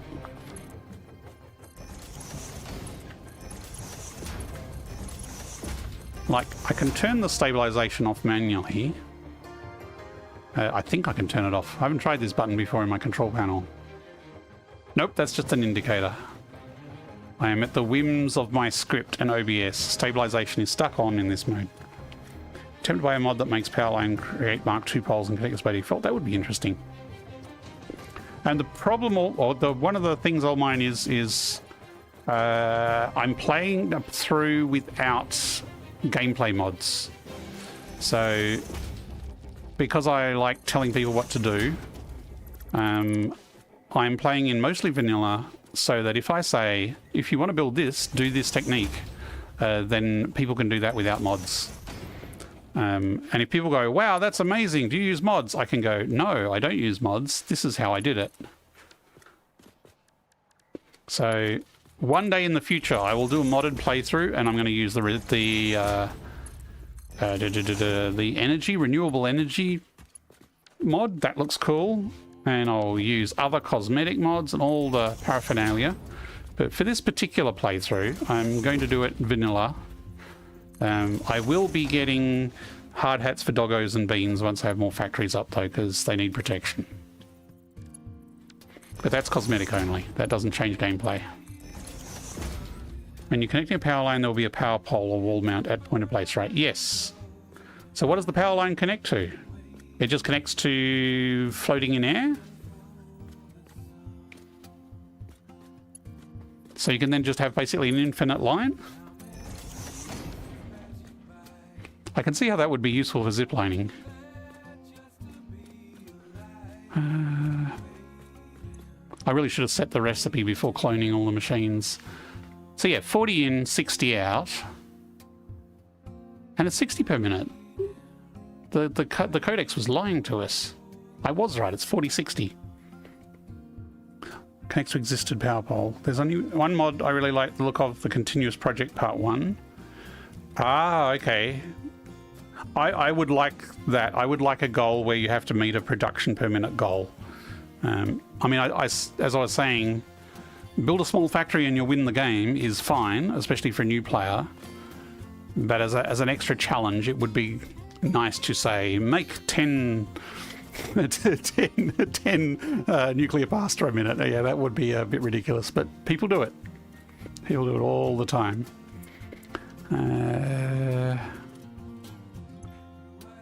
I haven't actually done any math on this. 40, 80, 120, 360. We need 360 each of coal and iron, which is not going to fit on a 240 belt. So we've already gone higher than we can fit, unless we do 2 lines. But no, that's 120. We can't even do it on that. Hang on. 40, 80, 120. Sorry, 240. We do need 240 to saturate this. So this little plant of 6, we will need Mark III belts to feed enough materials to it. Also, I understand you're playing vanilla away. It's nice to not confuse people. Yes, VR is enough of a shock to people. What's interesting is you can customize it so you can set your own challenge. Okay. Want to try the floor is lava mod. Ooh, that sounds fun. So these are going to be starved until we can unlock the bigger belts later on, but that's fine. We're just building stuff. Now we have the fun bit. Helps if it goes the right direction.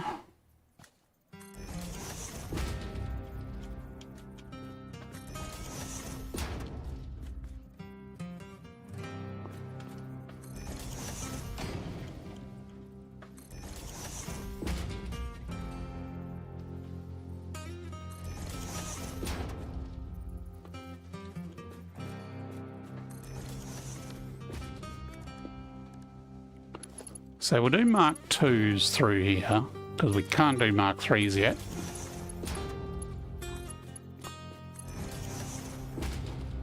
But we'll upgrade these later. And because upstairs they can take 40 input per minute, I'm going to use a Mark 2. I like to leave extra capacity so that if I want to overclock machines later on, I'm not hunting through floors and floors trying to find that one spot that isn't the correct speed. So I usually do allow at least a double throughput. It just makes it easier later if you ever decide to overclock later on. And given that I am going for like smaller footprints, I'm going to be doing a lot more overclocking in this playthrough.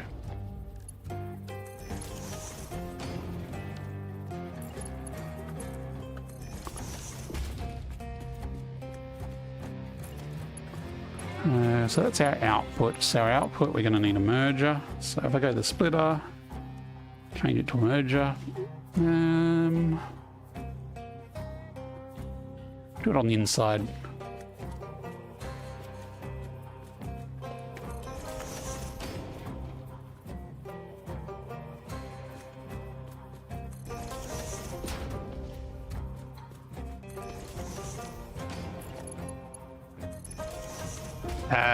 Where did that go? I think that snapped to the top somehow. It's a neat trick. Mark 2 out. So yes, 60 output. So these will allow us to 200% overclock it, but we'll need to upgrade these to Mark 3s if we want to go 250. But I usually like doing 200. It's a nice round number. Where did that go again?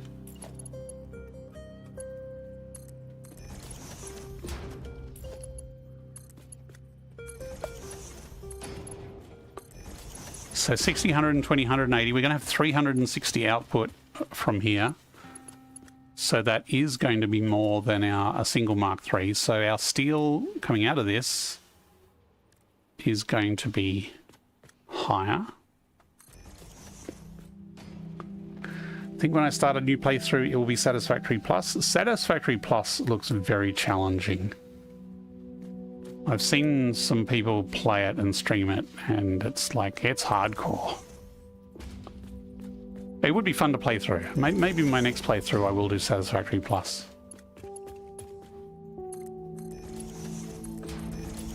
Because it is in beta now for 1.1. It has been updated.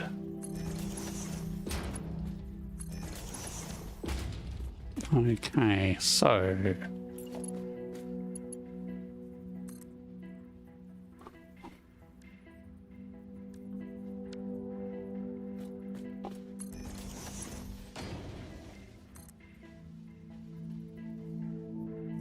missed.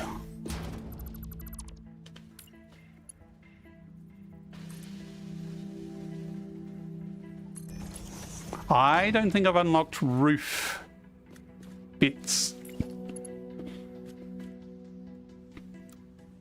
I have unlocked roof bits. Excellent. That's a save. That means I can go to straight mode. And I can properly line them up down the middle here.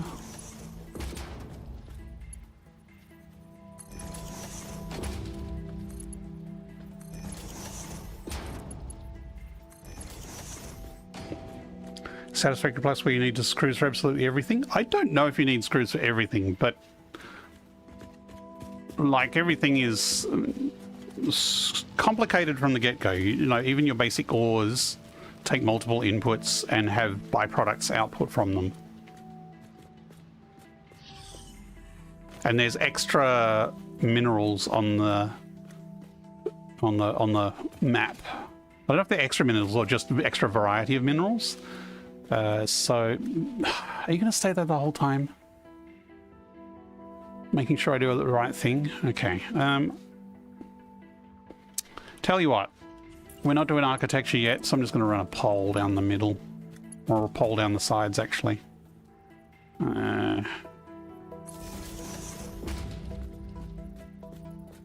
We can do tidier power when we come back and do architecture.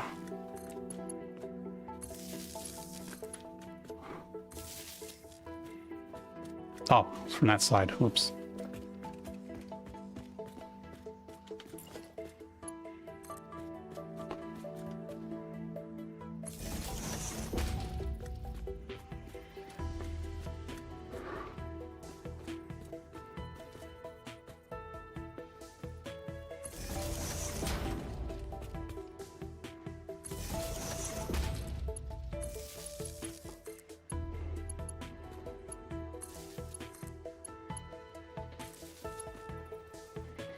You know, I thought the power connectors were on the inside, and then I thought they were on the outside, so I put these on the outside, and now I realize they're on the inside. Why didn't you tell me, Bean?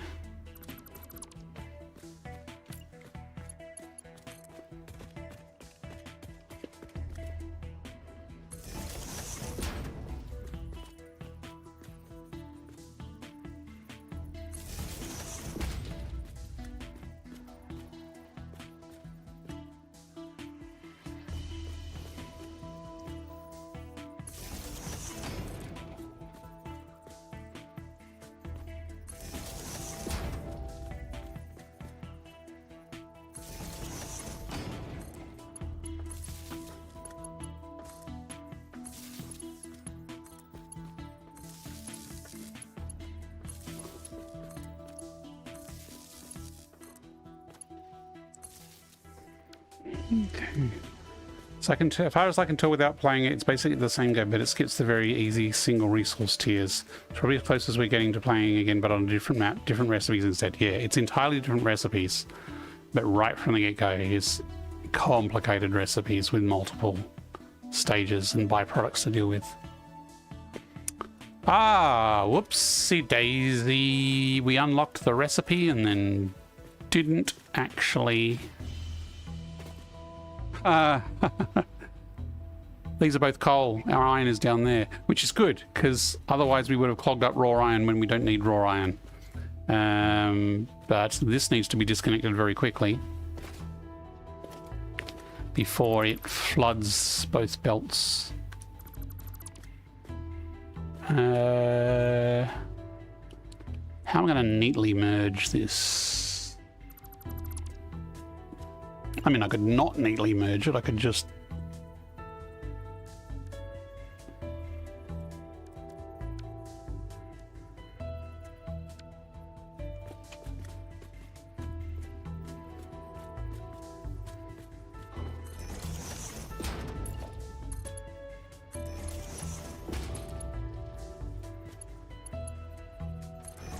This could actually kind of work.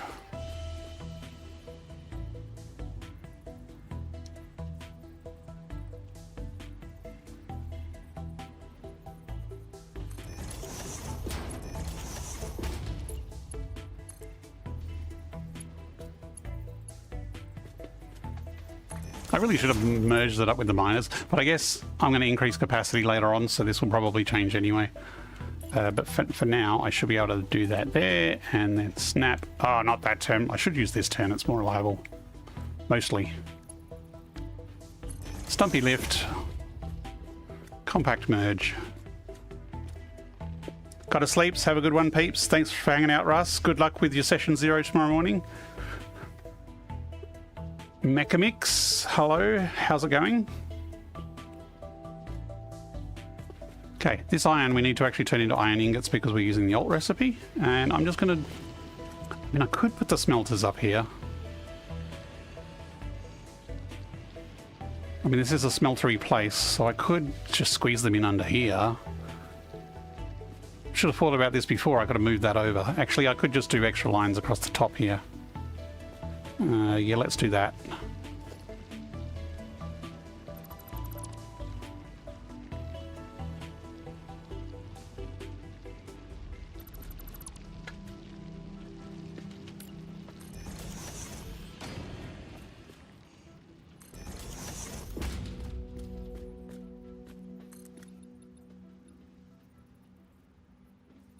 I'm sure I can cram enough smelters in here. Oop, don't delete that bit.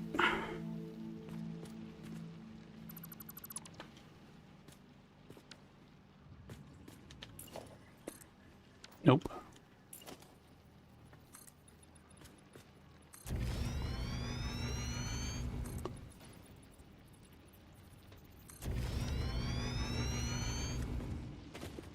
Smelters and foundries are one thing that I'm not afraid to have a blueprint with like a bunch crammed in as close as possible and then just have them be smelly over there doing their thing. Foundries I don't mind so much, but for some reason I have a really strange prejudice against smelters. So we got 120 iron coming. Again, we're not going to be able to supply all of these. We're only going to be able to supply half of them at the moment, and then we'll upgrade things later with a Mark II belt. But eventually we will need to support 240 iron a minute. Oh, this is where the alloy would be much more efficient. Because, like, a smelter... This is why I don't like smelters. Iron, 30 per minute. So that's 8, is it?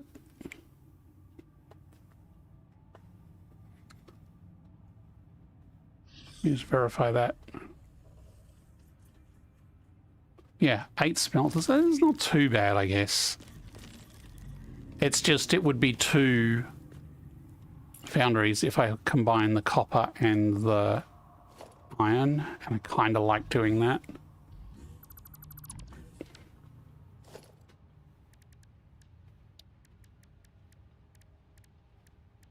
As I said, I'm prejudiced against smelters. I don't know why.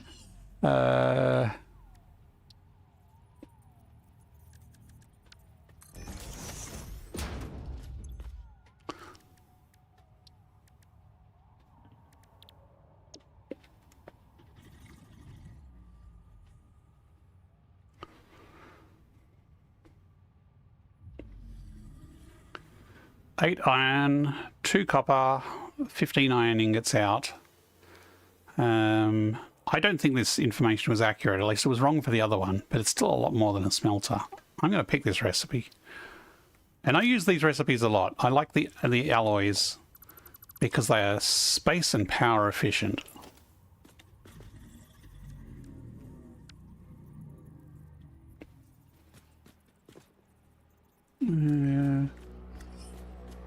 That's kind of overlapping that bit.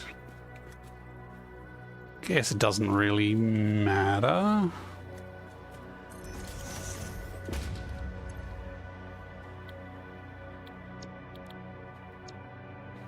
Yeah, okay, it is 75 a minute. That's still more compact than the smelters.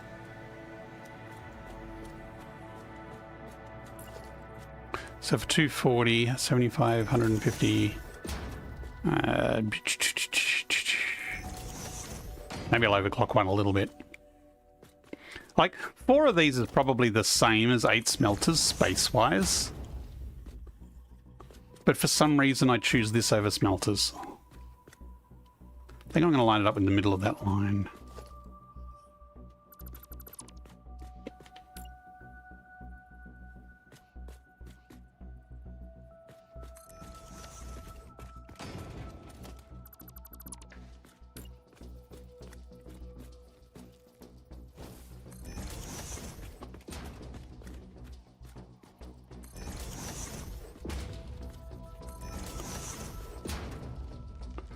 I'm going to go now. Have a good day. Thanks for hanging out, Firestrike. Nice chatting with you.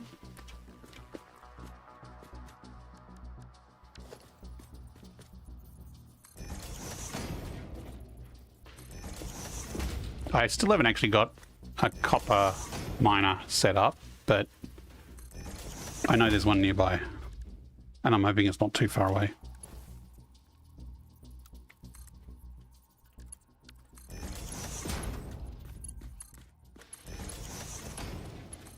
Actually, I had random lifts built on the other side that I haven't deleted.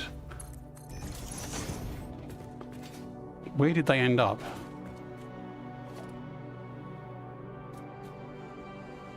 I thought I randomly built lifts through the holes that didn't snap properly. Who knows?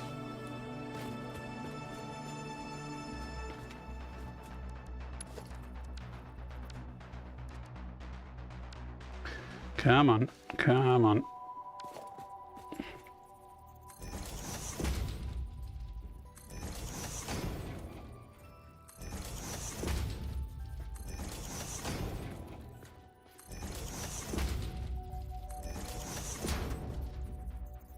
The other thing I like about these recipes is you're pumping iron and copper into them, and you can very easily just change them to produce copper alloy instead of iron alloy, so they're very reconfigurable without having to change any part of the building.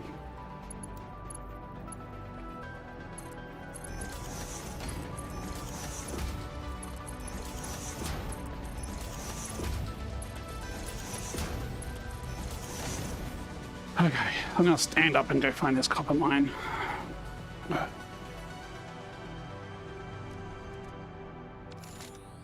think it's near the iron. Oh, that's right, it was up in the hill. That's fine. Let's go exploring.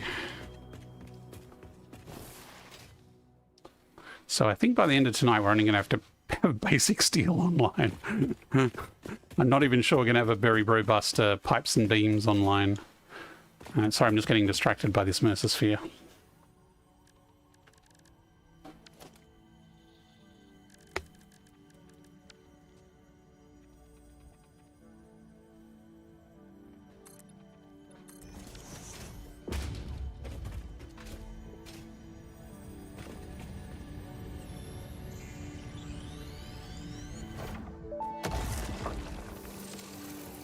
Our instruments echo in the deep. Do they not pluck the shallow threads? Can you hear me? Crescendo, the effigy found the key. Sing more. I was not created for artistic purposes. I am incapable of singing. You sing. Noted.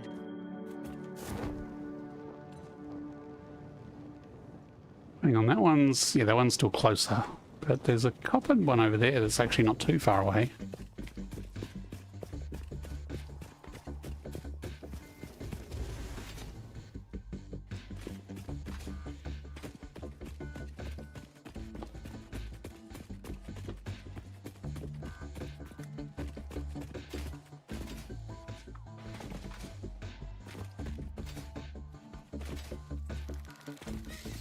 Oh crap!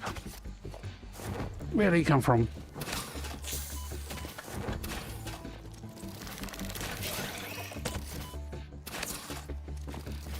Nope. Oh, careful where I fall. I wonder if I can lure him off the edge.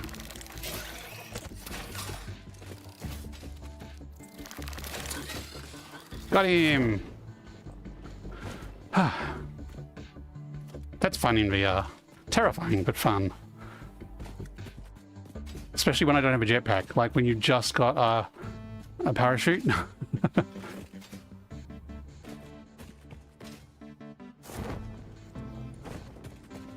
I wonder if it's because it's nighttime. There might be more out here.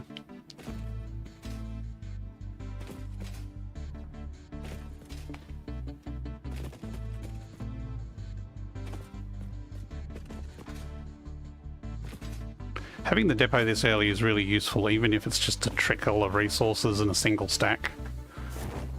Like whoa, crap! There's a few of them! Oh boy!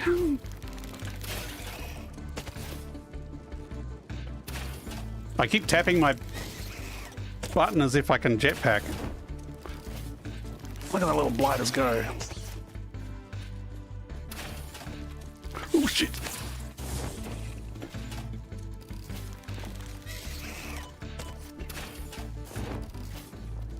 Come on, jump at me here. Oh, he didn't go over.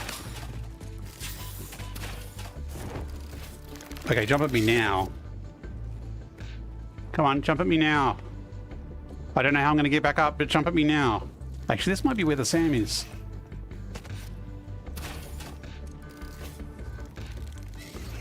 Shit, he's still coming at me.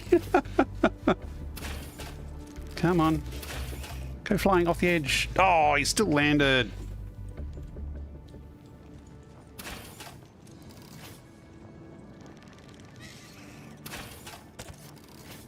Did he land? Oh shit.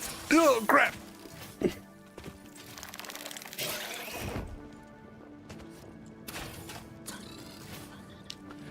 Oh boy. Oh boy. Just a parachute. Just a parachute and a rebar. Oh. Oh, how do I get out of here?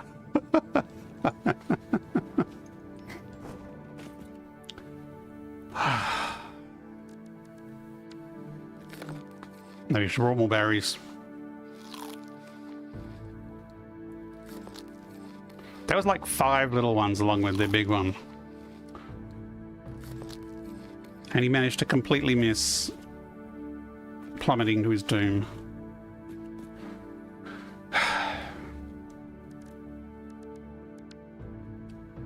How do I get out? I guess one bridge at a time.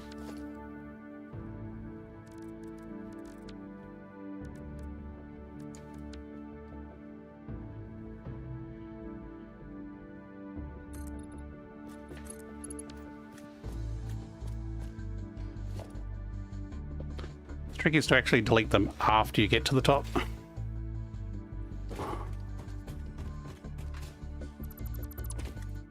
Now I know there's a SAM node around here. Can I scan for it?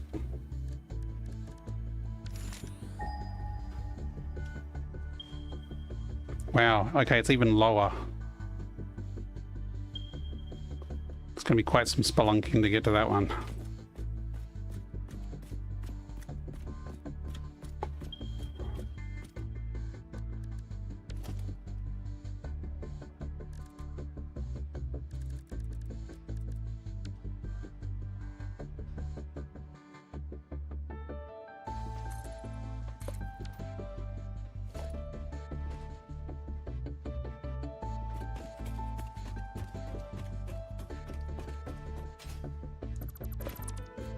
I wonder if those guys are there at the daytime as well, or whether it's just a nighttime scare.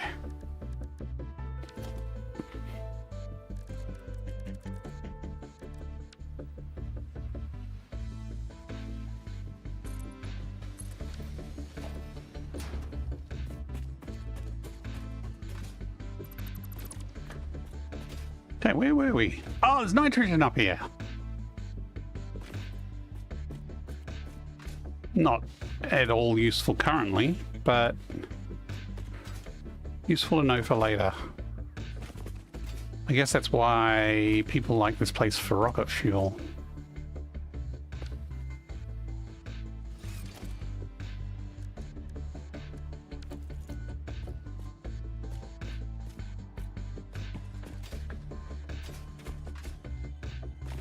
There's still like 3 of them.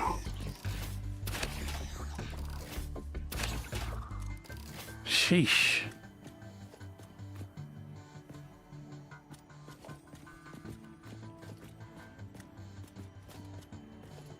Ah, there's a summer sleep there. That's what they were guarding.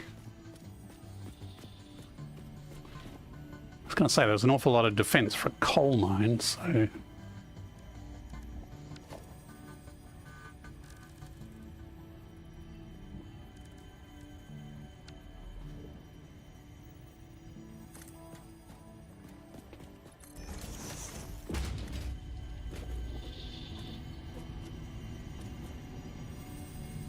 Come on, interact with it. Put that away.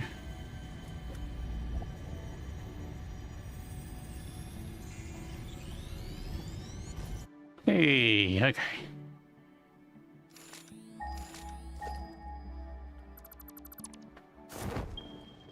No, I want copper.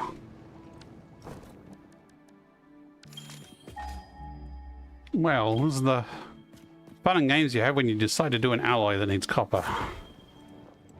It's better be a good node. If it's impure, I'm going to be spitting chips. I wonder if there's anything up there. Like, if I had a crashed pot, I'd put it up there. A vertical ladder here would be good. I wonder if I unlock ladders. So when we're getting just reaching out and grabbing those, huh? Well, you reach out and hold grab.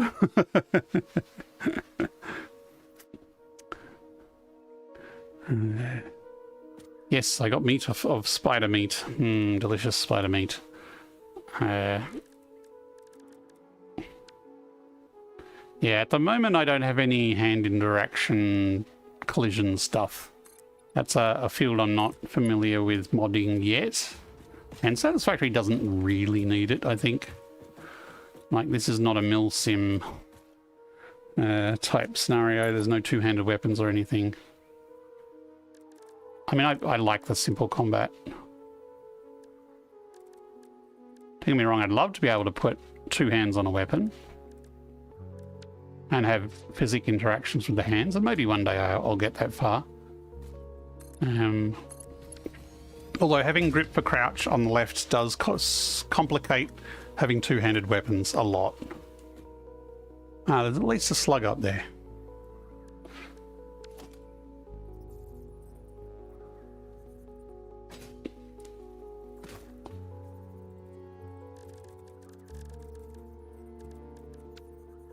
But being able to actually, like, pat a doggo and have your hand respond to it, that would be awesome.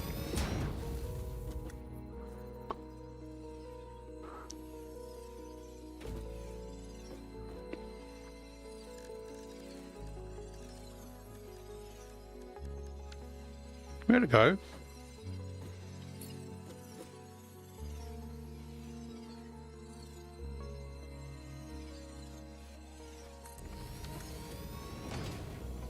Oh, hit my head on the way out.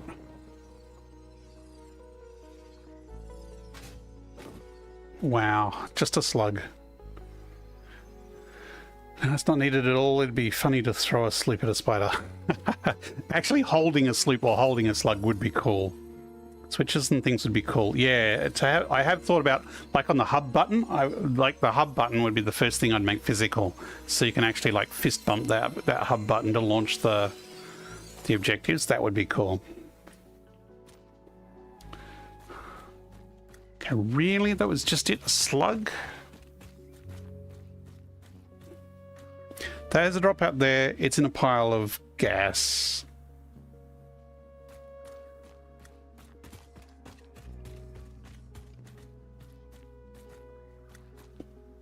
I think there's another drop pod down there in that pile of gas. Maybe it was just a immersive. So there's the nitrogen.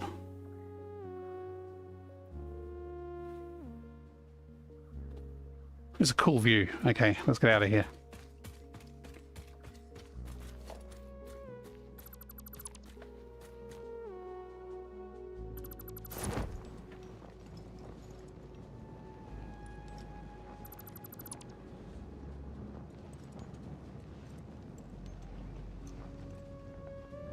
There's a few spitters down there. They're probably going to be a bit stroppy when I land on them.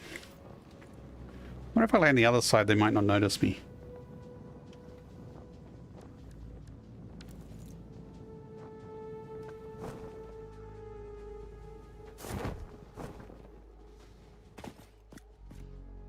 Normal. Normal's okay. I mean, it's a steel factory. Do not need a lot of copper at the moment. Okay, so there's our line there. I probably am going to get attacked by those spitters.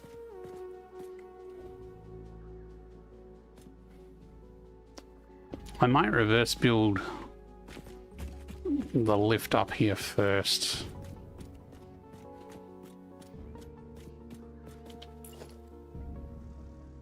I think I'm being shot at.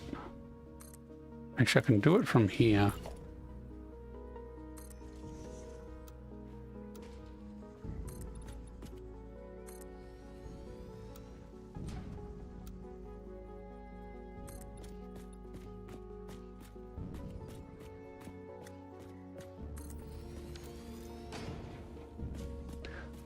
Been playing Half-Life Alyx, and it's very cool to collect things by physically picking them up. Even for that game, though, they clearly got bored of it and invented the magic gloves. Yeah, and the magic gloves work wonderfully. Like, and gravity gloves are used a lot in a lot of things, but it would be a pain in the butt to have to physically stretch down every time you wanted to pick up something.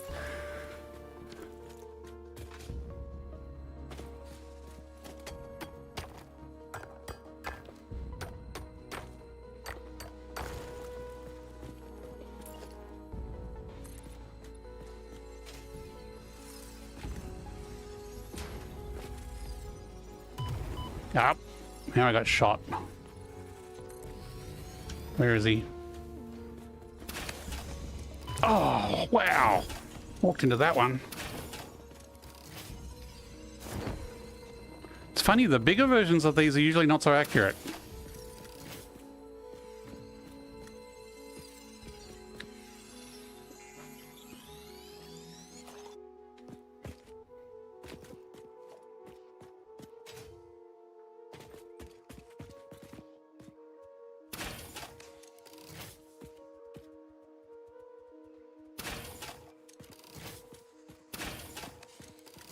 Wow, they only took 2 shots.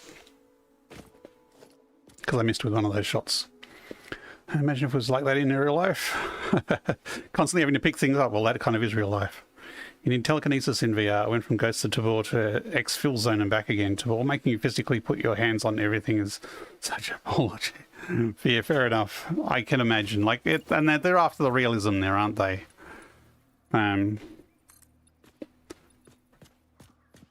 But yeah, it would be annoying to have to physically pick up everything.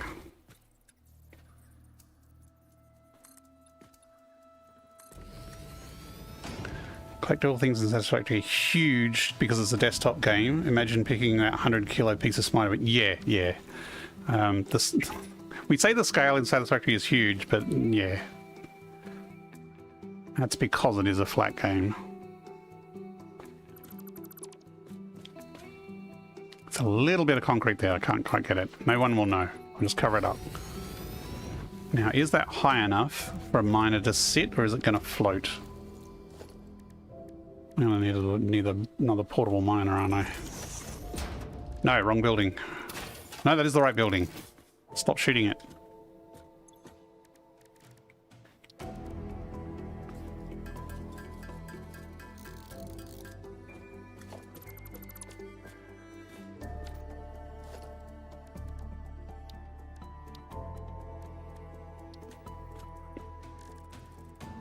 I think we're in luck.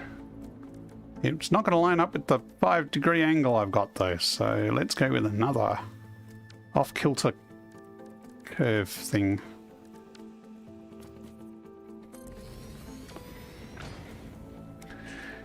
You can realism yourself into a shitty game sometimes, unfortunately. Some people like that though, I guess.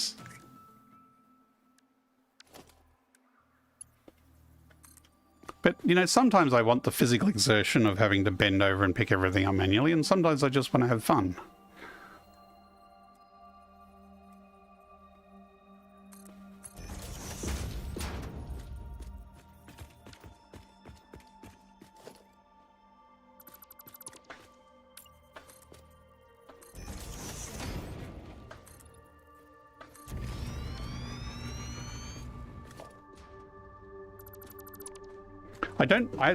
I also have something against changing levels with conveyor belts. I don't not like conveyor belts going up and down slopes.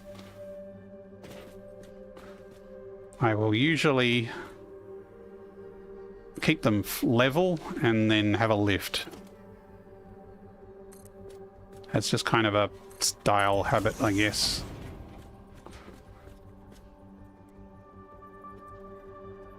And like this, I could have like a waterfall of several lifts, but what I'll do later is I will build some supports later on that will come out and support this conveyor running out here.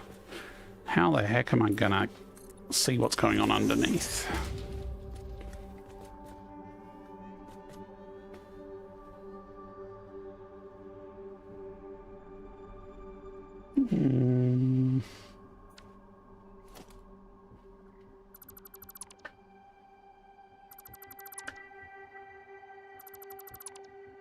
So yeah, this could come way back up against the wall. Or closer to the wall, at least.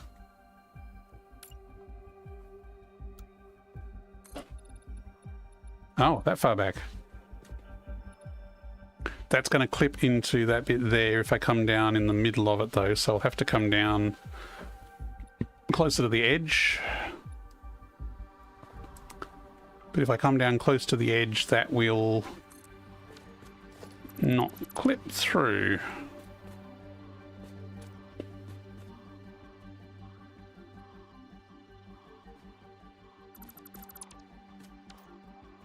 I should really connect power while I'm up here because it's going to be a pain in the butt to get back up here. I mean, I can do a ladder up and down the side, I guess. Reload gestures in all the Half-Life VR are cool, but it does not help when you're surrounded by zombies. No, it doesn't. I enjoyed Half-Life Alyx, but I played it very slowly and carefully because I don't like being under pressure like that. Just a second, there's a knock at the door.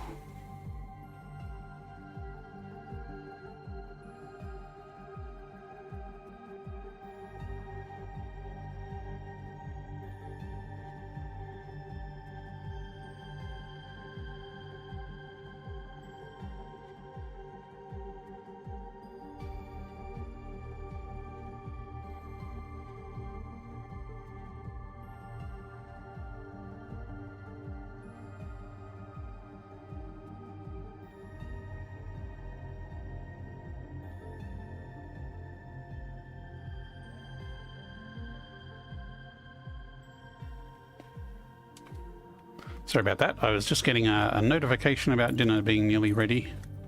So I'm trying to time it for the next ad break.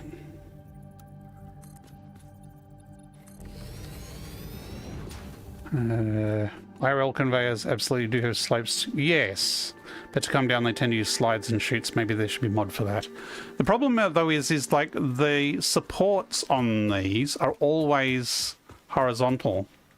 So you can have a ramp with conveyors coming down it, but then it will straighten out to join onto this thing, and then it will go down again. And I have wrestled with trying to get a good way to get that to continue sloping flat, because if it could, then I would do it. But it doesn't, so you end up with this wibbly-wobbly thing that kind of turns. And there's supposedly tricks to do it, but I've never been able to do it reliably.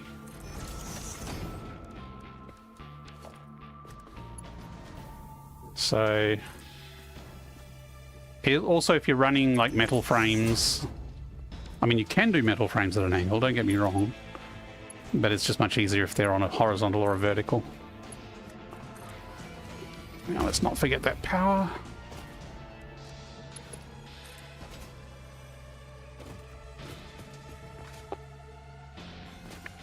I'm pretty sure we don't have to overclock this, but maybe we should do some math before we jump down.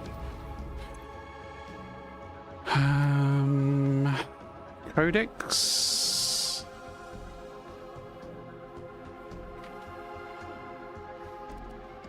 Recipes. Parts. Iron ingots. This is what we're using. So 2 into 15.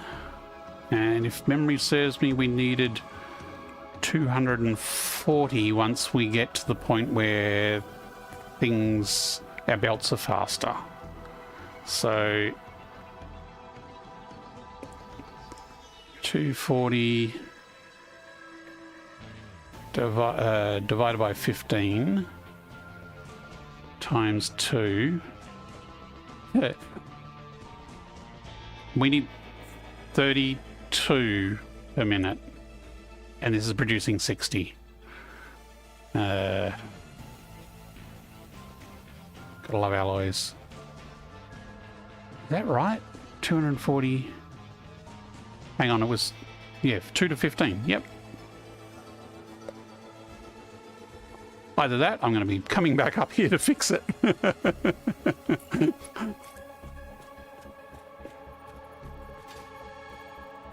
I do remember on planners it being like, and you need a trickle of copper.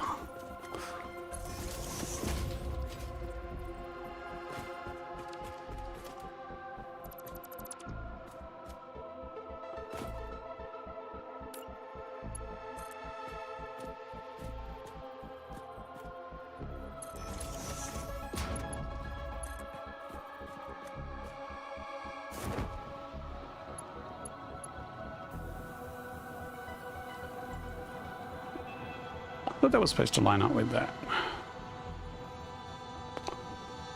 Get out of the way, parachute. Okay, so it's kind of there.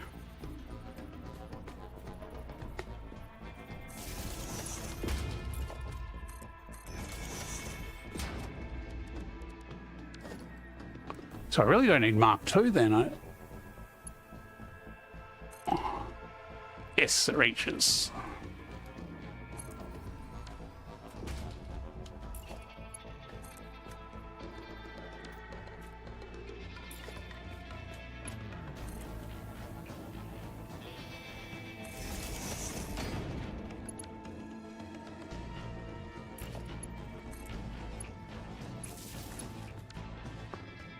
Okay, so copper comes down here.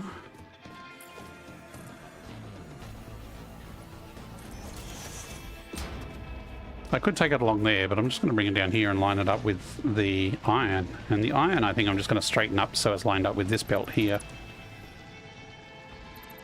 No, we kind of... that's fine. Our miner is going to be slightly out of alignment by comparison.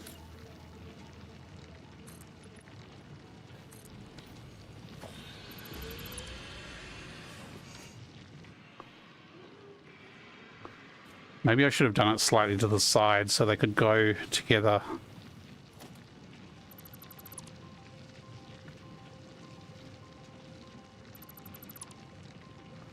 Yeah, this is fine.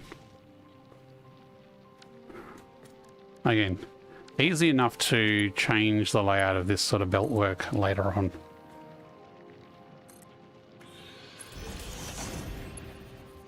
Oh, here comes the copper slowly. Actually, that can be Mark 1.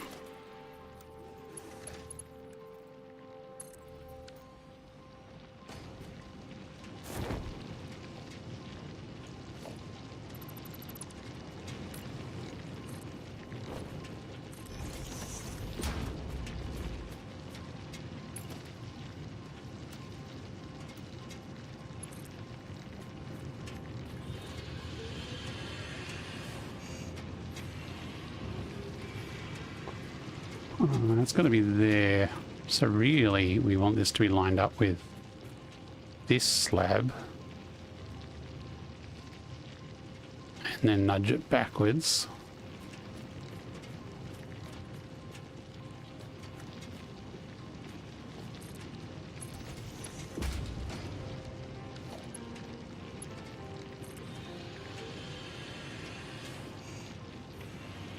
Then that should be lined up.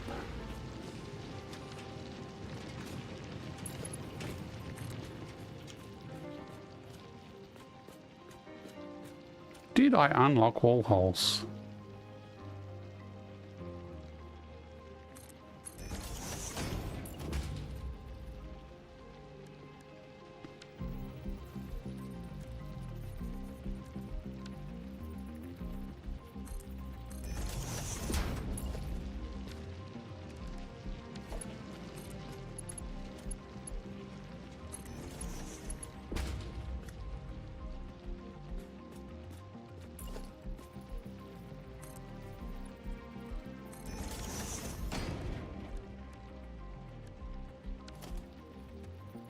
Yes, I did. So these are the new wall holes that you can stick anywhere in a wall. They don't actually cut a hole in the wall though, so you can't see through them.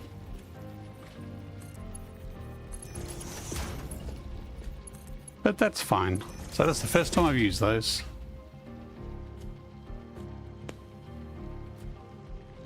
You know, ideally they would be all up a little bit, because I'm going to have to bring them up a little bit to put them down here. Okay, so we need a splitter.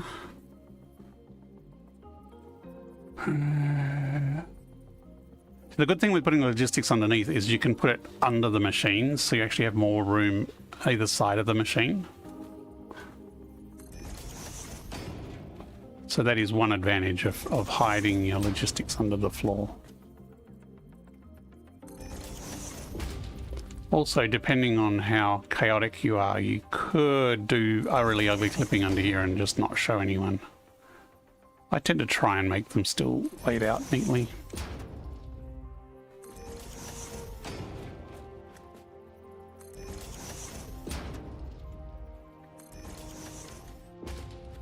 I discovered that you can see through them when placed on a window. Well, yeah, I guess that... Well, actually, that's interesting, because obviously here they're colouring in black, and it's kind of a fadey, misty black, actually, and there's none of the pattern of the wall showing through. So to have a window show through would actually... Is it the actual window you see? Can I make windows? I'm curious now. Did I not unlock windows yet? Architecture? Nope, I haven't unlocked windows yet.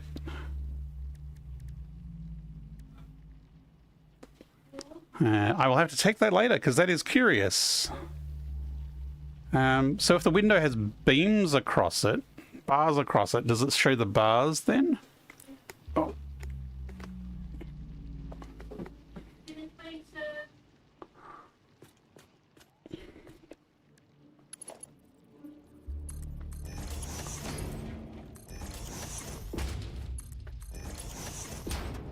Because I assume the reason you can't see through it is it's non-trivial to slice a 3D object out of an existing 3D object if the game is not designed to do that from beginning and get-go.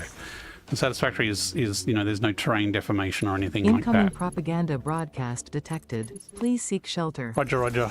3 minutes to ad breaks.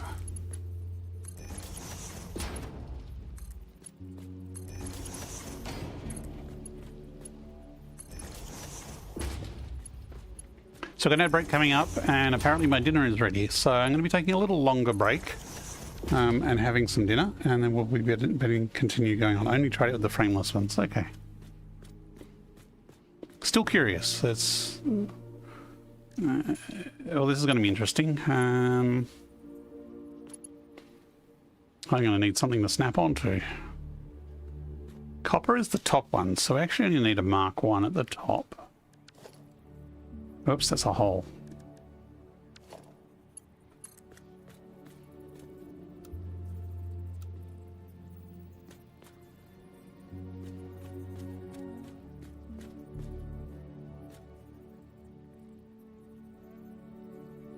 I think that will still snap, but that might be a little more compact. Let's go with the safe one. Let's try it.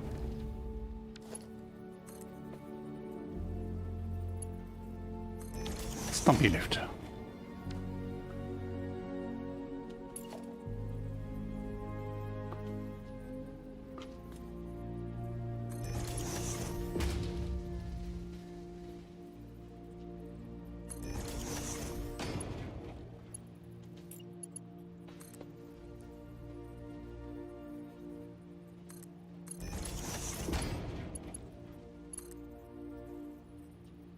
Ah, I need an actual conveyor connected to it. It won't snap onto just the roof mount. It actually has to have a conveyor. Actually, I want Mark 2 for this one. Oh, it's snapping to the top one. Oh, that's annoying. So it is snapping just to the wrong one. That's okay. That was a cosmetic only anyway.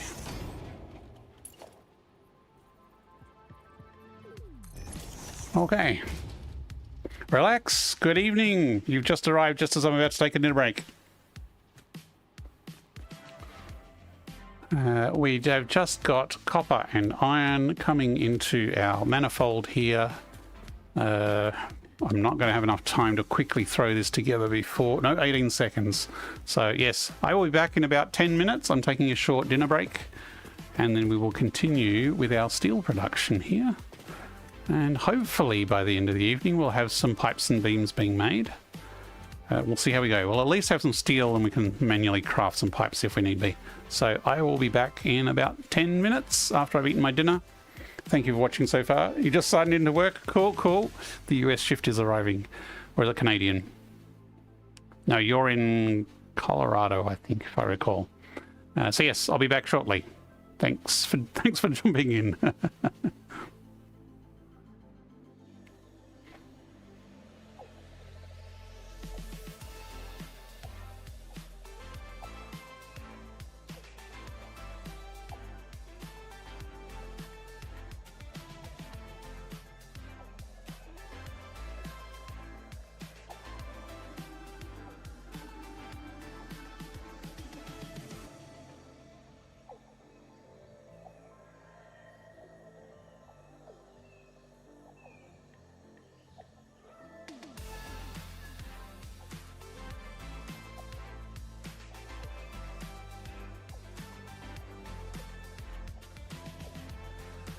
Look lively. It's time to do those stretches and hydrate.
Okay, almost back and just reconnecting and plugging in and putting on headphones and controllers and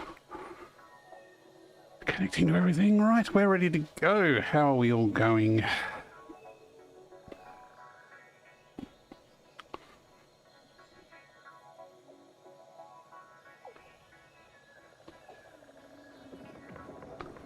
Right, let's jump back into some Satisfactory in VR. Welcome, welcome. So tonight, what we have been doing, and today, I started an earlier stream today. At the start of the stream, we upgraded our coal power system. We did a 4 generator power output in our previous session, but I wasn't quite happy with where the layout was, and we found a layout bug to do with alignment with the world grid. So I redid that, and now it's at 16 generators. Now we are working on a small solid steel factory up here using lots of foundries, and we have just got copper and iron coming through to these foundries here where we are making iron ingots. So we need to finish off doing this, and then we should have some steel being produced. So coming in here is 40 iron and 10 copper. So I like to leave a bit of overhead for overclocking, and we don't actually have Mark III belts later. We don't have Mark III belts now. So even if I use a Mark II belt, it's not going to be enough to do 200% overclock. So I'm tempted. Why did I not connect these ones up here? Well, I'll just do Mark II. We can upgrade them to Mark III later on. Okay. And we are using a iron alloy recipe, largely because I have an irrational distaste for smelters. Also, I like the higher throughput that these have, even though they take pretty much twice the space of a smelter, if not more. I just find them more, I don't know, elegant? If that could be said about something that's crunching up metal and producing an ore out of it. I assume people can hear me. Am I just waffling to myself?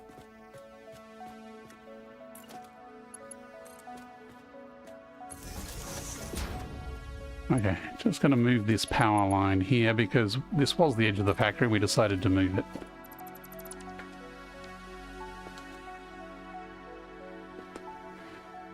Okay, OBS says I'm speaking online, so hello everybody. We have a lot of lurkers here. And hello Relax, how's work going? Because Relax jumped on just as I stopped to have my dinner. Okay, now we need power to these, and the power connectors is on the back side, so we probably actually just want to run a pole along here.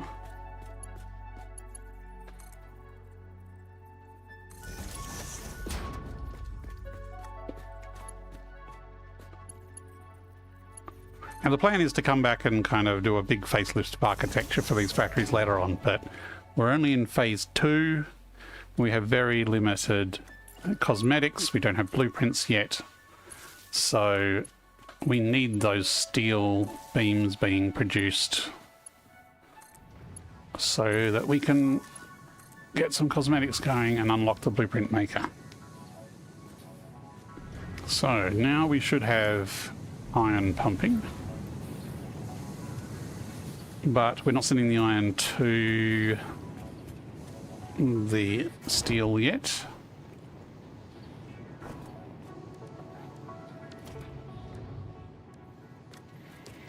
Merges. I could squeeze them down the middle here. I think I will squeeze them down the middle here. Actually, no, I'll do them out here. Come on, rotate the right way, please. Thank you.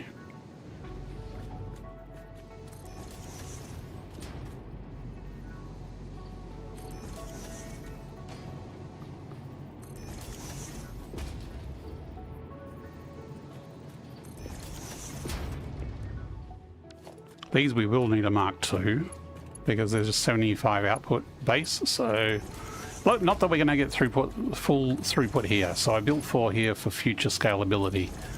But, you know, our belts and our steel is actually not going to use this much yet.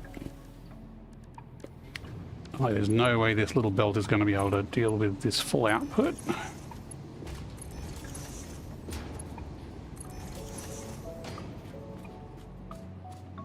Ah, that's all of them. And now I realised I've got the coal at the top, where it would probably actually make sense to keep this at the top and bring the coal down to the bottom. So let's rearrange this a little.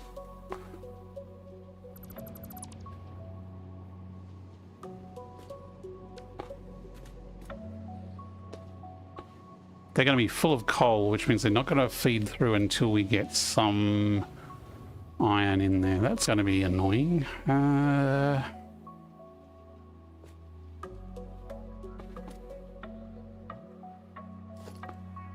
we sort of have to rearrange this whole bit here.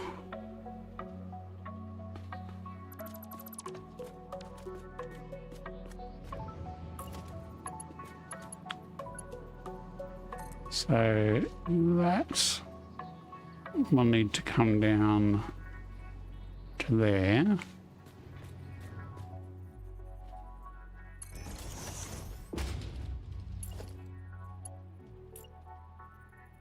With a merger there.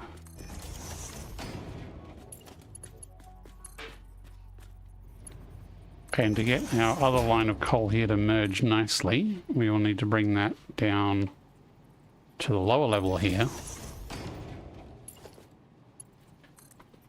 This will need to come out to that point there, which means that if we attach a lift to that, it will snugly snap into our merger without needing any wibbly belts going in different directions.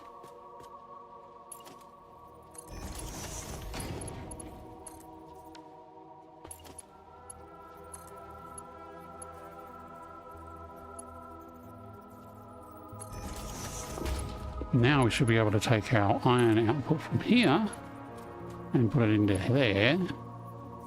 And you might say, well, what about the coal on the belt? You can't put iron and coal on the same belt. Correct. But once we clear it out, I'll need to clear out a little bit just to get that excess coal through.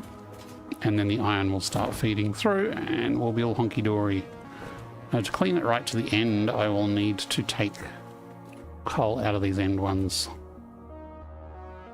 Let me interact, come on.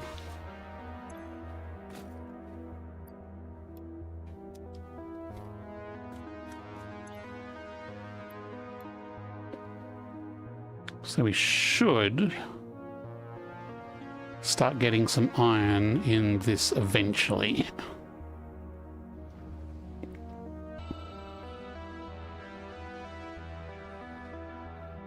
There we go, iron's through. So we can finish putting some of this coal back.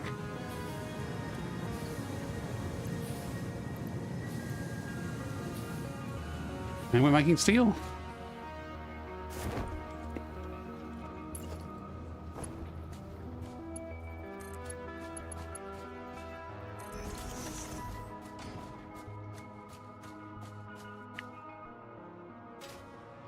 Not sending the steel anywhere yet. It's not doing anything, but we're making steel.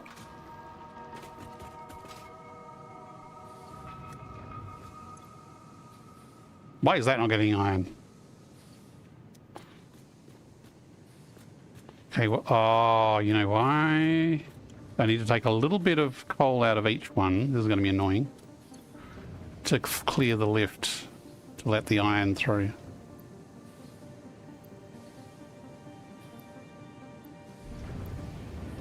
There we go. I mean, I could delete the lift and then rebuild it twice, but this works.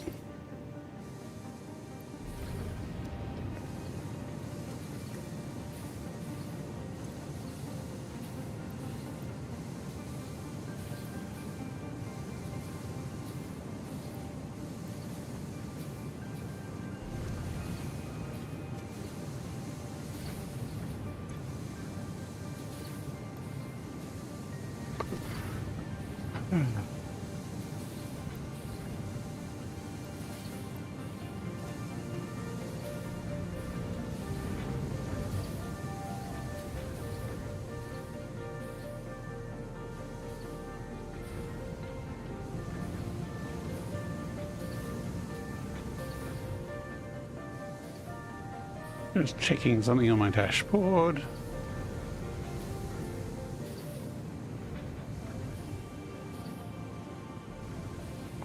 Okay, let's go back to it. So now we have lots of steel being made.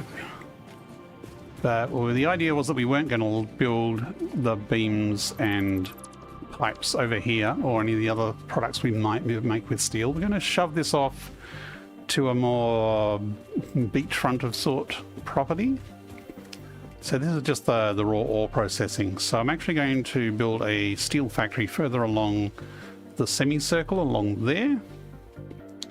So it would probably make sense, given that this factory lines up with this center point here, to take the steel down and then under the coal power plants from there. So let's work on that.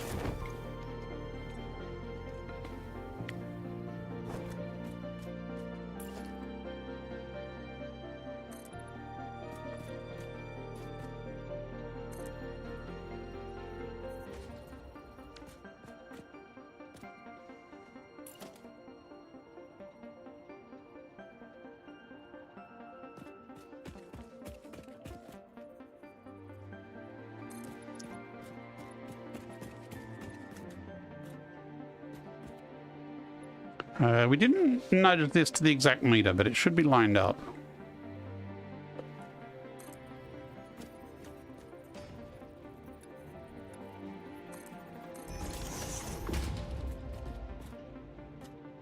Like if we drop a lift straight down there, that should... Whoops.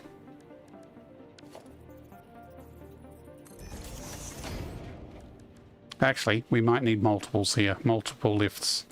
Because long term we're going to be making a lot of steel because we will upgrade this later on. We could just make it 3 wide to begin with. Let's go do the math. How much are we producing again? Hang on, it was 240. I know it was 240. It was 240 in, but it was more out. It was 320 out.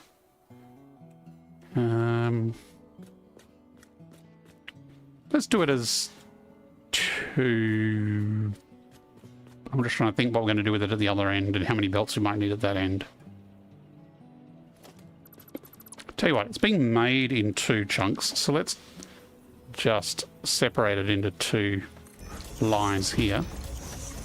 And we'll keep it as 2 lines the whole way. So we can probably just do 2 egg. Do we want a spacer between them? I can rerun it later if I want to change the spacing. That doesn't matter. I'm a little bit trapped down here.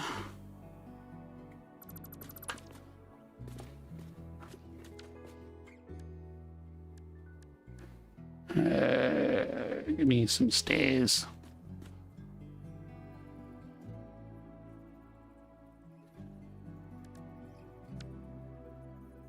Actually, we do it to that level.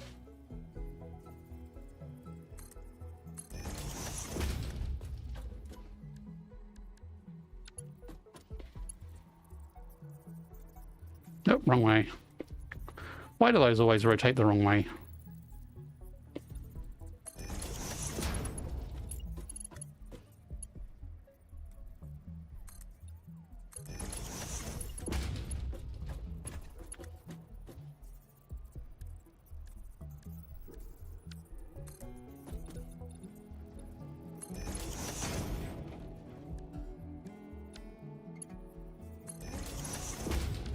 Just a basic walkway for access at the moment.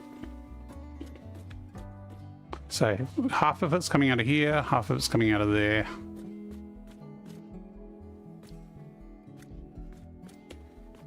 That's almost lined up, but it's not lined up. If I had to put a space between them, it would have been lined up. Maybe I should use that to inform my placement. I guess if I do them 2 aside like this, then I always have the option of putting a 3rd down the middle. And that's kind of what the old holes had.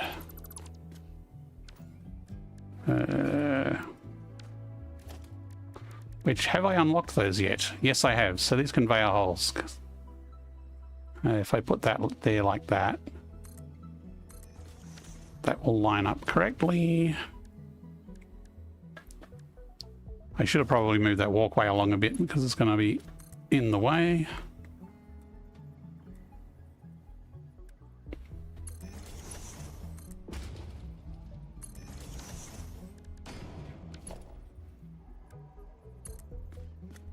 Yeah, haven't done lifts there yet. I mean, maybe I should check for clearance below for these lifts, but I'm going to hope everything's clear. And I built them backwards.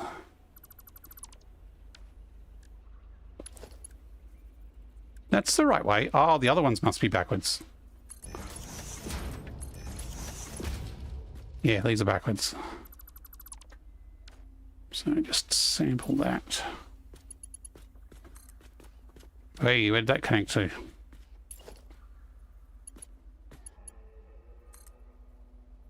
So we need to reverse the direction of that, like that.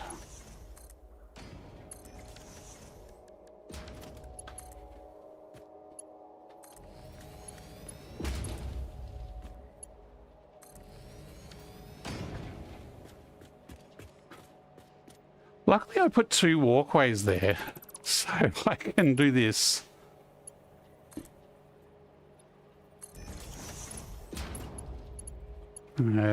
Let's...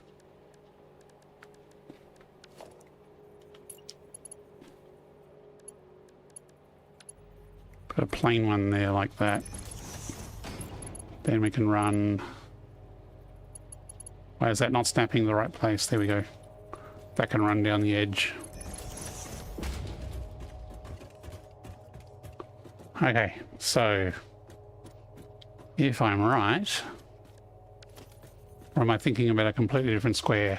Nope, that does line up. That should run straight into there. Beautiful. And this one should take the scenic route.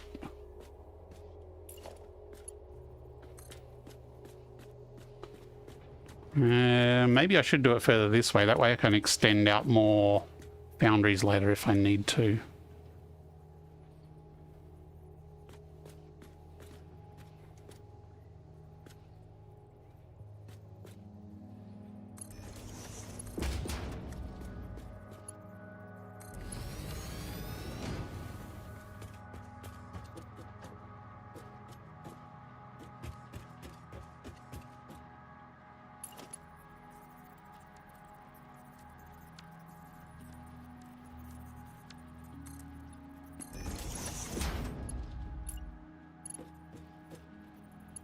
Oh, I was hoping I'd clear it.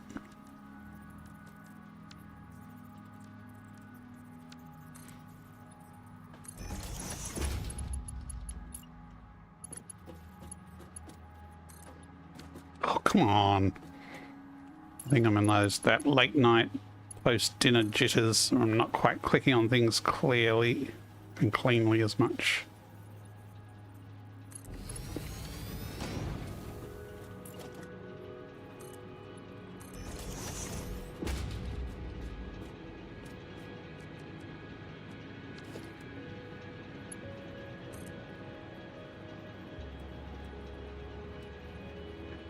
Actually, this has got to go under, so we should just put holes here as well. Did that line up? Oh, almost. Okay, well, that's where the hole goes at least.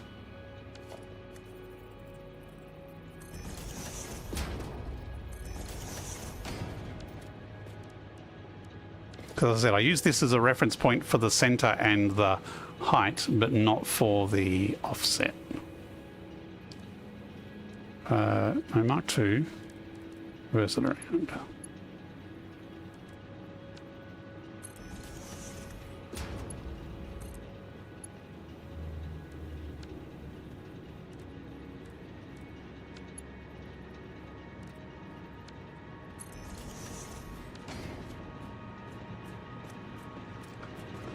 So that'll go under our coal generators here. And we'll be setting up the factory probably in this space over here. Oops, almost went over the edge. Which means I do need to extend my circle around to get a nice curve along the edge, because basically I'd like a continuous curve all the way around this perimeter. And this might be the right spot. So basically we rated it out from the center there in as small an increment as we can do, which is 5 degrees. So we can actually put some spokes in the middle here. I think it's this bit here that is the 8 meter mark. So what we need to do is we need to find the perfect spot for an 8 meter distance from one to one. So we need to be in freeform mode, and this is 7.967, which is as close as you're going to get to just under 8 meters, because if it's just over 8 meters there'll be a slight gap. And I picked that spot first go because I've done this quite a few times. So now we snap a foundation to that point and we move it across 4, and then move it down to line up with this line here. And then we could zoop it out that way if we wanted to, and it would be even. But I'm just putting these in as sort of reference points as where the curve continues.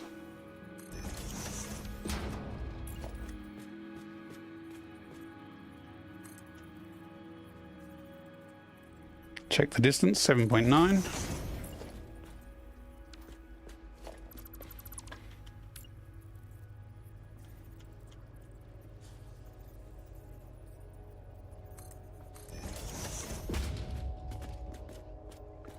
And right, we need to zoop out some more from here. Those we don't need. Our center circle at the moment is mainly for reference purposes at the moment.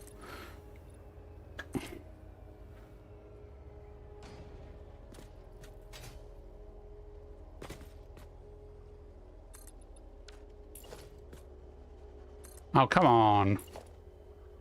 Lock.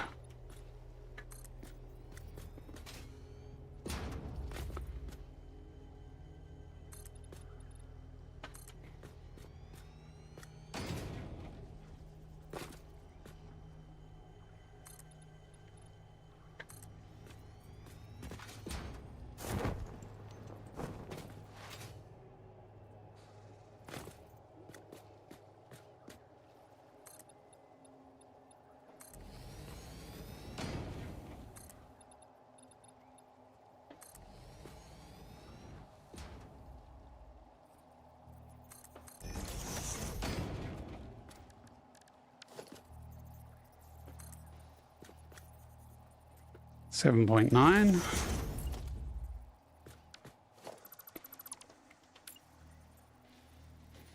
$4 meters across and line it up with the edge. This bit I'm placing here is just so I can stand on it to easily get at the angles for this. Oops. Wow, come on, sample the right thing. Thank you.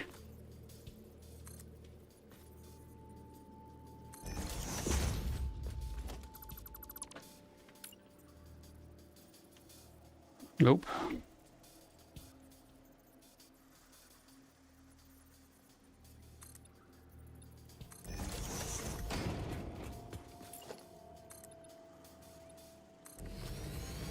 Now I'm not making the entire factory floor curved. That would be painful.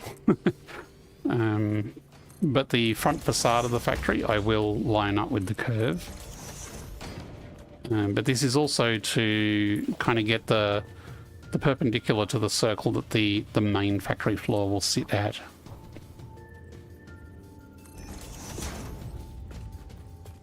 Ah, fell off. No.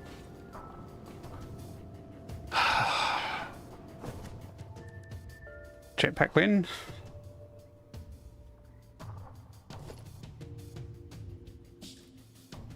I should go Johnny hunting.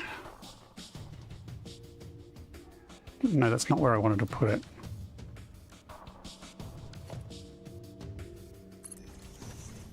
Oh.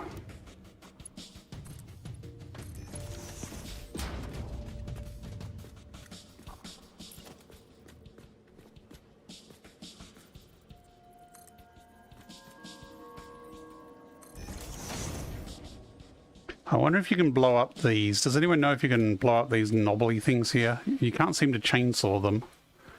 They are fugly, and I'd rather not have them sticking up in the middle of my factory if I can avoid it. Oh, there's a...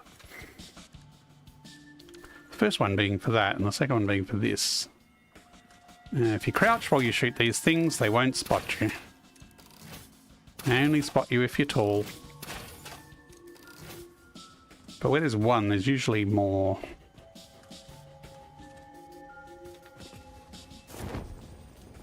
I did see a spitter sort of wall running over there, but... Oh, come on.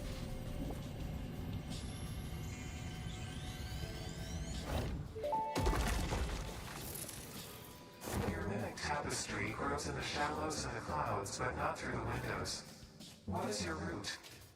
I have no roots, nor do I operate on Windows. But perhaps you mean something akin to the human saying, "My point of origin is Earth. I was created by specific individuals of the human race." Incompatible music. Did I say something wrong, or did you not understand? You cannot be shallow deep. The ripples you cast into the void have no skin. It seems I may have said something paradoxical. Interesting.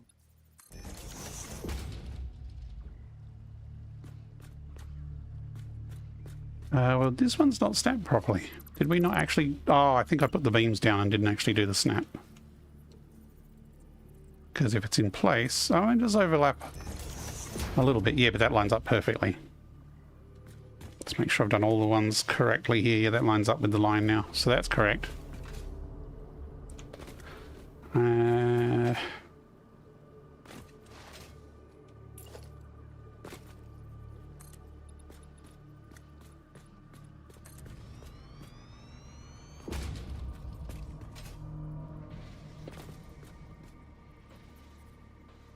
I wonder if I can blow those up as well. Like, I'm not here to build a summer home. I'm not a big fan of the decor of the Blue Crater. I'm only here because it's a different place to build from where I've built before. And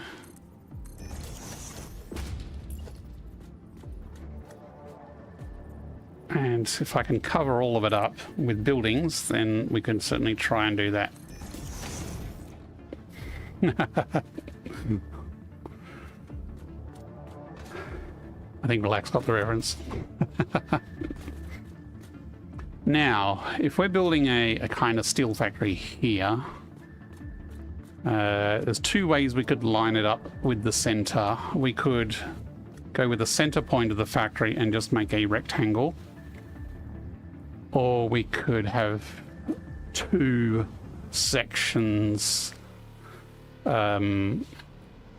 sort of off this angle and off this angle lined together.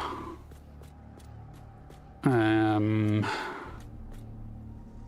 think I might try this version, even though it's probably going to be more of a pain in the butt to do.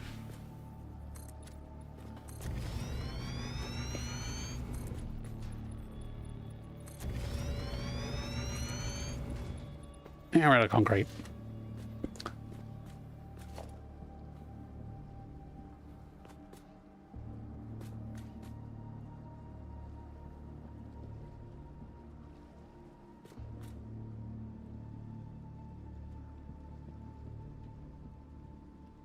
It's amazing how quickly you can go through concrete. Gotta be very careful not to delete a power station or a power line in the background. Princess Bride? It was indeed Princess Bride. From the swamp. Was it Swamp of Sorrows? And that wasn't the Pit of Despair. The Fire Swamp, that's what it was. Braving the dangers of the Fire Swamp. Now these are going to be annoying, which means I might need to actually reshuffle my factory floors to line up with those so that the buildings don't crash into them. Oh, let's see what we can fit in. Let's work around the train.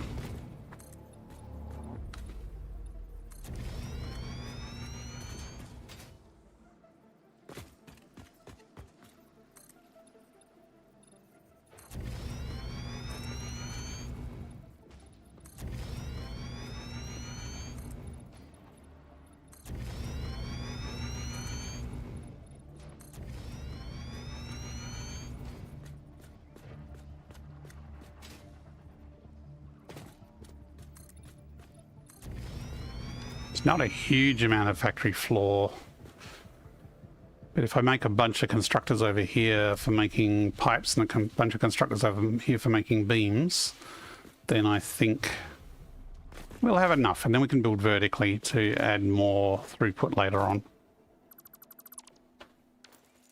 And then if we have higher layers, we can build over that back entrance there. And we don't need to build this high up. We could build lower down, but I think if this is the factory level, we can have logistics underneath that. There's still enough room for that.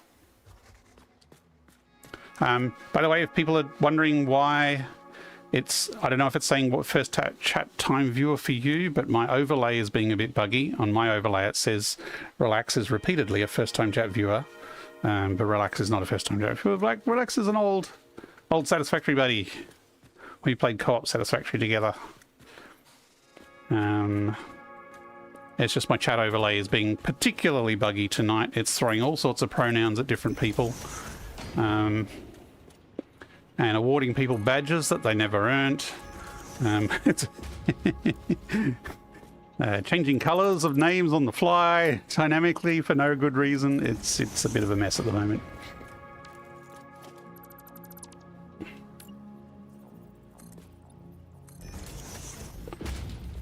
And I thought I'd fixed some of the bugs, but apparently it's still buggy. Okay. On this end it looks fine both in chat and on what's on screen. Okay, you're lucky. On mine it has several first-time chat viewers. And it's the same overlay, but there's slightly different versions of it on the one that's overlay on the video versus the one I'm using to monitor. So sometimes it can be different, but it has been copying pronouns off some people and sticking them on other people and things like that.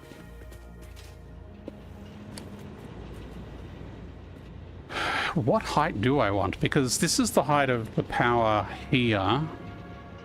Do I want to keep that as a consistent height? Or do I want to lower it a bit? Yo, Lord trying to regender people. I think it's just confused.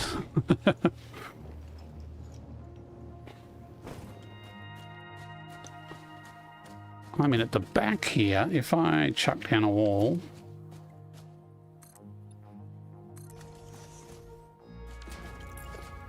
and that is a base layer for...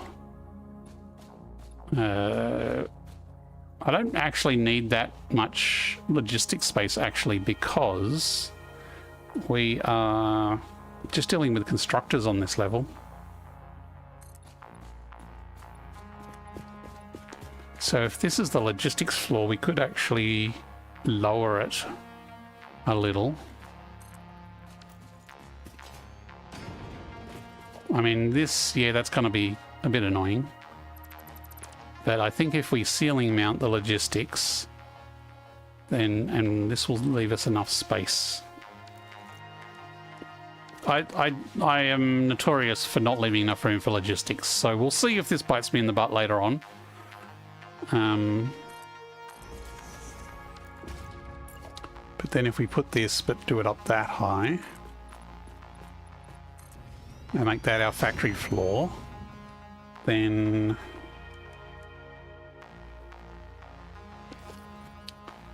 yeah, maybe we should do another one, just in case we want a double splitter.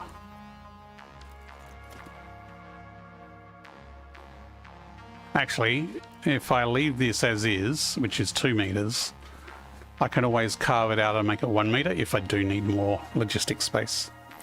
Stand up is over time for me to make breakfast. I will be lurking. No problems. Thanks for hanging out, Relax. Yep, I'm going to go with that as a floor height for this factory.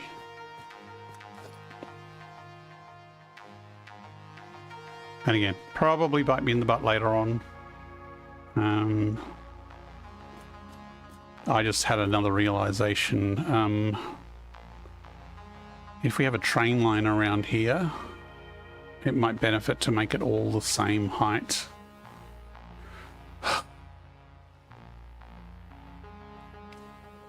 I can still have the train line at a higher level. I think we're still going to make this multi-level, so I think this is still fine. Again, might bite me in the butt, but let's go with it.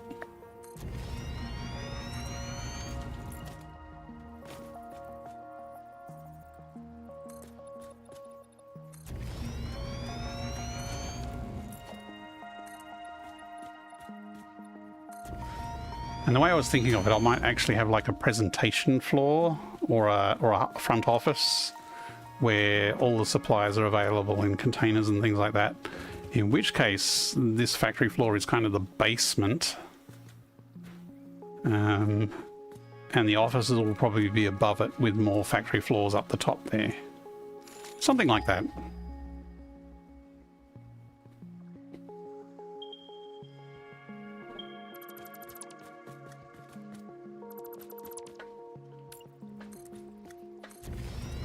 No. I deleted that because I didn't want it there.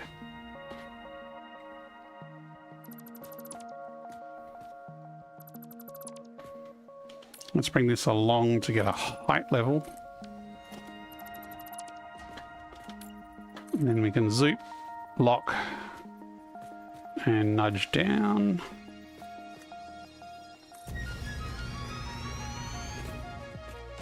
Yeah.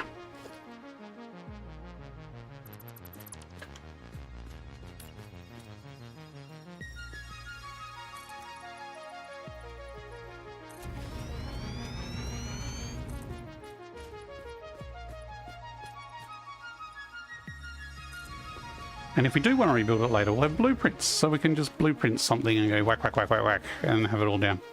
So this is probably kind of a temporary thing anyway, maybe. Maybe.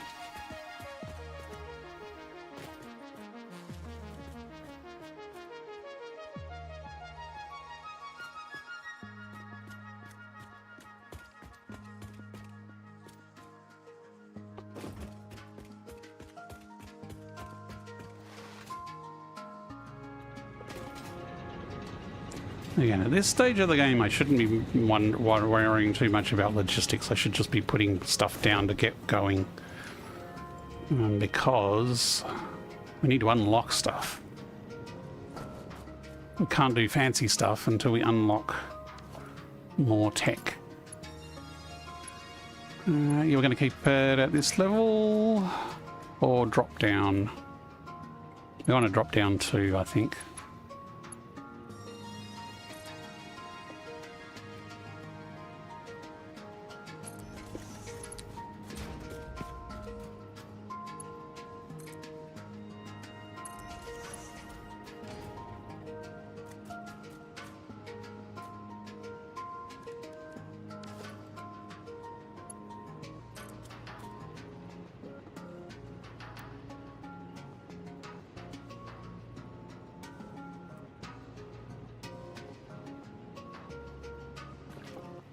I think it's actually...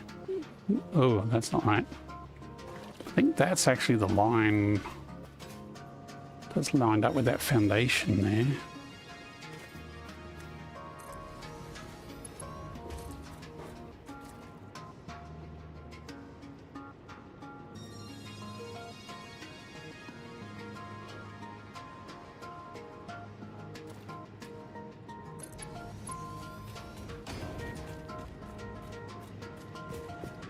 Ah, I did the wrong height. That should have been down 2 meters. Which means it's going to go straight through that plant, so I probably should chop that plant to bits.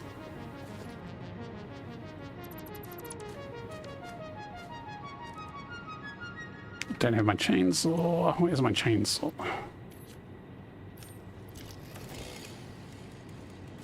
Sorry, nice plant. You're the one pretty thing in this environment. And I can't chainsaw while swimming. It's probably a good safety thing.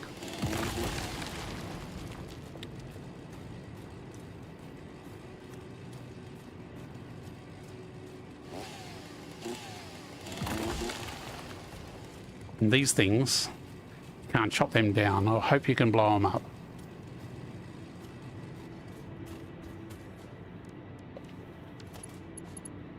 I was hoping to get to Sulphur tonight to see if I could get some explosives online, but I don't know if I'm going to have time at this rate.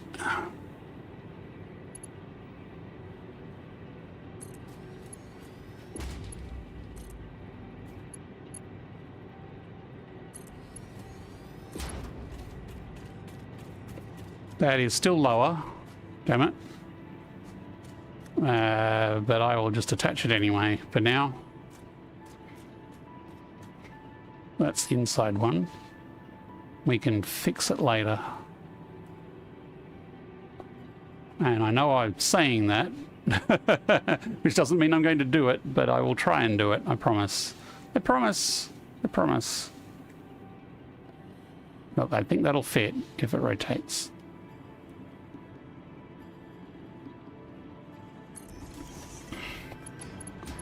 Once again, curved belts making everything look good.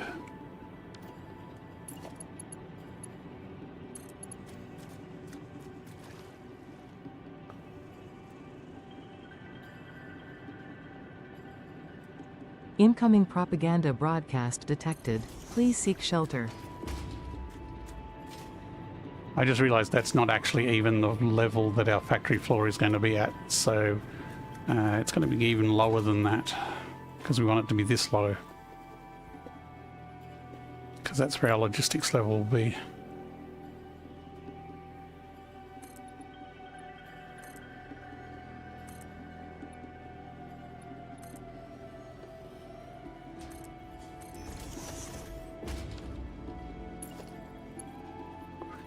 Maybe too close.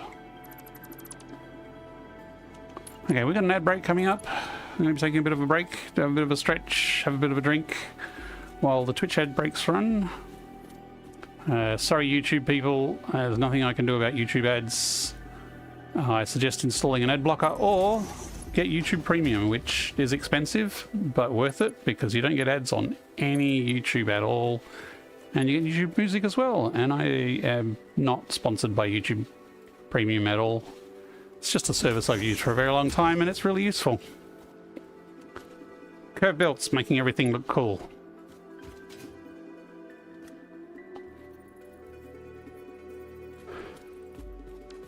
Hooray! Again, haven't really planned this part of the factory out, so I haven't actually figured out how many constructors of each of these I want to build. So let's just check the we do have an incoming ad break. I'm trying to... Okay, constructors. Once again, everything's bigger than you think it is.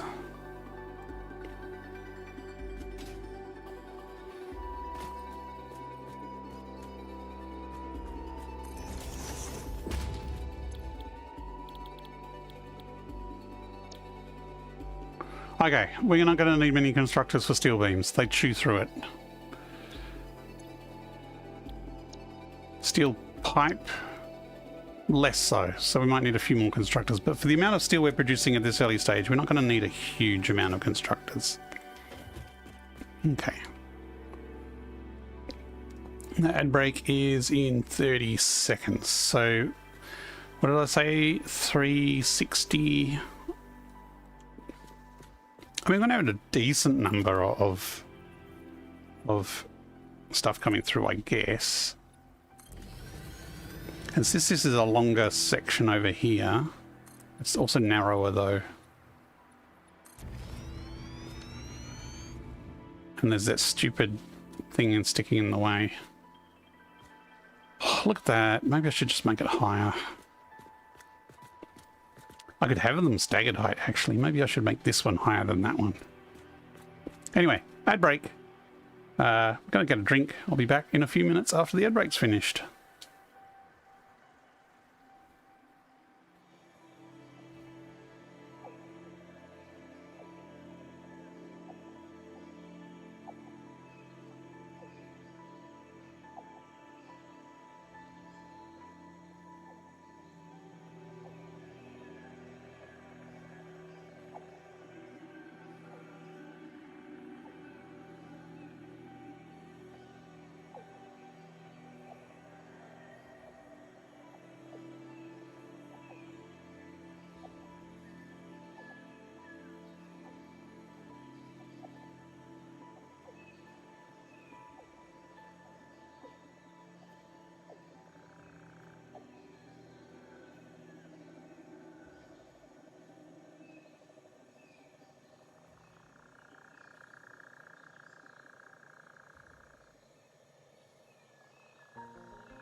Okay, ad break is over. That was interesting. My Twitch bot, my streamer bot, did not do the normal ad break messaging.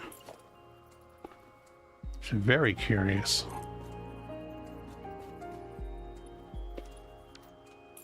Maybe I will make this level of the floor a notably different height.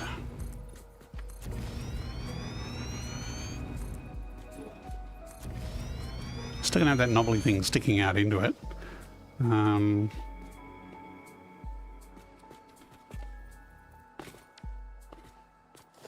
Well, this side is narrower, partly because of that mushroom over there. Mushroom? Is that a mushroom? I kind of think, I guess it kind of is.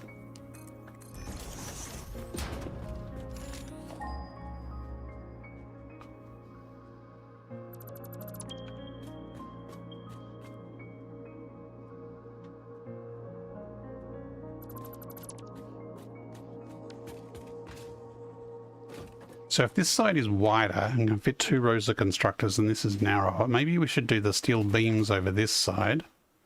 I mean, I can go across further now that I've raised it up.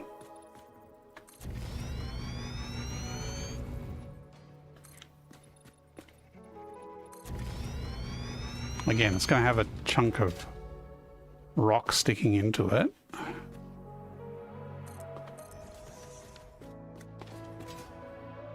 And that's going to be interesting to have in the middle of the factory floor, but actually I think I can work around it. Again, we're not going to have a huge amount of machines for this early part of the build. Our throughput of steel is not going to be massive.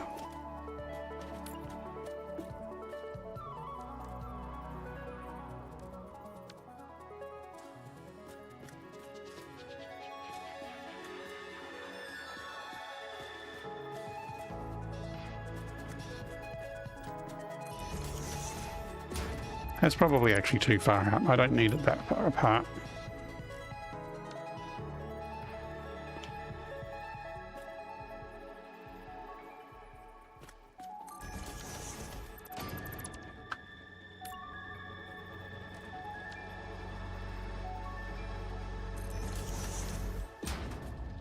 So I'm putting logistics under the floor here, so I will just put... See, even then yeah, that's fine. That's fine. I'm overthinking it. I'm tired and I'm overthinking it. This throughput... No, we actually wanted beams here. Oh, this is going to be 60 per minute. So if we ever want to overclock this to 200%, we'll want at least Mark 2s.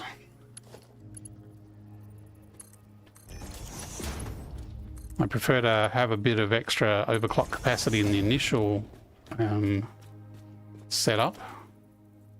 That way, later on, you don't have to worry about, oh, did I actually make that enough throughput, or is there something hiding under the things? Now, actually, I think this is where I'm going to start being a little more particular about layout.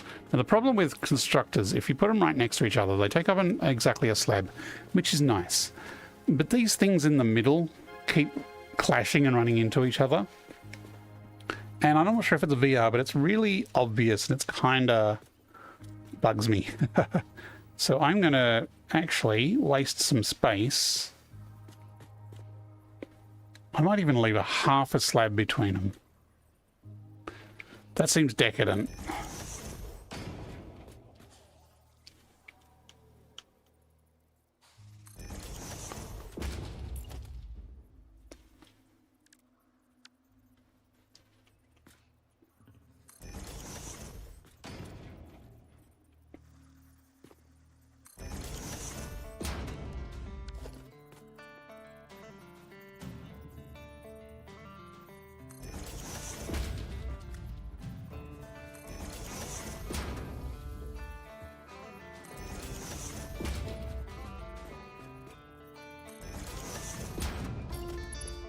This is also way more constructors than I need for the beams that I'm going to have throughput for.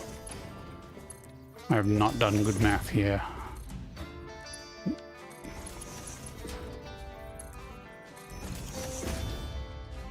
I think this would use my entire iron supply if I turn them all on straight away. That's fine. It's pipes we're going to need a lot more of. And then later on we're just going to scale it up completely differently anyway, so it's all going to change. So again, I shouldn't get too attached to layouts and numbers at this stage. I don't typically tear down an entire factory and rebuild it, but I'll certainly remodel it. Now the output of these is not much, so Mark 1 is plenty here.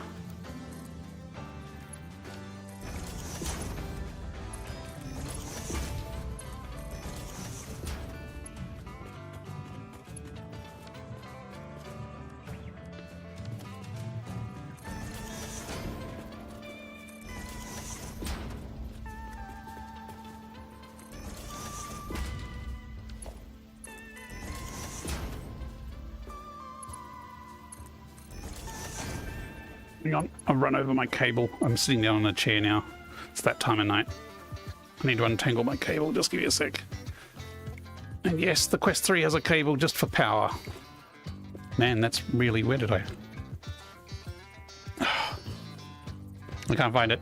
As long as I don't lean my head too far one way, I'm fine.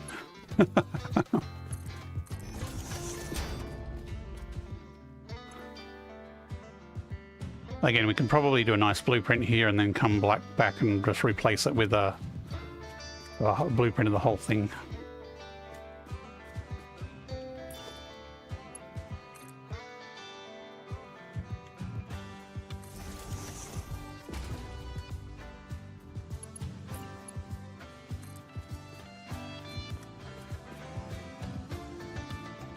And again, temporary power to get things up and running, and we will do fancier power connectors later on when we've unlocked some more architecture type pieces and have blueprints ready to go.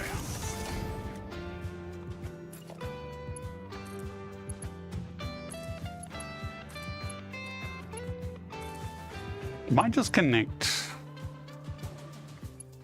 3 of them? 4 tops. 4 I don't think is going to saturate the amount of steel we're bringing in for these. I'm basically just doing 50-50 at this moment. Then up here, we do the similar thing, but we do it for the pipes. So the first one is lined up here. Now, how is that gonna line up with our Mr. Rock in the middle of the factory? We might also switch to using some alternate recipes for beams and pipes later, I'm not sure. No, it's not too bad.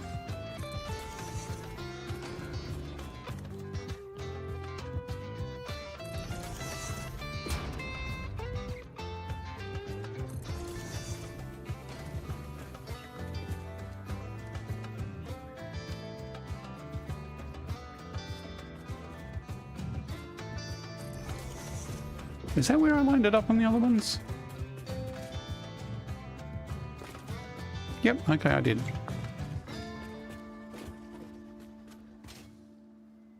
Just checking.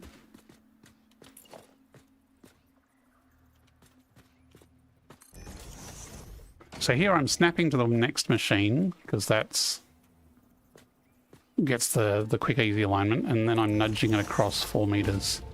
I probably shouldn't put one here. Actually, you know, I'm kind of going to accept that, I think. I think that's acceptable, almost clipping.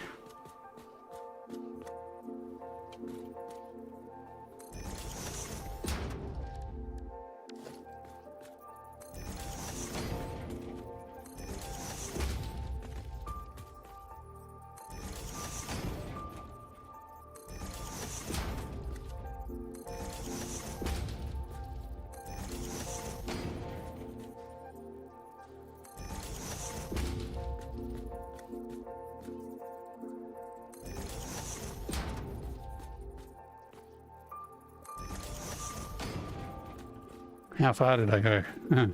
Again, haven't done the math here, I've just plonked down a bunch. Now these are 30 input, which means if I use a Mark 1, I can overclock them to 200% later. And typically, 200 is kind of where I go with my overclocking. Like miners will obviously do more because, you know, there's a definite benefit of clocking that more. But machines, I tend to go 200%. Unless I'm trying to fit something in a blueprint and then it becomes very specific.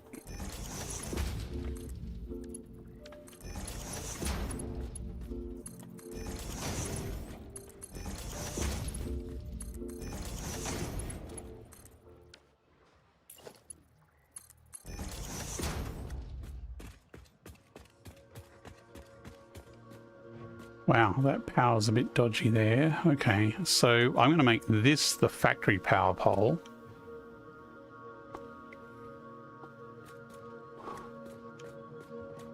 And, I mean, again, this is temporary power. It'll be tidied up a lot better later. This is also used for a zip line, though, so ideally we want to make this outside line nice and zippable, which that is.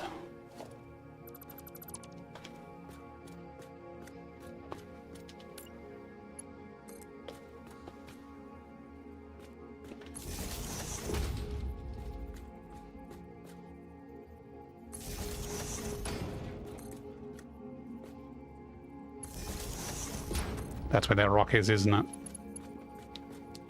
Who puts a rock in a factory? And a low textured rock at that.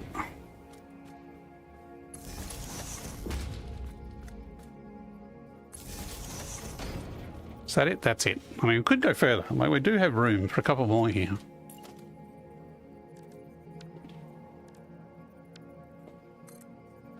Oh, look, there's a chop pod right there. I need explosives. Okay. And explosives need steel pipes.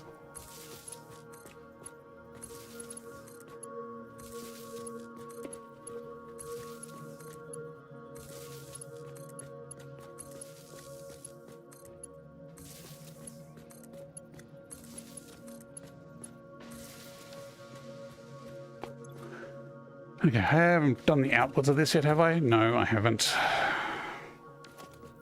And I know I have not done any of the logistics underneath.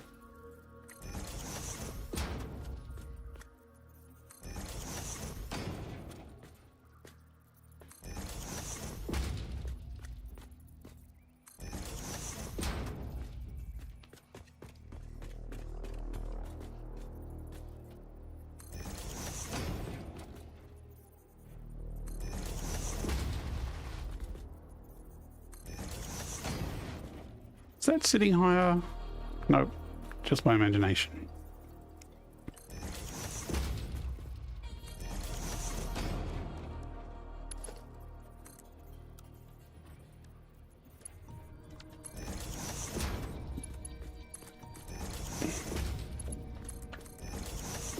No, I can't slide backwards. Which I think is probably a mod thing rather than a game thing, although I haven't tried sliding backwards in non-VR lately.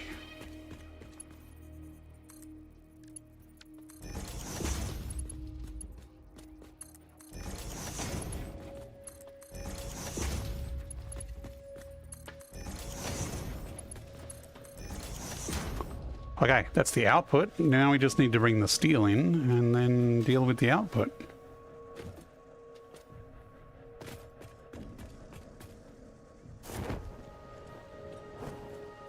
Okay. Too far.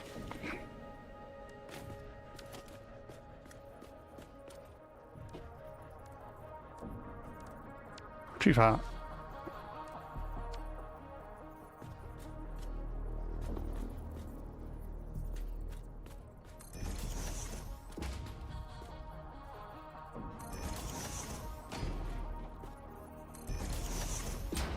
Clonk. Hey, there's a wall. Thought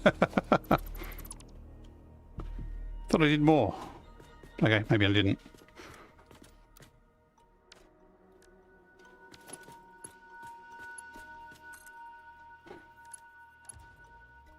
Oh, thank goodness it's close enough.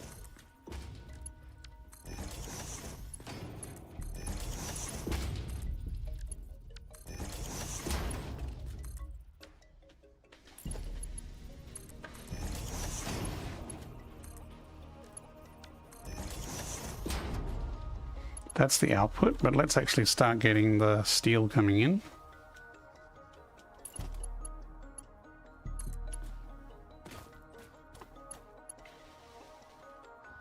Yeah, let's do a curve. Curves look great.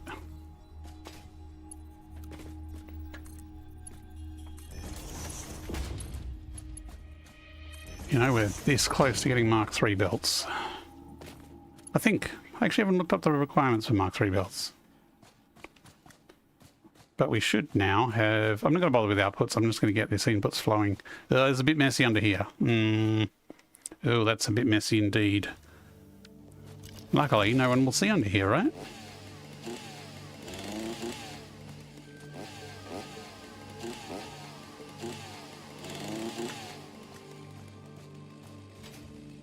Yeah, we can fit stuff in there. These, hang on, that rock will let me cut it. Do we want to keep it as a feature? Nope.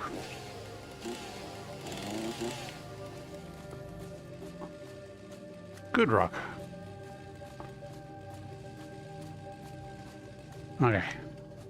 We want some splitters down here.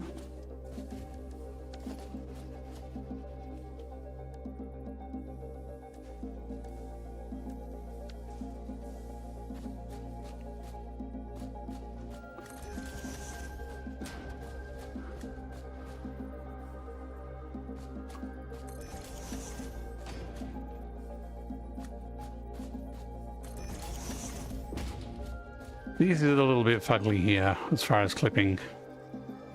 I'm a little uncomfortable there, but it's not fully embedded in rock, and it's not conveyor belts crossing conveyor belts, so I think I can live with it.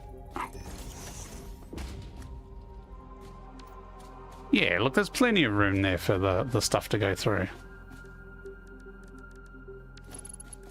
Actually, yeah, we do... Let's do the Mark II down the middle first.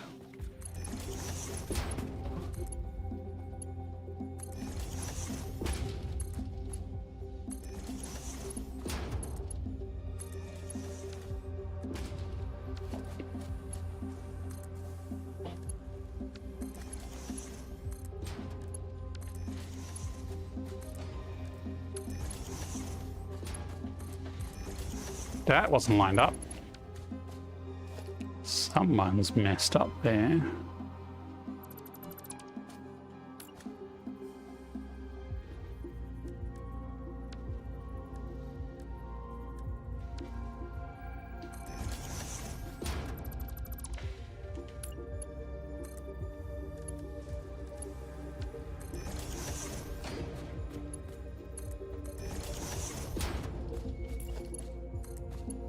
Best thing I have to do is come through and update these to Mark IIIs.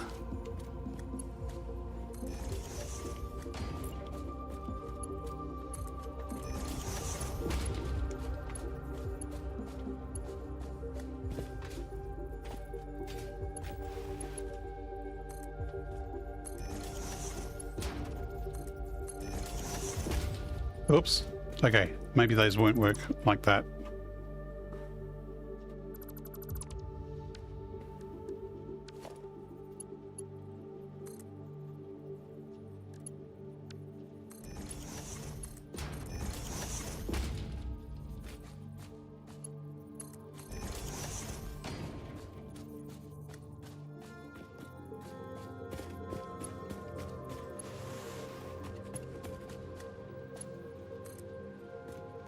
Hang on.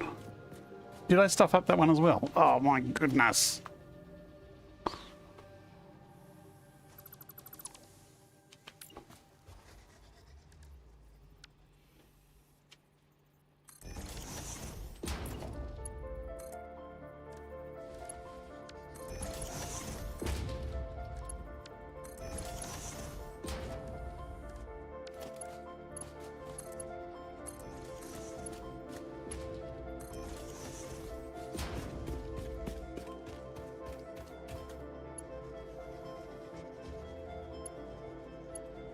Something's apparently attacking me.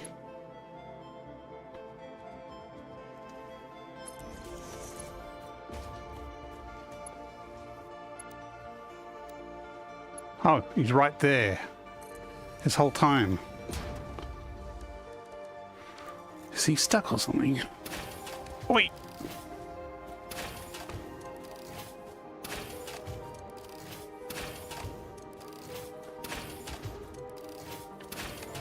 Kind of feel sorry for him. Got his foot stuck on the crappy terrain, apparently.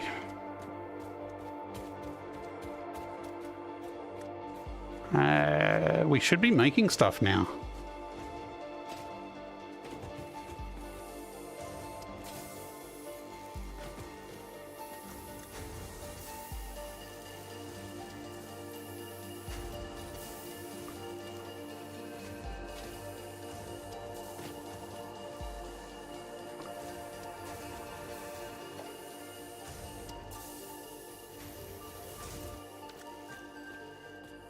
So kind of, we got that wing there, and we got that wing there. I was thinking of having them come together.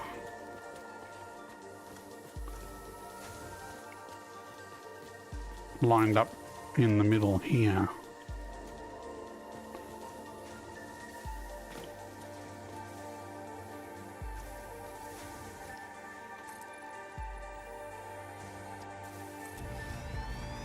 That's going to fit over that, but it's not going to fit over that very well.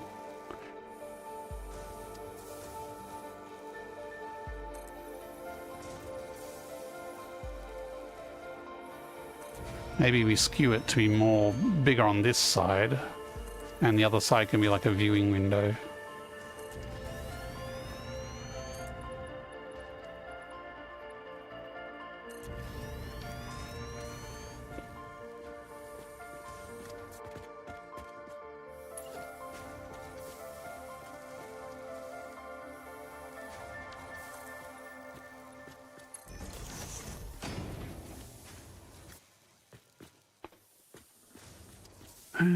It is. Oh, wait.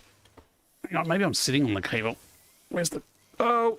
Jump in the air like you just don't care. Maybe it's wrapped around the chair. There it is. Okay, I am untangled from the power cable.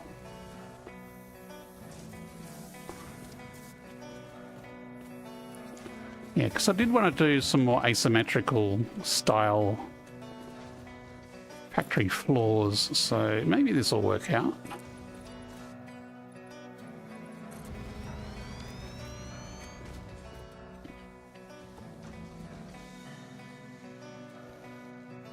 Till my other headphone has popped off. Okay, so tell you what, let's just put something down here, and whether it's permanent or gets changed later doesn't really matter.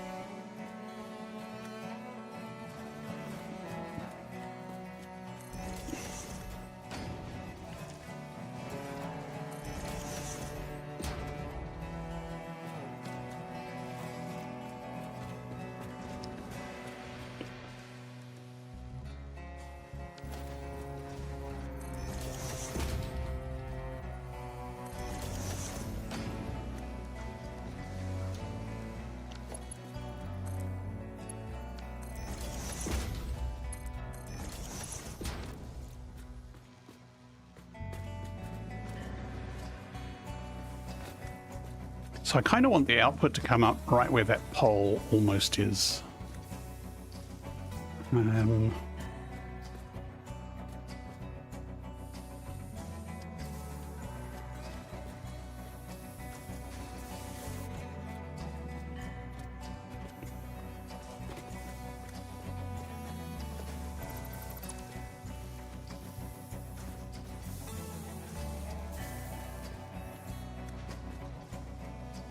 Well, if it comes up right in the middle, it's going to clip on that. So actually, let's bring it up. Let's bring it up here. I know that's going to probably be a bit more complicated logistics-wise underneath, but I think we can do it with double layers. Just wondering if we should bring it out one notch.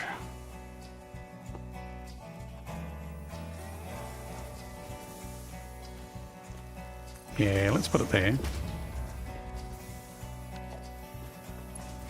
So this will be our kind of our showcase of demonstrating that yes, we can actually make this product, and this product is being made here on this factory floor.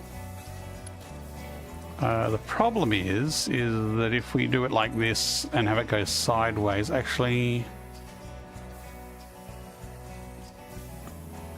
ignoring the power cable,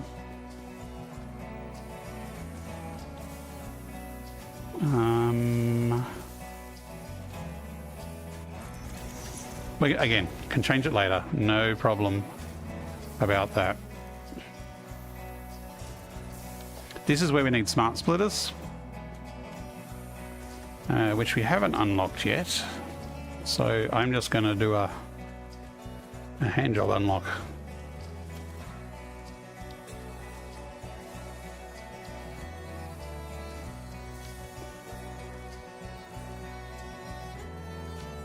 Oh, look, just go in the right angle. Fine, go that angle, see if I can.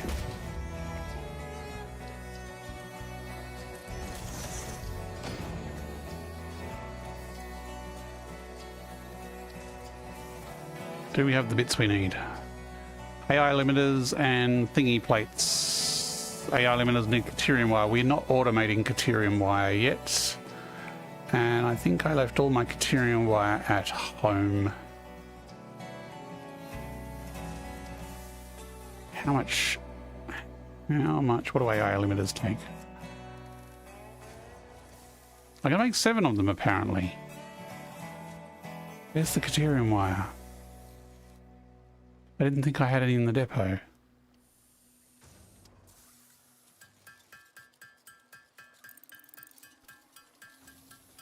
There it is. Okay, it took me a while, but it is there. Question is, do I have any at home, or was that my entire supply of Caterium wire? That's a very good question. Tell you what. No, we do need smart splitters. We don't need them yet. We can set it up without smart splitters to begin with. It's just going to be ugly.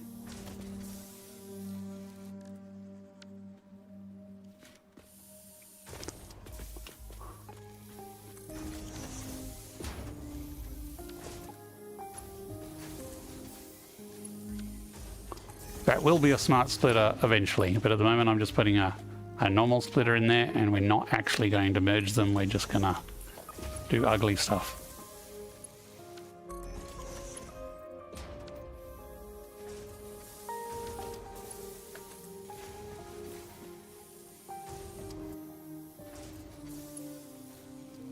Sure, ugly stuff.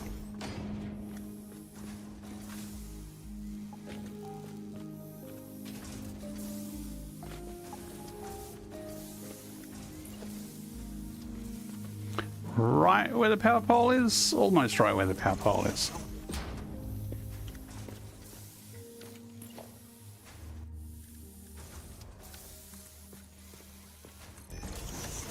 That's just to get a height line so I can line it up properly. See, again, this, I would like it to face forward, but it would be much easier if it faced this way. That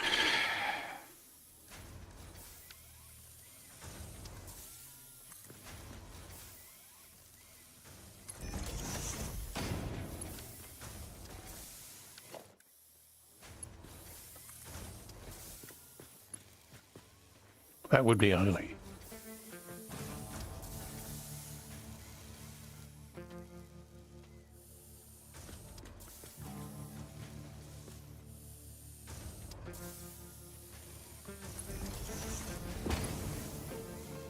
Okay, that's ugly.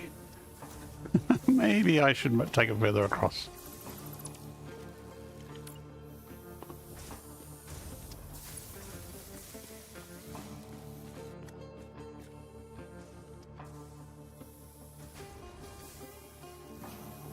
Not straight, curve. Curves at least can hide the ugly.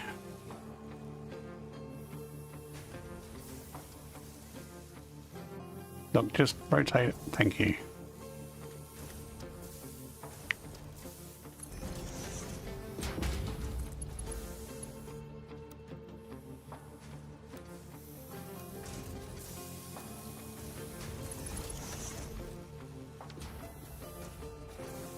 Hey, I missed everything. Bonus. That's too ugly.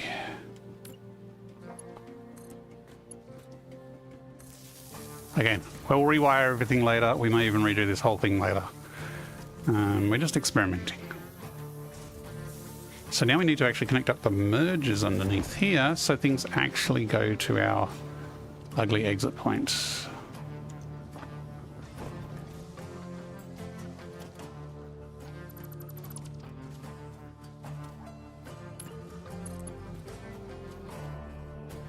Curvy, please. Just rotate that way. Thank you.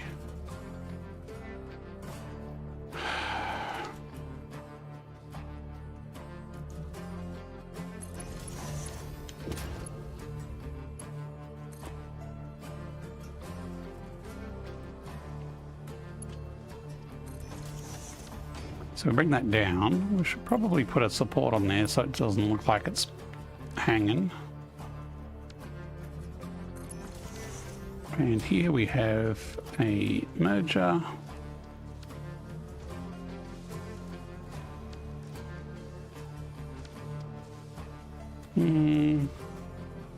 Yeah, that's fine.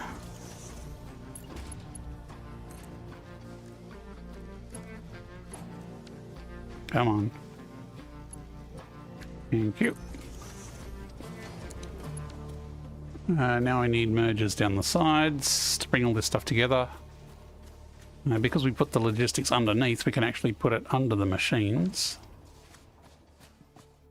which can save us a bit of space.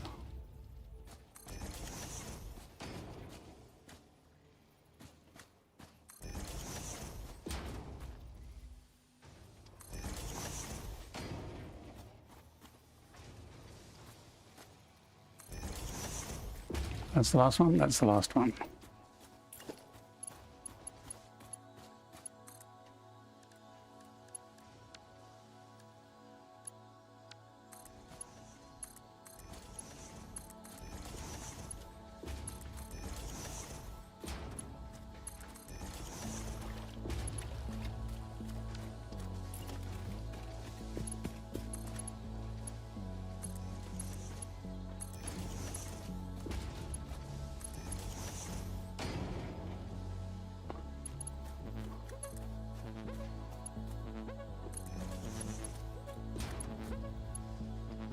Yep, curvy will do. So we have pre-established curves are good. Oh, that's going to be ugly. Oh, that's going to be very ugly. This is where you might want to avert your eyes.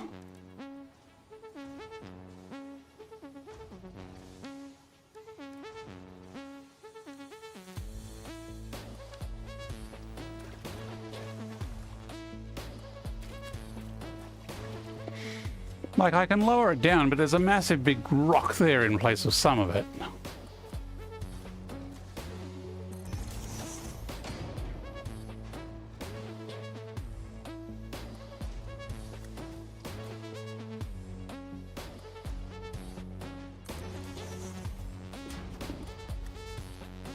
Who decided to build in this zone? Really? Oh, that's totally not gonna... Can I build in that? I didn't even lower this one properly.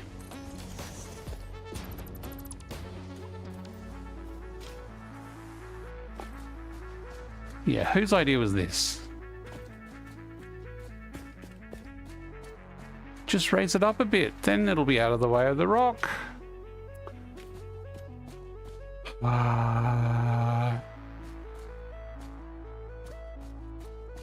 Damn it.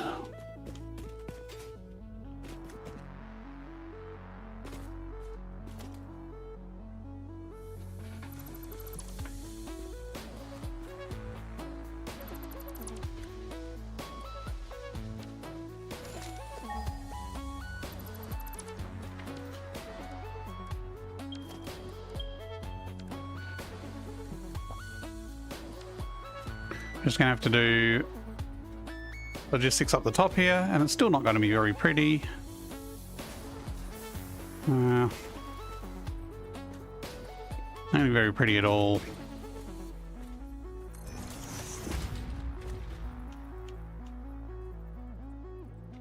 So if I had a blueprint, at least I could wire up the blueprint in advance and then have it all sit underneath. Now this is going to be annoying because if whatever belt I put in here is permanent without rebuilding, I'm going to put a Mark 2 in, even though I would probably never actually need a Mark 2 even if I overclock these, because if I recall the output is not very high.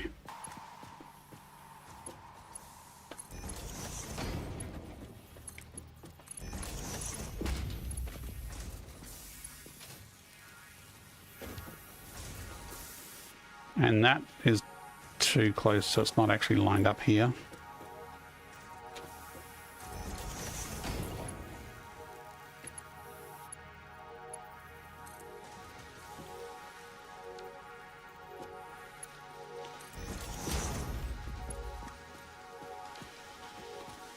Let's go see how that looks underneath. Oh, can't even see it? No, there it is. No, that's not it.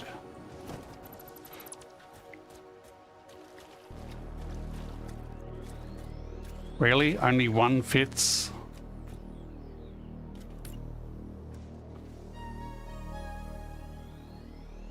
I mean, I could probably snap it from above, but that would be a bit dodgy.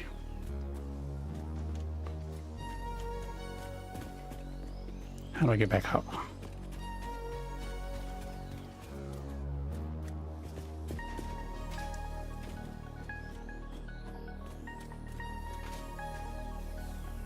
At least we got some feeding through.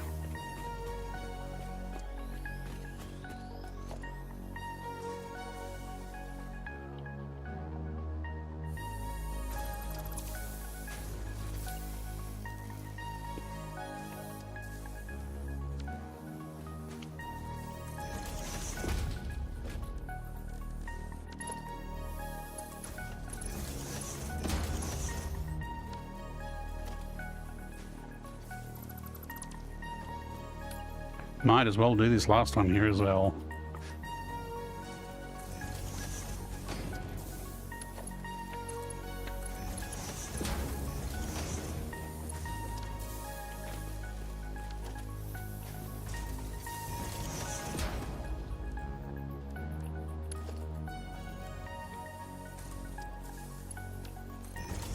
Well, that could have gone better.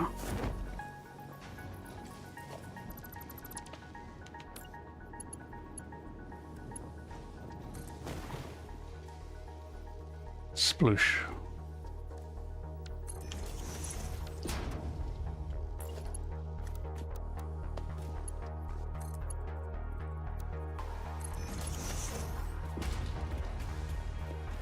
Hopefully this side will fare a bit better, even though it is actually closer to the ground. Hopefully.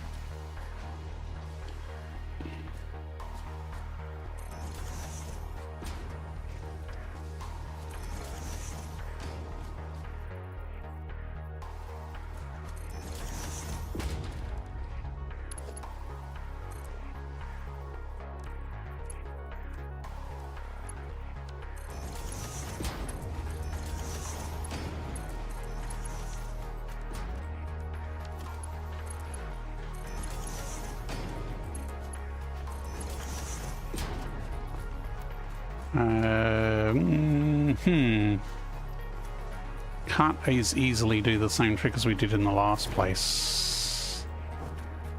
We could, I guess, but this is already lower.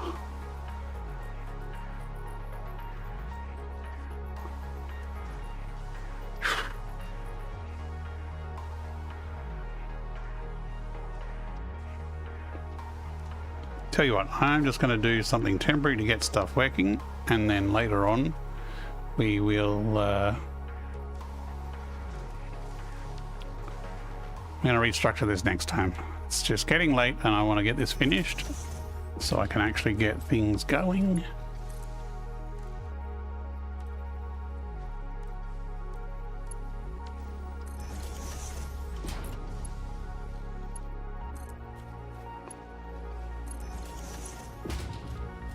Oh, it's going to be clipping hell on this side, though.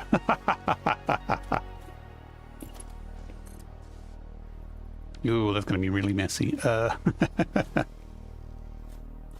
I've kind of got myself into a bind here.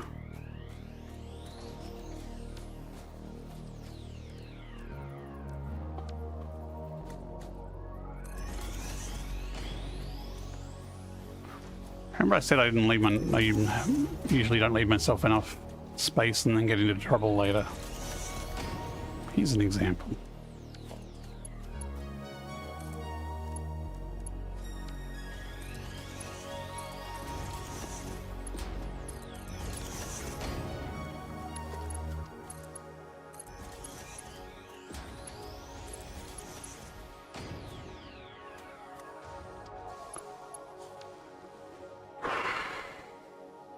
Well, if I'm going to move it down, I might as well move it down and back into position.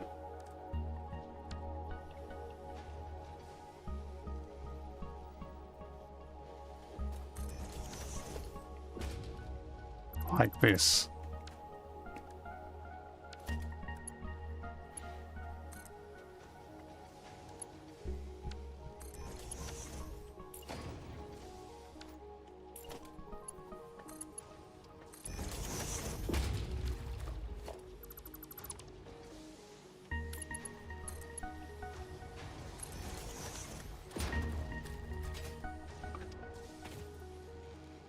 Again, curves make it look better than it actually is.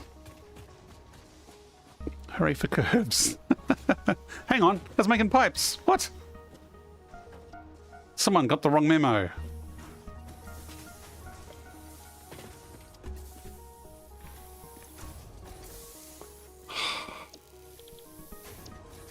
Hello, you're on Team Beam over here.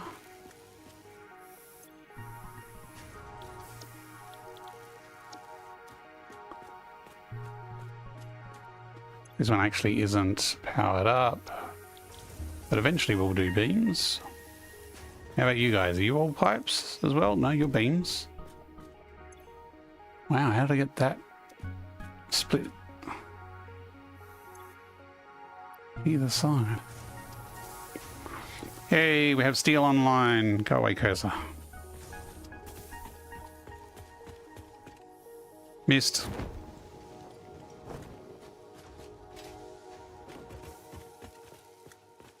Okay, so we have beams floor, pipes floor, output floor. We should start, yeah, that's what I thought, because that one wasn't supposed to be receiving pipes.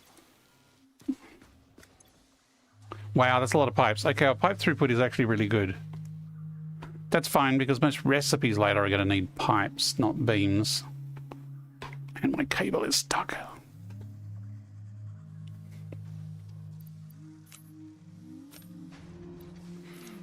Okay, we are close to the end milestone for tonight, which was to set up steel, and I kind of done it. We do really want to set up, let's see if we've got enough materials to set a depot. So these sand fluctuators, which I had in, didn't have all of them in phase one, but later on, basically once we unlocked steel production, I bought 2 stacks of pipes from the awesome shop in order to make those fluctuators.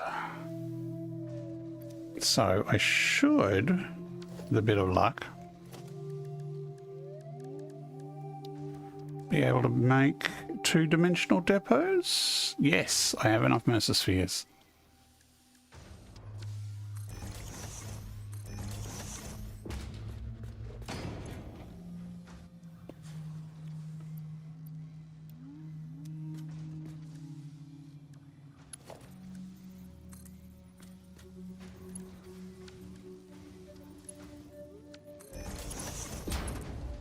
We'll probably put the depots under or rearrange things later on once we get the double-sided storage depots, but at the moment this will do, and it will give us supplies so that we can then use that for building.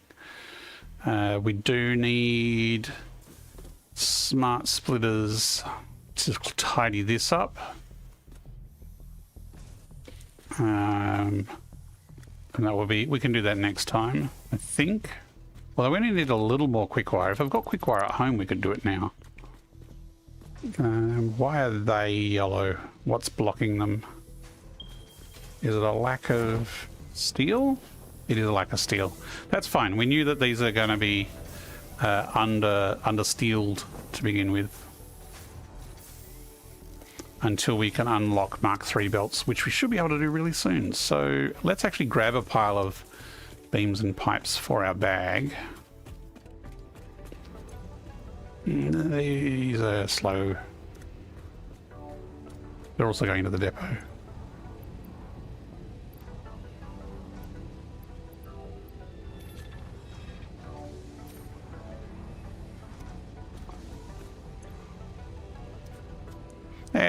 How many steel beams do I have on me, actually? Oh, I got enough. I got more than one stack. That should be plenty. Okay. So, in this session, we have rebuilt our coal supply. And actually, I'm going to quickly go fix those, which I said I would do before. We currently have 16 coal generators that are at 100%. The plan is later on to double their capacity and overclock them to 100%.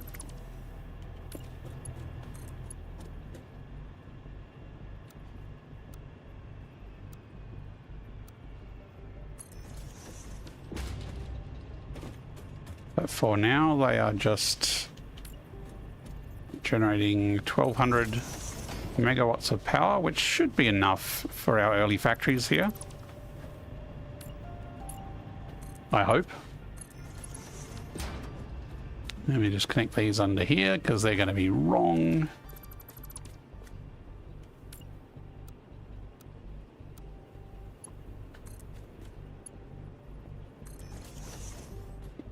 Like when I delete the hole, shouldn't it delete the pipe as well? Isn't that usually what happens?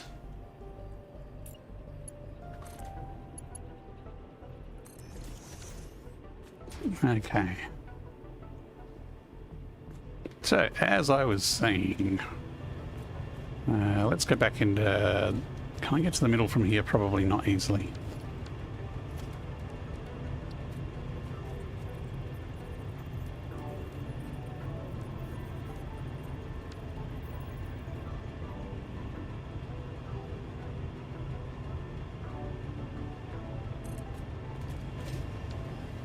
Ah, build menu. That's what I get from building something from the build menu instead of the quick menu.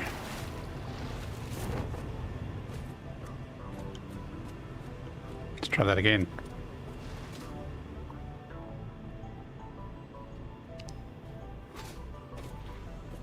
So here's our circular factories. We have our 16 coal generators. Up the back there we have our steel ore processing, where we're processing copper and iron into iron bars, and then we're combining that with coal to generate steel bars, which are then coming under here to our little steel factory over there, where we are building steel beams on that floor, steel pipes on that floor, and we're chucking them into containers with depots.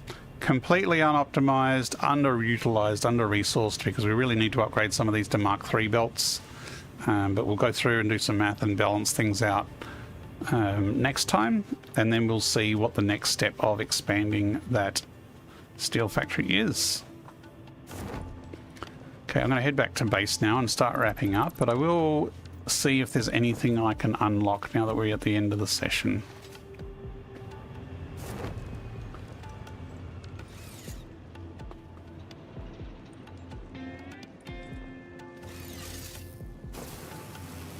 That's in the way. Bounce. Oh, made it.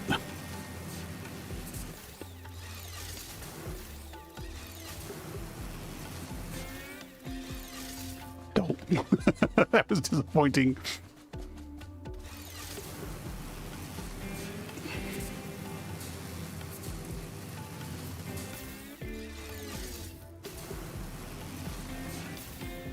Bounce.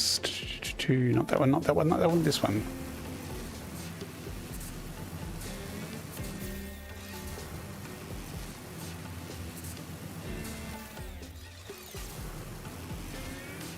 And next time, maybe off stream, I don't know, maybe I'll do it on stream.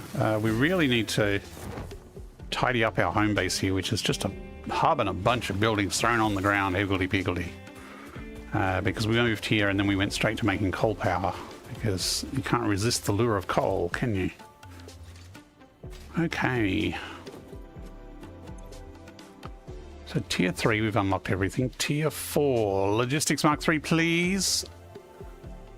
I could do that soon, but probably don't have the materials on me. But that's really what we need. And then we need this next, so we can get miner Mark 2 and we can increase the capacity of everything. And this we want so we can actually build power tower platforms for easier getting around.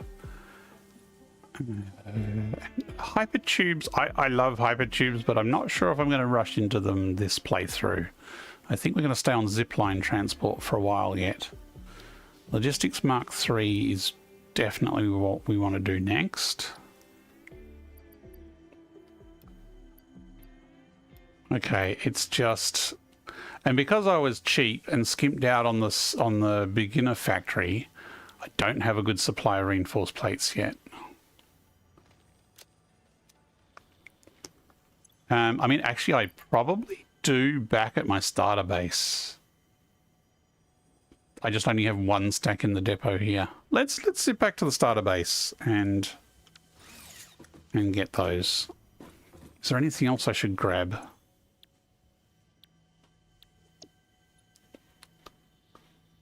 $100 frames, that's not too bad to get out of the depot. It's 2 stacks. Concrete we've got locally. Cable would take a bit of pulling stuff through. Blueprints, I think I'd actually go advanced steel before blueprints, because just to get this stuff up online, Mark II's online production-wise. That's easy. That'll be 2 stacks, so we can grab some of that. Maybe grab some rotors while we are at the home base. So if we grab some frames, rotors, and reinforced plates, then we should be able to unlock 2 things.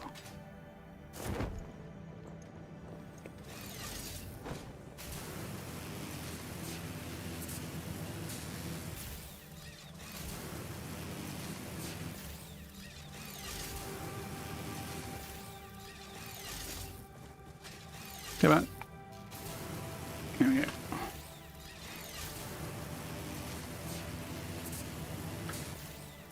So someone's saying if you crouch while doing this? No, that just drops me off the line.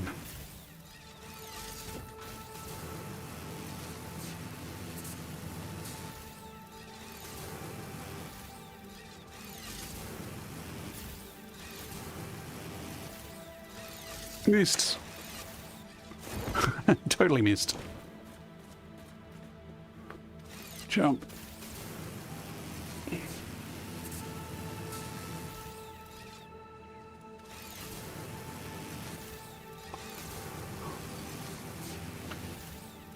This bit I need to change because you keep hitting your foot on the ground at that point. And this bit should really veer that way, because that takes a circuitous route.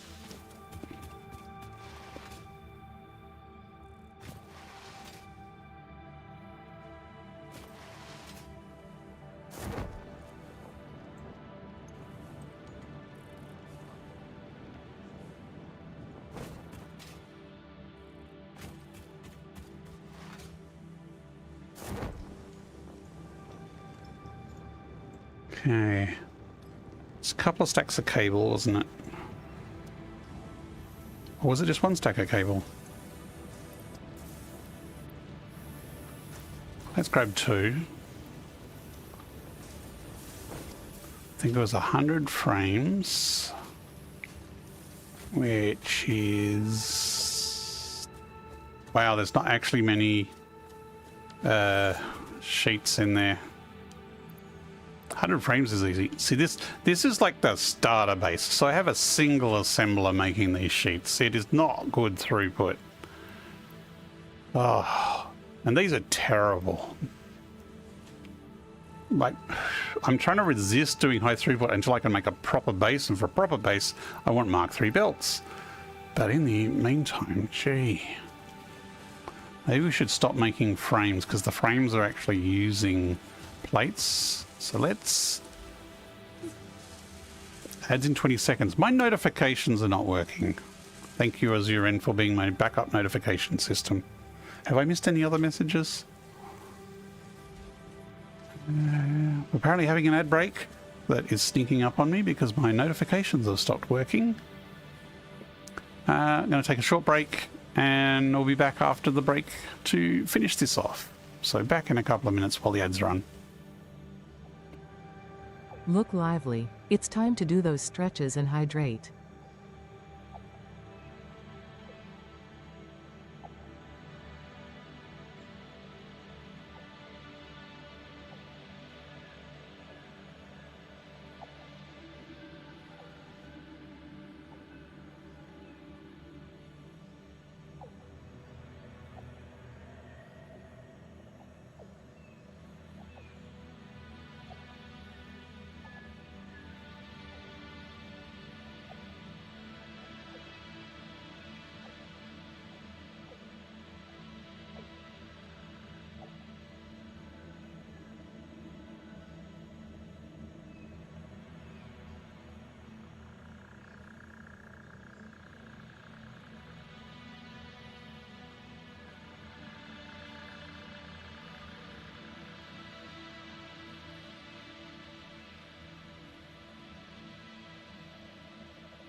And we're now back.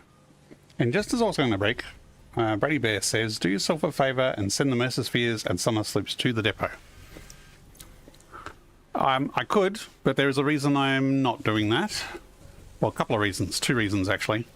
First, I haven't got personal upload unlocked yet. I unlocked this on phase 1, and so I've only just got steel pipes now. So there's still a ton of unlocks I need to do here, and I don't have the personal unlock. I also need a lot more Mercerspheres before I do that.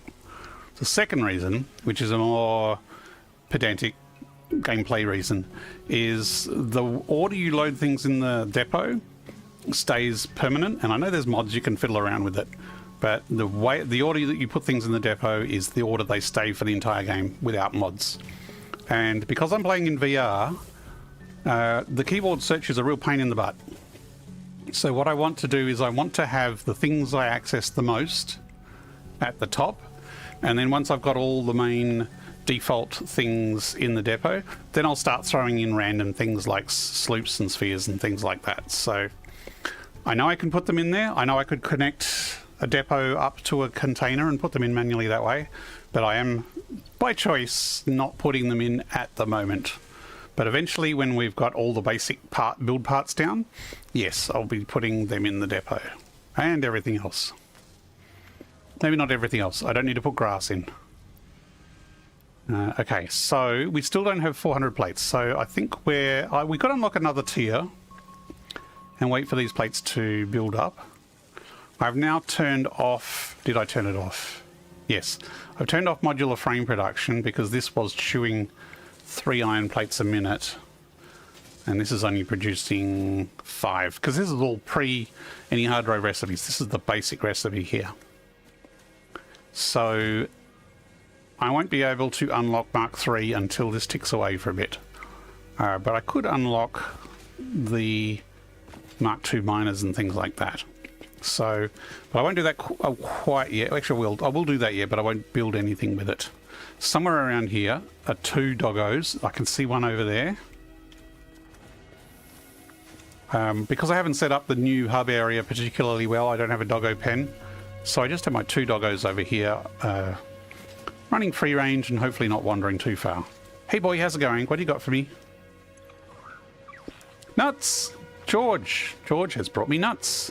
That's not as bad as the last thing you brought. Thanks, buddy. What's Scratch got? Scratch, get off the power.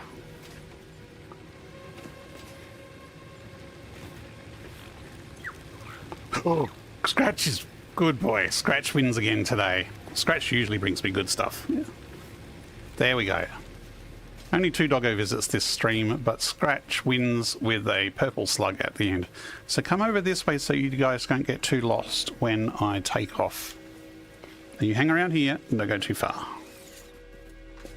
I'll head back to the hub. We'll unlock the Mark II stuff. We can start on next time we can start upgrading to Mark II. And then, oops, don't jump yet. And we're apparently going back this way this time. And then next session we'll have Mark III belts. Maybe I'll go Mesosphere hunting in the meantime. Maybe get some more hard drives as well. Hey, didn't crater this time. There's a tree up ahead that I'm going to hit, isn't there? Actually, should set up a little quartz setup as well. Oh, there's that tree. Look, I've got a chainsaw on me. Do still have the chainsaw? Yeah, that tree's gone. It's knocked me off for the last time until it regrows. Bees! No, not bees! Go away, bees!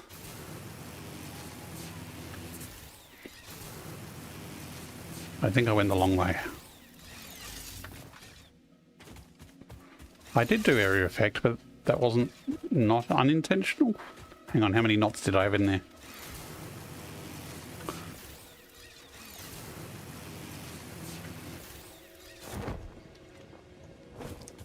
I'd love to get the big power poles as well, so ziplining will become even more efficient. Okay, I should have checked for quick wire. Actually, we have quick wire here too, because that's the other thing was we want smart splitters. I do not have any quick wire here, so we do need to do a bit of makeshift quick wiring next time as well. I'll have to put that on the to-do list. So let's just put 100 in here for now. Actually, maybe I shouldn't have done that. I shouldn't have done that. I don't need any for this. Okay. Did I actually pick up rotors? No, I didn't, because there was an ad break that distracted me.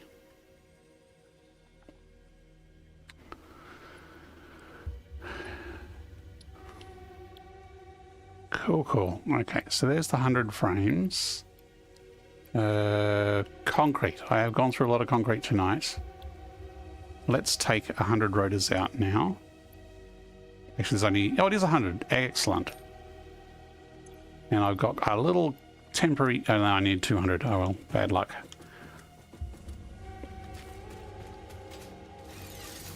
There's a little concrete factory down here that I can raid for concrete.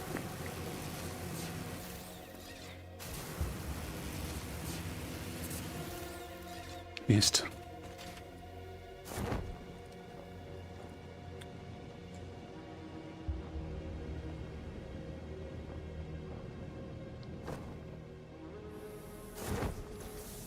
Hey, decent amount of concrete. Yeah, that'll be plenty for now.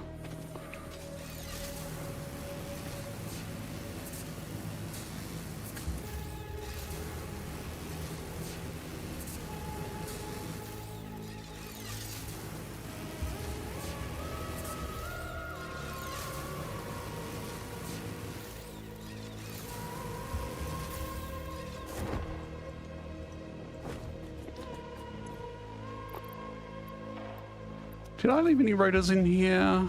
No, I did not. Okay, so we can't even do this today, but that will be easy enough to do. It's the plates that are going to take a while. So next time we will unlock that and we will upgrade everything. And I do need to get a little bit of Caterium, and don't know if I need more quartz at the moment, but quartz, yeah, we don't have any quartz mines, we don't have any Caterium mines, so it might be worth setting up little outposts of those as well, just so we can get a baseline supply in. Okay, that is the end for the session tonight. We've had a fairly productive run and things have gone moderately smoothly. We have a few viewers on Twitch at the moment, so I'll pause here and I will see if there's someone we can raid out to. I think Fluxo Builds might be building tonight, and Fluxo is on both Twitch and YouTube, so I can probably set up a link for both streams to log out. So thank you very much for those who have stuck around and watched. And I'm planning on streaming No Man's Sky tomorrow night, so if you're interested in No Man's Sky, I am looking to stream the new expedition tomorrow. Won't be starting as early. Relax. Thanks for popping by. Good night. Good day. Have a good day where you are. And let me just switch to the desktop and my Twitch controls and see who we can raid to. Just a second.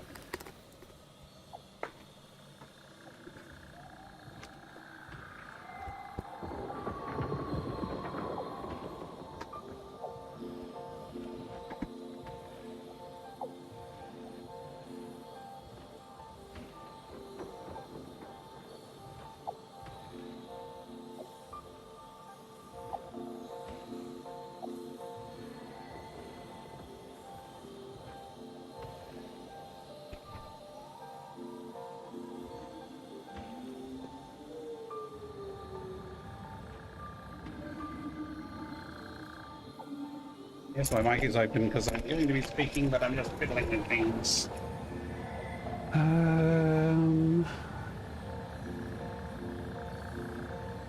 Actually, oh yeah, there is Fluxo Builds building. Yep, there he is. Is anyone else doing Satisfactory tonight? I'm not seeing anyone else who I normally follow doing Satisfactory. There's a lot of people doing No Man's Sky, actually. So let's raid out to Fluxo Builds. And again, he's probably dual streaming on YouTube as well. He's a amazing builder. I've learned a lot of techniques from him. I'm not sure what he's working on tonight, but let's pop over and see what Fluxo is up to. Thank you, Azuren, for your support.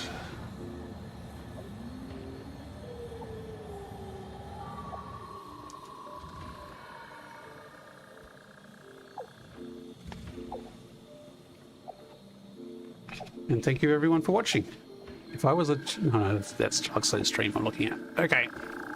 Thanks all, and I'll see you on the next stream perhaps. Have a good weekend.